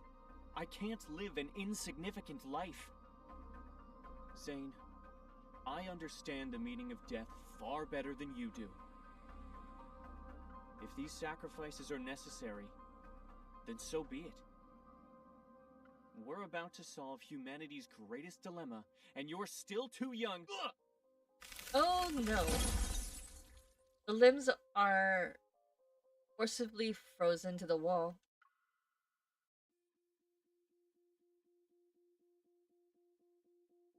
The surveillance cameras froze just as they turn, and their red indicators go dark. You? Zane, you dare to freeze me? The statute of limitations hasn't expired yet for your academic plagiarism. Carter's briefly freed and is sealed in ice once again, and his frantic struggling is frozen as an unaware, rigid pose. You can't be serious. You're bringing this up now? The end justifies the means. Let me go! It was a joke. But I need you to stay still for a while, Carter.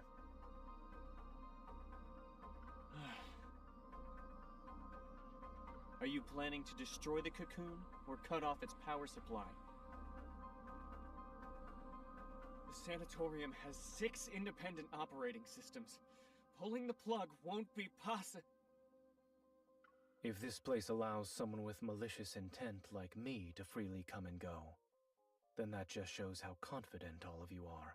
What are you actually trying to do? Carter glances at him. His junior pauses thoughtfully before calmly shaking his head. I won't tell you this time, Carter. I have a more trustworthy colleague to work with now. You didn't come here alone this time. What's that girl up to? This is murder! You're taking away these patients' only chance at survival! Zane, you ungrateful traitor! You might be smart, but you're weak and short-sighted! Security! Another layer of ice appears to seal his mouth shut. You said this place was perfect for heart-to-heart conversations, since no one would disturb us. I'm afraid you'll have to stay frozen for a while. Carter, you're not doing this to save lives. Nor are you doing it to save humanity. Everything you've done is to merely fill the emptiness and soothe the fear you have when confronting death. Zane takes out a palm-size access card from Carter's pocket. Zane's gaze doesn't meet his. It lands on Carter's heart instead. I doubt the heart's donor wants it beating in the chest of an executioner.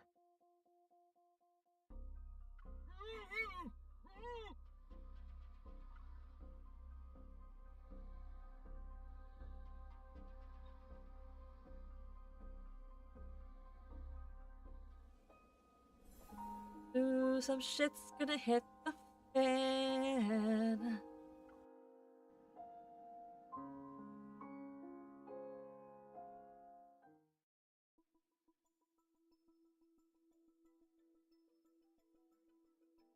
The holographic display takes up half of my field of vision.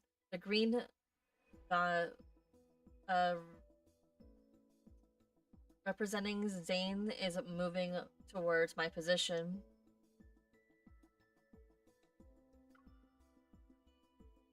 Not expecting much, I take a deep breath and place my hand on the door. To my surprise, it opens with a gentle push.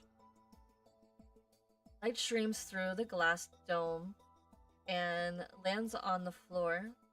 It reveals an elegantly decorated reception hall. The space is completely empty. Only a sound of footsteps echo to break the silence. Zane, I've sent you the coordinates. That's where the energy core is. Don't worry, I'm just...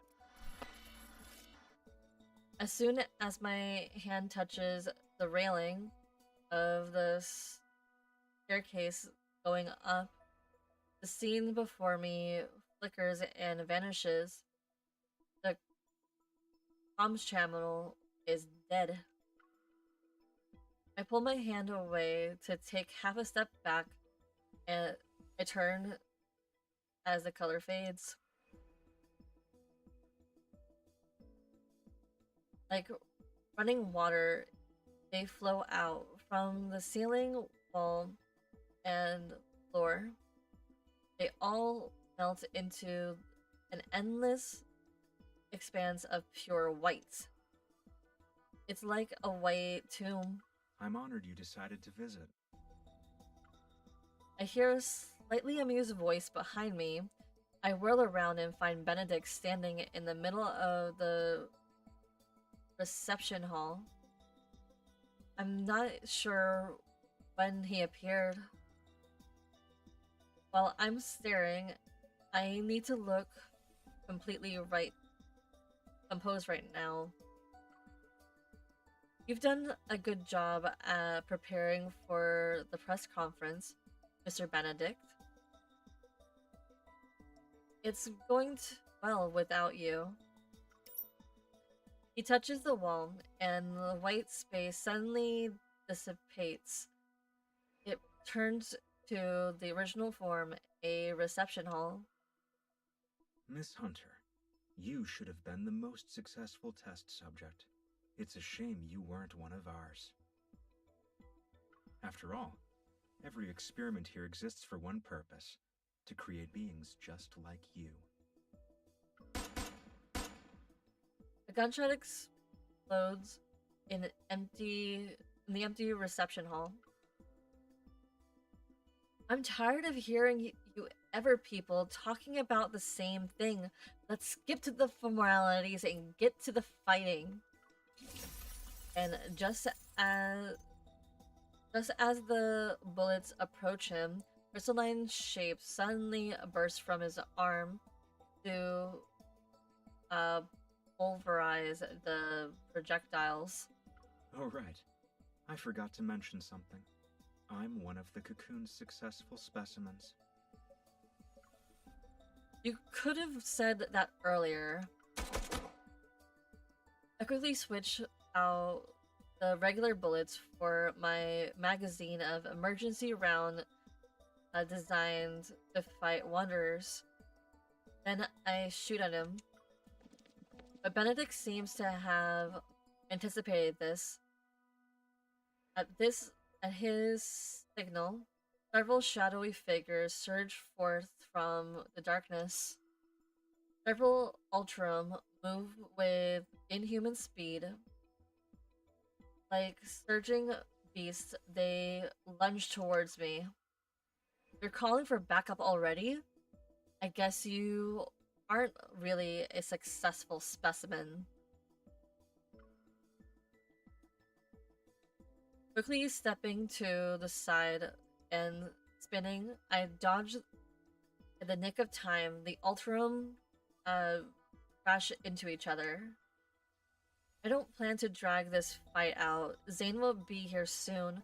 Finding the energy core location is the highest priority. I activate the spatium core's sensing ability again. There's a faint energy signature coming from the top floor of the building.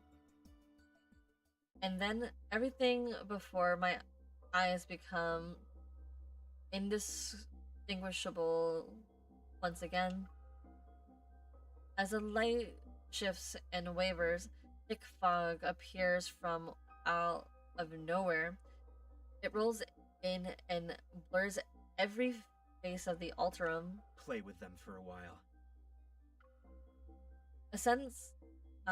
My senses stop working, and my vision is plunged into an endless void. Overwhelmed dizziness washes over me. Despite I try to stay conscious in spite of the vertigo. But my legs give out and collapse onto the cold floor. I know I've reached my limit.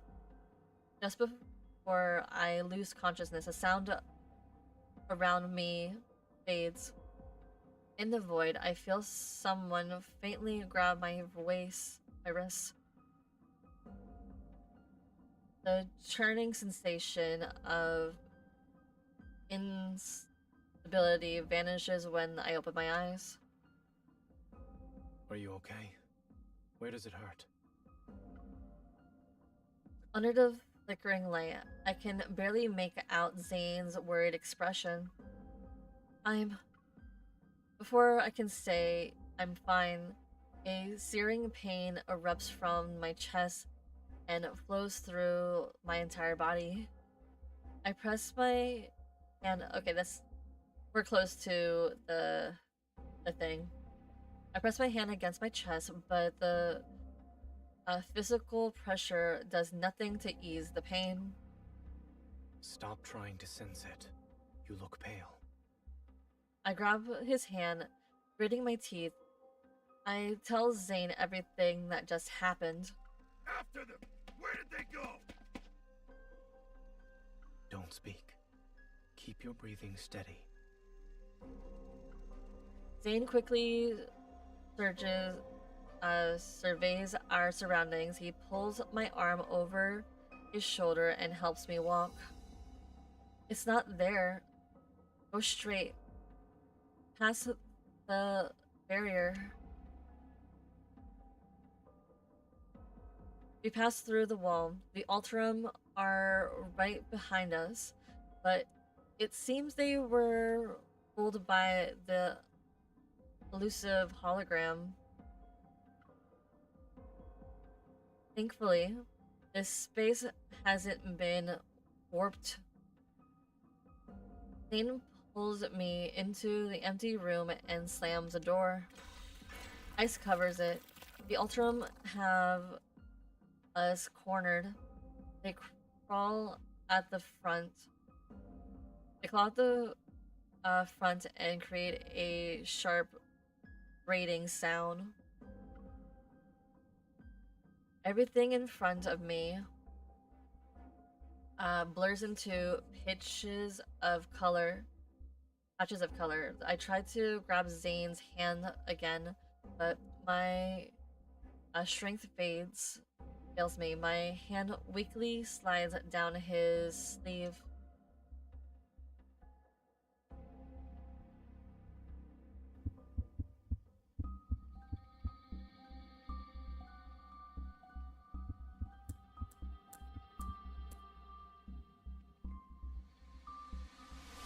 Zane? Why am I tied up? It's done.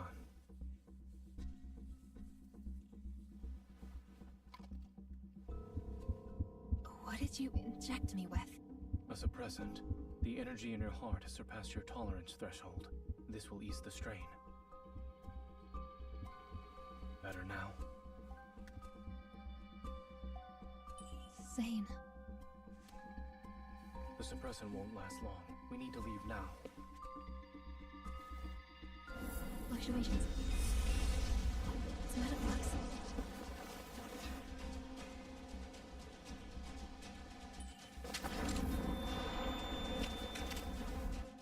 Look out.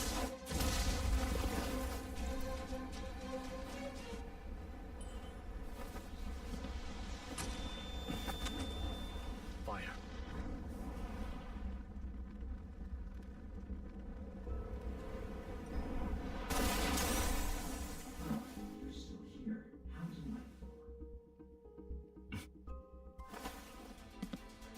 Ooh, it's gonna get good! Of course we would survive. If you take another step, I can't guarantee you'll get out of this alive. Dr. Zane, a hunter firearm can't kill a but a wanderer can.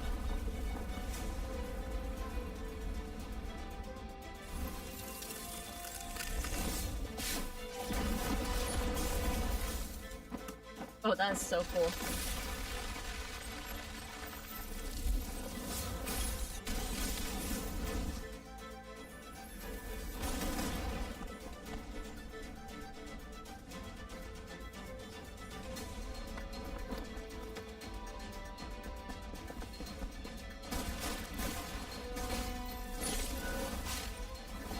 I was waiting for this.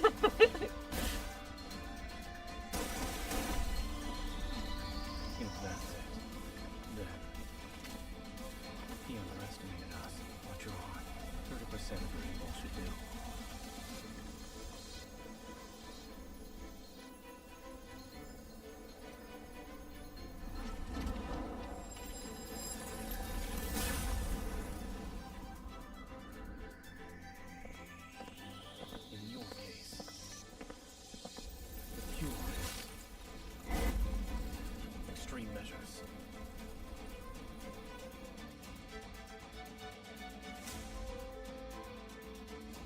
cool.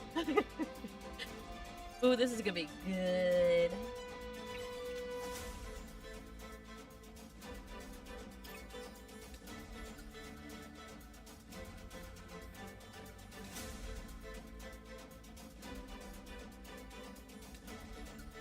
Now we just wait.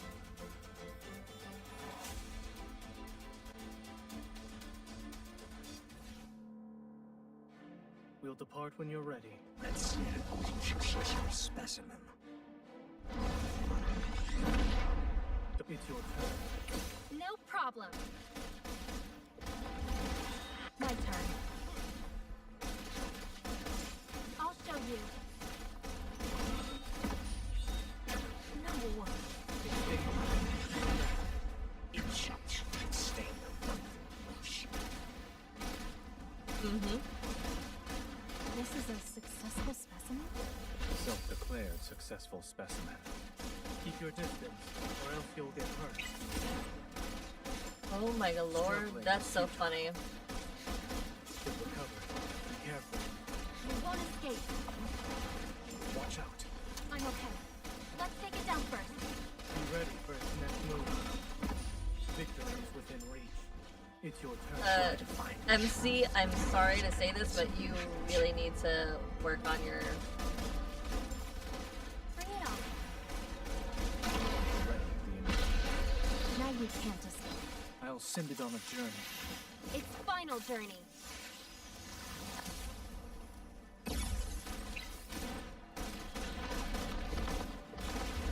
Go back to the pit you came from. It's your turn. No problem.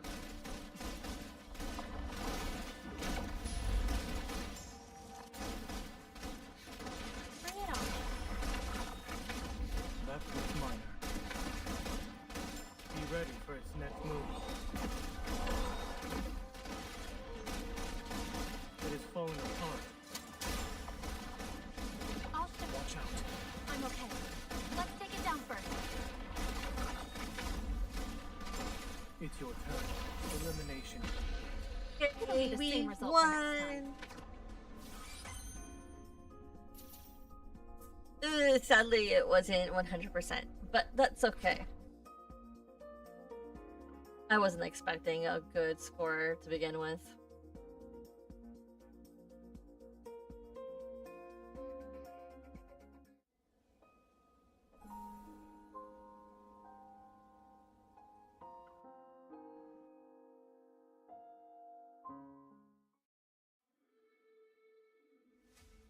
After using up almost all of my ammunition, the Wanderer finally crashes to the ground, but this isn't the end. The sound of the sound of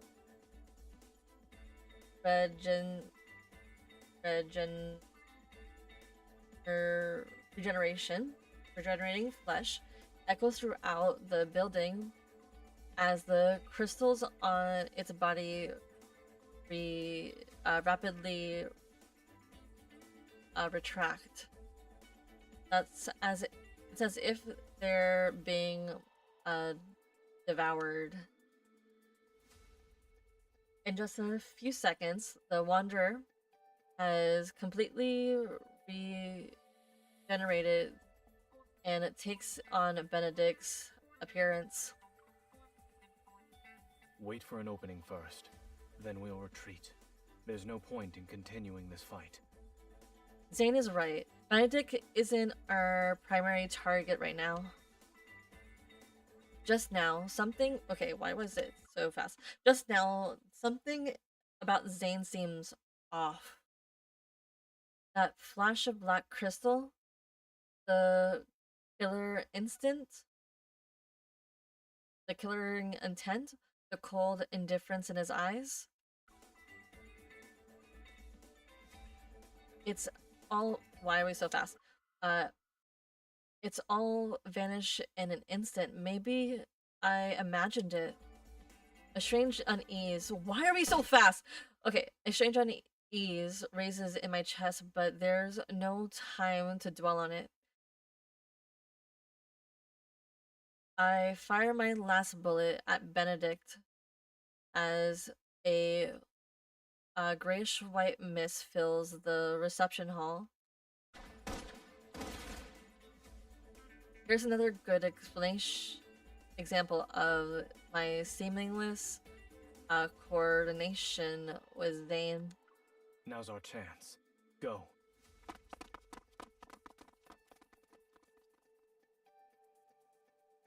With the Ultram at our heels, I lead Zane towards the strange energy surround signature I remember sensing in this building.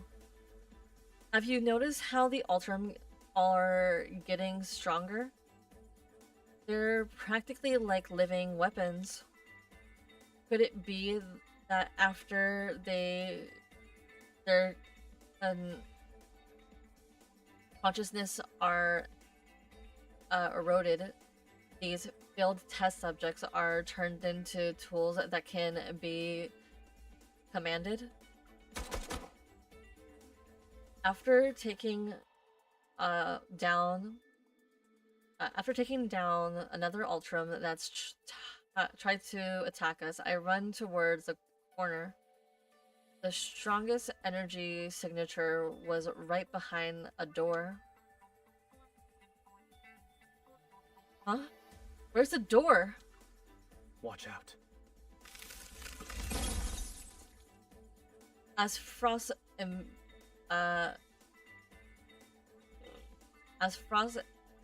immobilizes the guard who tried to ambush us, Zane stands back to back with me. Both of us are on high alert. Part of the layout has changed again. If this place is a projection, then changing the layout would be the quickest way to hide the energy core's location. This is annoying. I have to find the energy signature again. Remember to not let your energy overload your heart. I don't have any more stabilizing injections. Speaking of which, where did you get the one you gave me? Knowing how a certain Miss Hunter tends to overuse her evil, I came prepared. When you restrained me earlier... It was because you were too strong. Huh? I place my hand on the wall. Energy surges through my veins as my senses of my sensing ability is magnified. The location becomes clearer. I'm certain the energy core is being held on the top floor. Follow me. I found it. Follow me.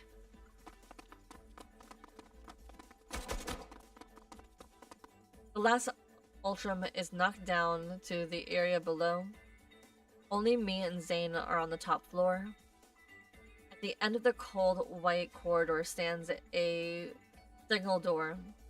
It's as if our only option is to move forward. This is it.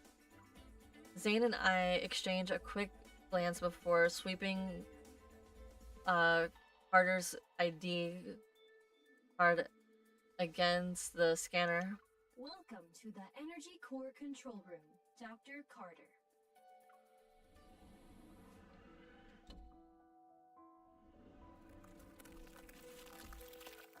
Once the door to the control room is closed, a layer of ice covers it. Thick cables run across the area, and they all converge on the central energy pillar that emits a luminescent blue light. It begins powering. It's being powered by a protocore. In all its glory, this is Ever's crown jewel in the industry of protocore technology. If the energy pillar is destroyed, all ongoing experiments will immediately cease. In other words, Karen, who is currently undergoing an examination, will remain trapped in her cocoon. It could potentially cause irreversible damage to her body. Are you worried she might regret her decision? Maybe. Oof. This is hard because I have a heart, so we're gonna leave it. I still believe I don't have the right to decide someone else's fate. Zane, once we shake off these people, let's find a way to get her out of here. I look at Zane. Instead of dismissing it as impossible, he gives a slight nod. I will always respect your decision. I believe in you.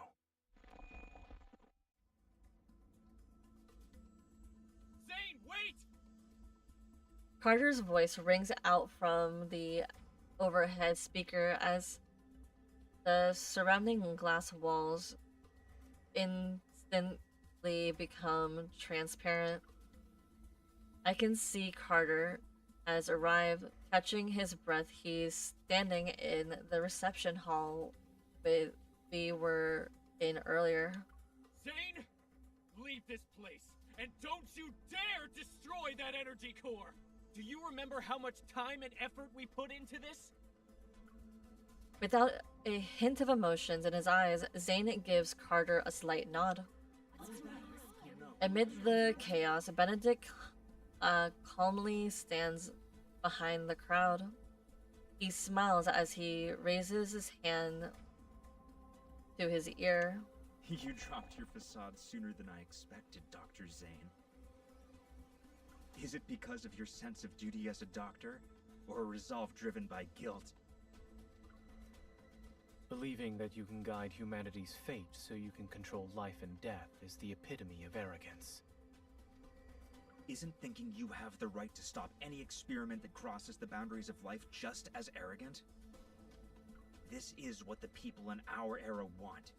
And in just a few centuries, or maybe even a few decades, history will remember this moment. You have no right to speak of such things. Why don't we watch and see how the future unfolds?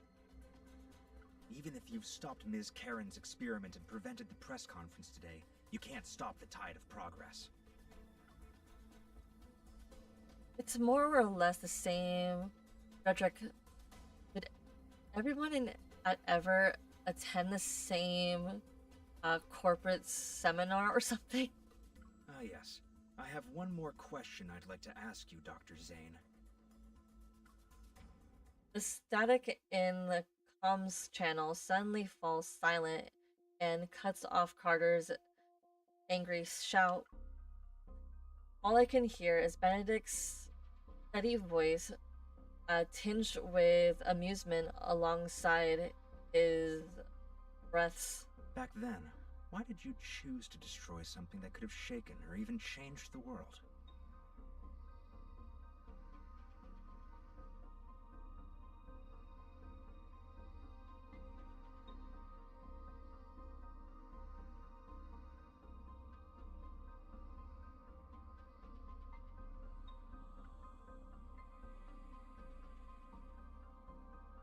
He asked the exact same question I did. A sense of unease stirs in my as I glance at Zane, who's maintaining his usual composure. It couldn't be controlled. Any action beyond our control leads to unpredictable consequences. Maybe it's because he's using his evil too many times in quick succession. Delicate ice crystals are steadily creeping up Zane's forearm. Uncontrollable. I see. Your rationality is an absolute, the very thing that drives you to eliminate any possibility of losing control. It affects the smallest things about yourself to the greatest matters of this world. That's why you killed William at Mount Eternal back then, yes? Huh? You really are capable of such cruelty. You struck down your mentor and friend who fought beside you. Even I would have hesitated. Cut to the chase. A long time passed before Zane's voice breaks the silence. Although his tone remains calm, his ragged breathing gives him away. You're here to atone for your mistake, that much is certain. But you also wish to uncover what you think is the truth. For example, surely there must be an explanation for why those Alterum look so much like everyone who died at Mount Eternal.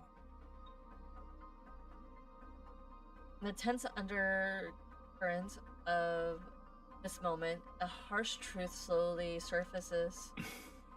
I'll tell you, those people at Mount Eternal were this experiment's first batch of failed specimens. Your companions, William, all your guilt and suffering, I'm the one who caused it. Motherfucker. What the flip? Asshole.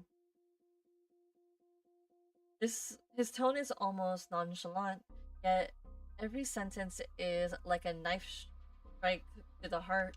A discovery that could have shaken the world to its core, abandoned because of a moment of cowardice. You made their deaths as meaningless as those of the failed Alterum. I'm sorry. It's your fault. Why are you blaming Zane for all of this? You stole his experiment and is using it for use.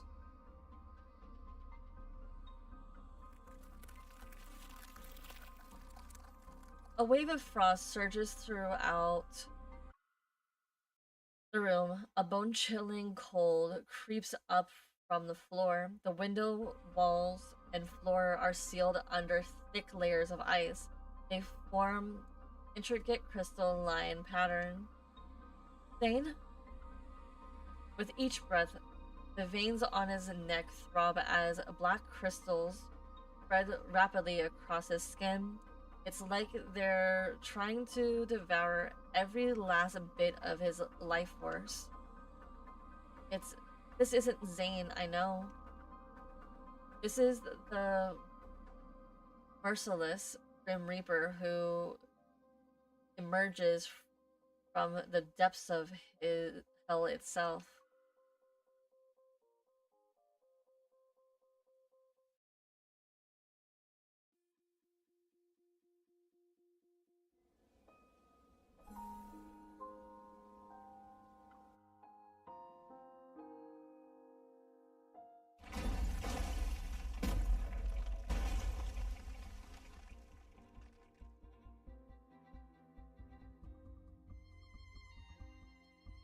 Okay. The door having completely completed their transformation into wanderers, the Alterum try to overwhelm us like a tidal wave. As soon as they get close, sharp icicles pierce their chest. The shards of ice then explode outward like a violent storm. More Alterum arrive. They crash the flying ice crystals beneath their feet as they crowd over corpses to reach us. All over corpses. As the Alterum open and close their mouths in unison, they stutter and produce their unsettling sound. No matter how hard he tries, Zane can't make out what they're saying or see their faces clearly. The nightmare wraps around his body like a phantom. It crawls behind him and whispers fate's curse into his ears. Aren't you a doctor? Am I Why going can't to you die? save Pay anyone? for this? I didn't sacrifice everything just to become someone ordinary and powerless. One day, you will hurt her. Oh, shut up, Astra. He clutches his chest and feels as if the icy winds stabbing it. He stares at the corner of the tent, fluttering in the snowy glade, pale with the distant otherworldly gaze. William, who had just finished a surgery, pauses in surprise. Then he smiles and holds out his hand towards Zane. Nightmare? If you can't sleep, then we can go for a walk. Everything that just happened, it seemed to have been a dream.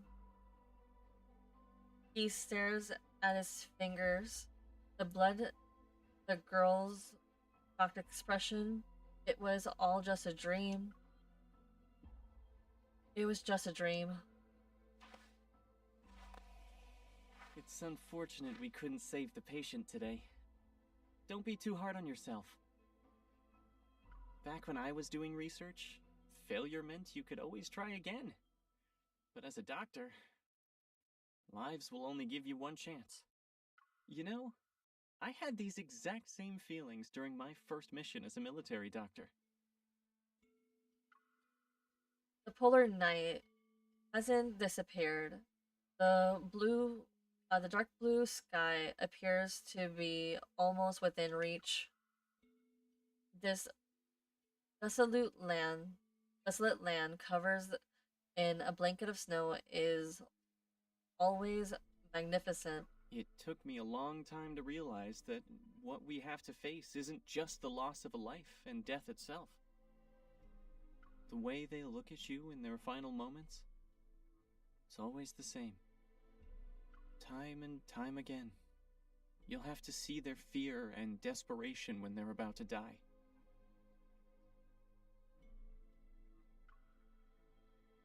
William is deep in thought. Then, as if remembering something, he turns to Zane and smiles. By the way, did you hear my final plea when you killed me? Oh, shoot. More nightmares. He stares blankly at William's distorted face, and in the very next second, the ice shards have already pierced his chest. Once again, he sinks into the dark abyss of his consciousness.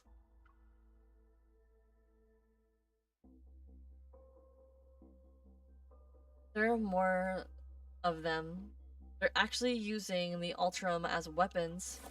I roll and find an opening in the wall of Ultram that's protecting Benedict. I aim my gun at him. But before I can pull the trigger, a brilliant ice flies towards Benedict. Benedict smiles. He crushes the ice shards embedded in his chest. You're different from the man I was talking to earlier. I must say, you're skilled at saving and taking lives, Dr. Zane. With a slight gesture of his hand, the Ultram freezes in place like marionettes. They withdraw like a receding water as if they receive a silent command. I hope you'll find your true path after our candid discussion. Oh no.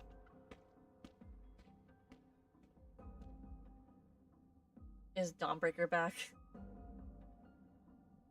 Soon enough, only the two of us remain in the vast, cold control room.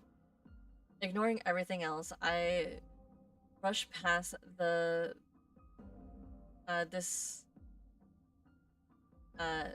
dissipated ice crystals to Zane and cradle his face in my hands. Zane, look at me. Listen to me.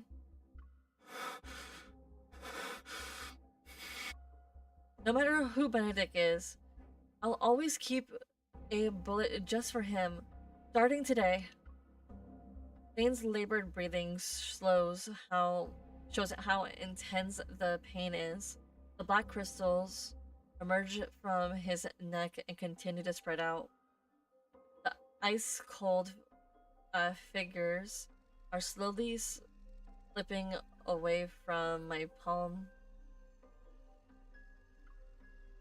You need to wake up from this nightmare right now.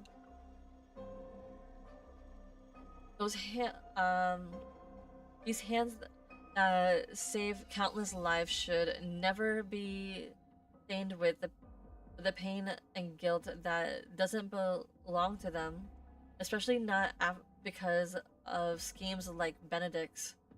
Scams. Zane, you have to.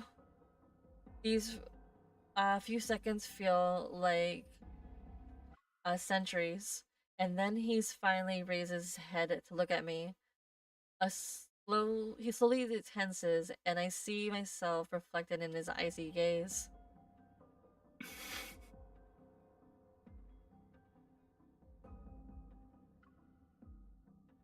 Zane? Pain answers me instead. My consciousness shatters as I drift into a warm embrace of unconsciousness. Before everything fades, distant memories regroup and flood my mind.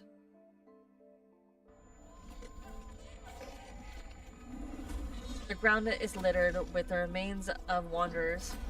They're slowly dissipating. Meanwhile, searing pain burns my chest. Struggling to pull myself up, I see my bloodstained hands are small and thin. Did this happen when I was little? I look up. There's a young man with a familiar face, but his expression is faintly cold and foreign. While I'm dazed, his face emerges with Zane's present-day appearance. They form my memories and reality, approaching me step by step. Your existence is a mistake. Oh, Spook. You must be eliminated. Oh, no. It's as if black frost has covered his eyes, having materialized in his raising hands. Sharp ice crystals hurl themselves at me. Ah!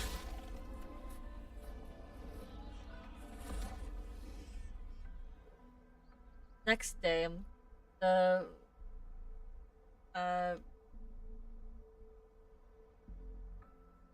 pristine sanatorium stands tall, immaculate, serene. It's been restored to the point where yesterday's attack might have never happened at all. Wherever and whenever you need us, we will provide you with healthcare services of the highest quality. In the courtyard, a gentle breeze carries the grass kissed by early morning light. The cocoon hangs on a delicate swaying flower stem.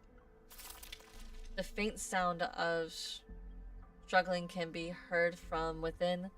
Light reveals the outline of a tiny folded wing. behind the translucent wall.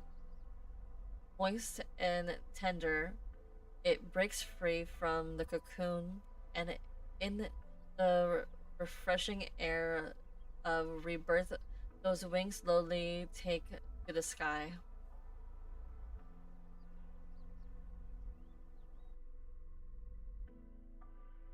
Oof, I don't like this imagery. No me gusta. My heart constricts as sharp pain courses through every fiber of my being. My consciousness sinks into a barely blurry darkness. Footsteps that are close by sound distant as if they're muffled under a glacier. Zane, is that you? He stops in his tracks as if he heard me. He doesn't take the candy or froze the melting popsicle I offered him. Stay away from me! I'm sorry.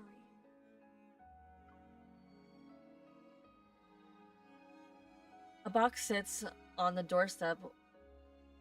Wisps of cold air drift inside. Inside the box lies three misshapen snowballs reminiscent from when Zane was still learning how to use his evil as a kid. Really? Zane knows I got hit with ice when we watched the seals, and now he's made snowballs to tease me? I heard footsteps. Did he already leave? I don't know.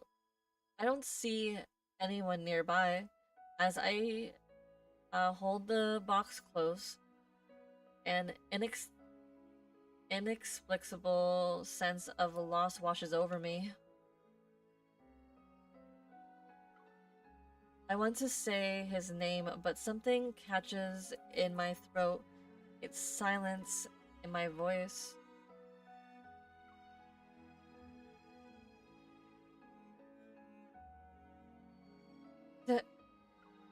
Zane? I managed to finally call out his name, yet when I open my eyes, I find myself staring at a dimly lit ceiling. As my foggy consciousness slowly clears, I realize I'm laying down in a room at Oxo Hospital. Due to Miss Karen's poor health, Ever's press conference for today has been cancelled.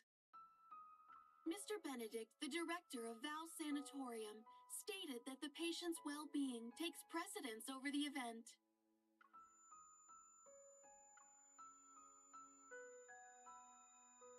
A hand waves before me. Its owner's lips move as they say something I can't make out. How many fingers am I holding up? Looking down, I see my wounds have been bandaged, and the pain has mostly subsided. I sit up and take Yvonne's hand. Where's Zane? Oh, you're awake. Thank goodness you're okay.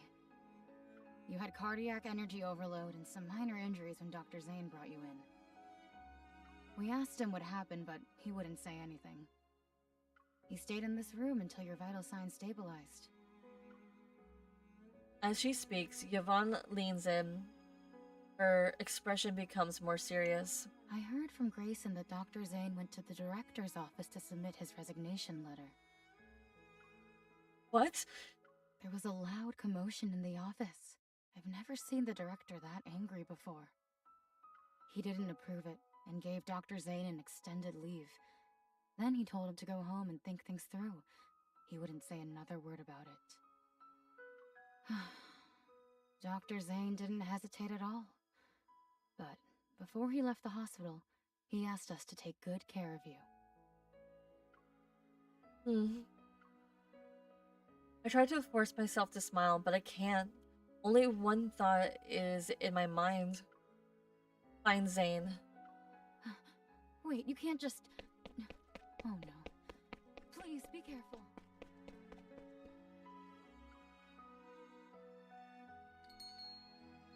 I'm sorry, we haven't seen him. Sorry, we haven't seen anyone who matches your description. Dr. Zane! A few days ago, he said he'd be traveling to remote... Oh, you must be that young lady. This is our new menu item for today. Would you like it to go? Wait! Dr. Zane already paid for it! He knew something like this was gonna happen, didn't he? Zane's home, his favorite dessert place, the cafe near Oxo Hospital. I visited every place I could think of, but there was no trace of him anywhere. Late into the night, I entered a passcode to his home again. I'm clinging onto one final hope.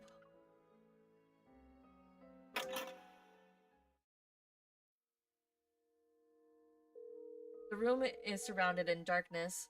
Snowflakes drift in through the gaps in the floor-to-ceiling window.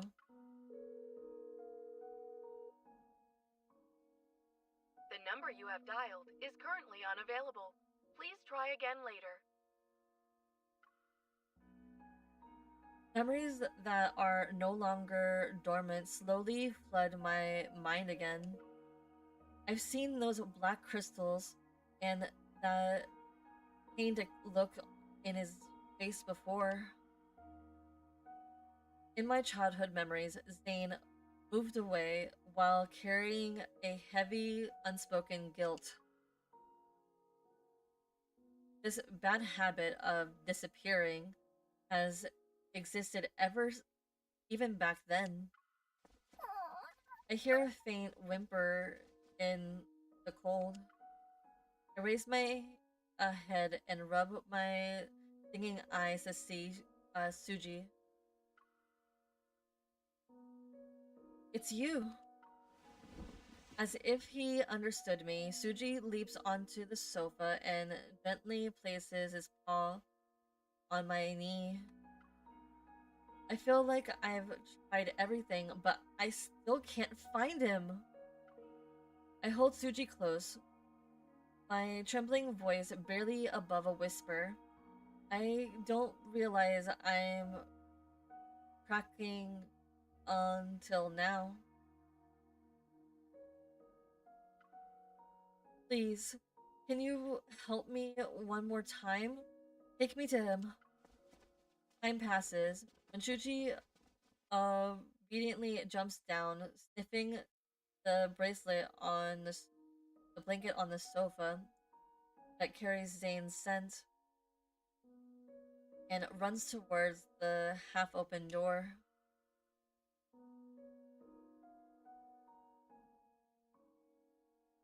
This is gonna make me cry. In the darkest hour of the night, it's snowing again. Large snowflakes dance around the glowing street lights. They settle on rooftops. Rooftop streets, passing cars, and the shoulders of pedestrians. After running for a long time, Suji stops in front of a pitch black fence. He circles it a few times before signaling to me to follow him. Where am I? The street's lights illuminate the fading writing on the sign. This is a public cemetery in Lincoln City. It's almost the final resting place for those who have no place to call home. Yuji quickly vanishes into the darkness. I steel myself before running after him.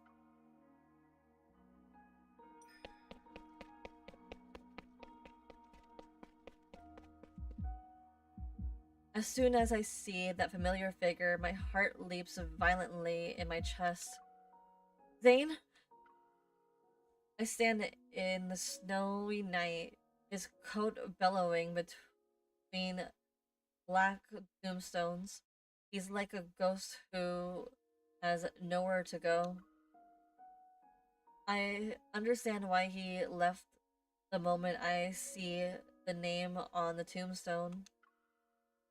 He chose to imprison himself in his nightmare.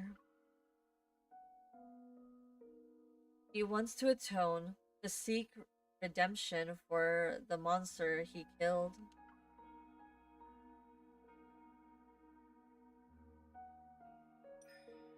I hurry to his side, but when I try to call out his name, it gets stuck in my throat. Why are you here? Questions overwhelm my mind, but I don't know. Okay. But I don't know what to ask about first. You chose to disappear without a word. You don't even give me an explanation. These graves belong to the people who died by my hand. I don't believe their deaths were unjustified. Do you think I'm here because of guilt? I'm not standing in front of them for repentance, let alone the atonement you're imagining. When you almost raised your hand against me, based on your judgment, did that mean I was also someone who needed to be killed? He doesn't evade the question. He nods without any hesitation. So, this is why you submitted your resignation letter to Oxo Hospital. You haven't even healed my heart yet, and you're going to leave just like that? You told me not to change doctors on a whim, but can doctors abandon their patients whenever they want? A complex feeling crawls up from my throat to my tongue as emotions bubble up like boiling water. I first met you when I came to Oxo Hospital. I was 12 at the time. Dr. Noah was a close friend of your grandmother, and I was told to look after you. You were afraid of me back then, until I used my power to keep your popsicle from melting. When things finally settled down after the Chrono Rift catastrophe, my parents asked if I wanted to move somewhere else. I hesitated for a long time. I was worried I wouldn't be able to see you anymore.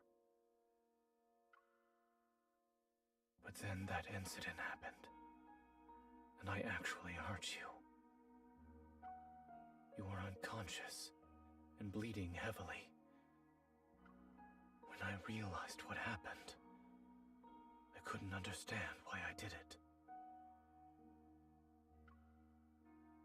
He closes his eyes for a moment. When he opens them, his expression is as serene as a calm after a snowstorm. It's like he finally woke up from a year-long nightmare, only to discover that the nightmare has become reality. That was when I realized I could lose control of my power. And not being in control can lead to irreversible consequences. It's why I chose to leave without saying goodbye. That's your favorite go-to, and I hate it. The truth pierces my heart like needles. Words are stuck in my throat. Perhaps I chose cardiac surgery because I wanted to heal your heart.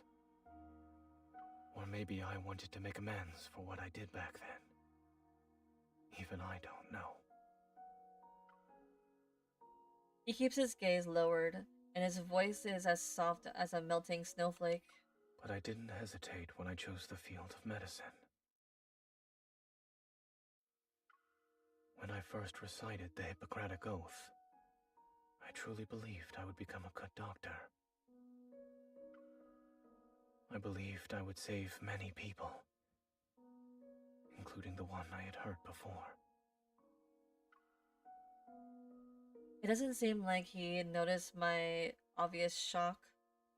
Dane just gazes calmly at the withered gravestone. Until that night on Mount Eternal, when I killed William. But you didn't have a better choice at the time. Once again, he lowers his once again, he lowers his emotionally detached gaze. Do you really think a killer can be a doctor who saves lives? If something like this happens again, you might regret the fact that you tried to keep me close. Are you saying your nightmares are distant to becoming reality? Will I turn into a monster that needs to be killed one day? I didn't expect him to answer, yet he shakes his head. I don't know. So, are you avoiding me now because of logical reasoning? What about my feelings? Oh, sorry. What about your feelings? If we're going by pure logic, then now is the time.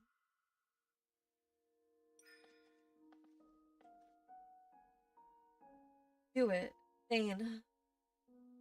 Are you afraid, or is this something you don't want to do? Looking at his calm, aloof expression, I find myself beyond the point of rationality. Whatever you do today, I won't have any regrets. But I would. Snowflakes land on my eyelashes. They turn his figure into rhythmic fragments that are like ripples in the darkness. I'm certain that if I were to truly hurt you one day, it would be the greatest regret of my life. No, no. The snowflakes fall as if they're floating through the cosmos. They land on us and the gravestones.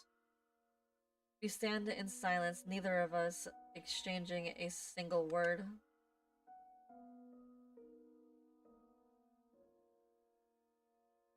After that day, rumors related to the Alterum and Dawnbreaker fade away like melting snow.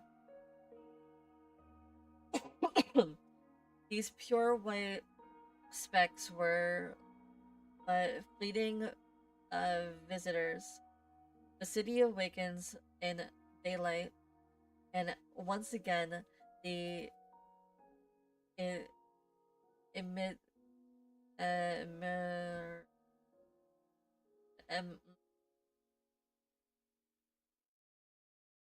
once again, it's immersed in the bizarre flood of information. The spatium core's energy remains concentrated in my chest. It's like a seed that's merges with my flesh. It faintly echoes with my heartbeat. I know this ether core connected to my past is my future. they're linked to the secrets hidden in deep space. Yet, I wonder what fate awaits the Ultram Thane and me. Ever won't give up the Fountain of Ate they've carefully cultivated. They'll continue to wave their dreams of immortality, or weave their dreams of immortality, but they were right about one thing. The circle of life and death is an insatiable truth. The constraints that matter break down, and the shaking shackles of time and space gradually dissolve. Countless civilizations rise and fall amongst the stars because of the law that guides entropy.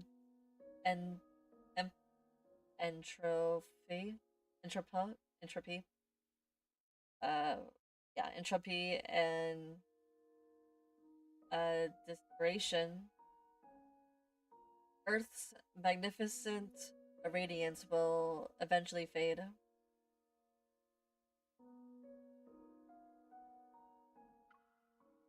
Humanity longs humanity's long, indestructible period of exile will almost come to an end. I won't understand that until much, much later. The creator, the platform for shadowing in the era predating life itself.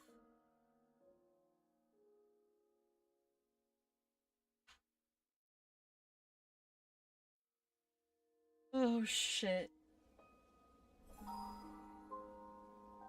Bane's gone. But I already know where he went. He went to the library.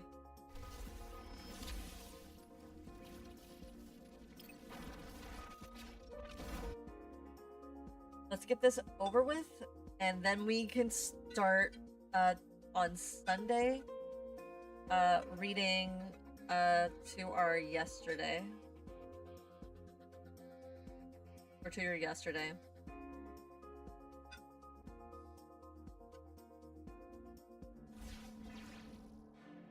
Don't let it stand in our way. They're right where we want them. Let's go all out.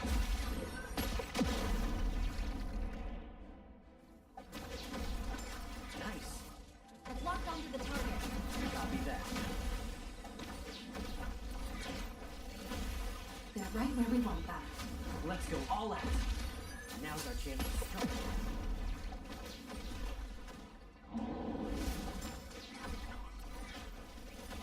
Focus fire. Is it charging up for an attack? I'm here. Let's see you dodge this. They're right where we want them. Let's go all out. Now let's go. How did I do? Cool.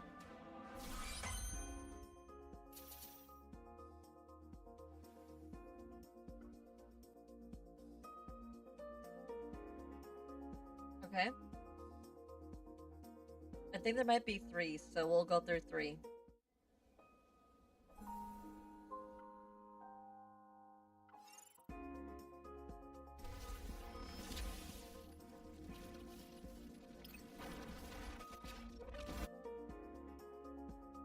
And then we will read for tomorrow. Oh, not tomorrow, but Sunday. Our focus will be on the chapters for Xavier and Raphael. We'll be done with it by Tuesday. Don't let it stand in our way. They're right where we want them. Let's go all out.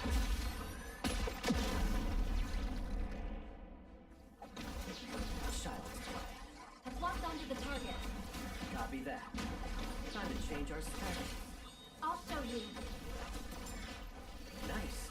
They're right where we want them. Let's go all out. That was a waste.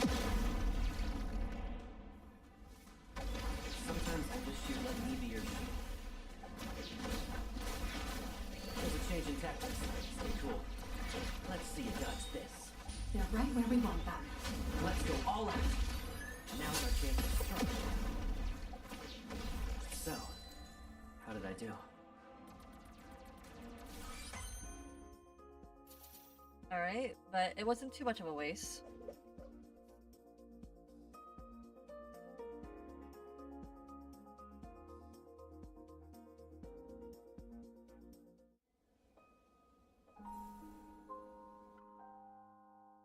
Okay, last one, and then it is time for me to go to bed.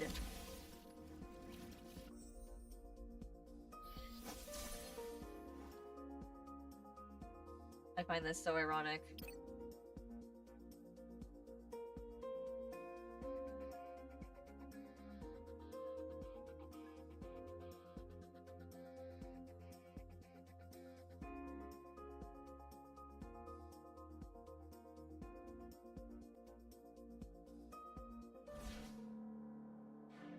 Concentrate.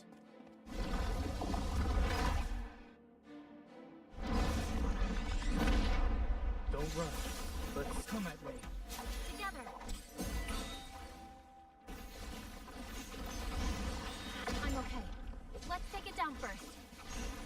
I can't wait to get the second card for Jane for this one. Bring it on.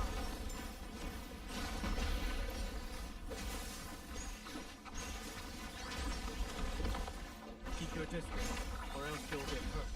It's minor. Victory is within reach. Come at me. Together. It is weak. Now's our chance. I'll show you. It can't even be considered a threat. It is falling apart. Threats are only temporary. Melting like snowflakes. Woohoo! We won!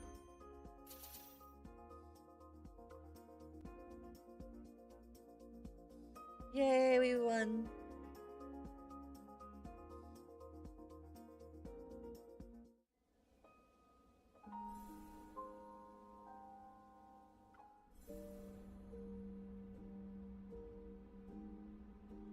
And 2 are yesterday.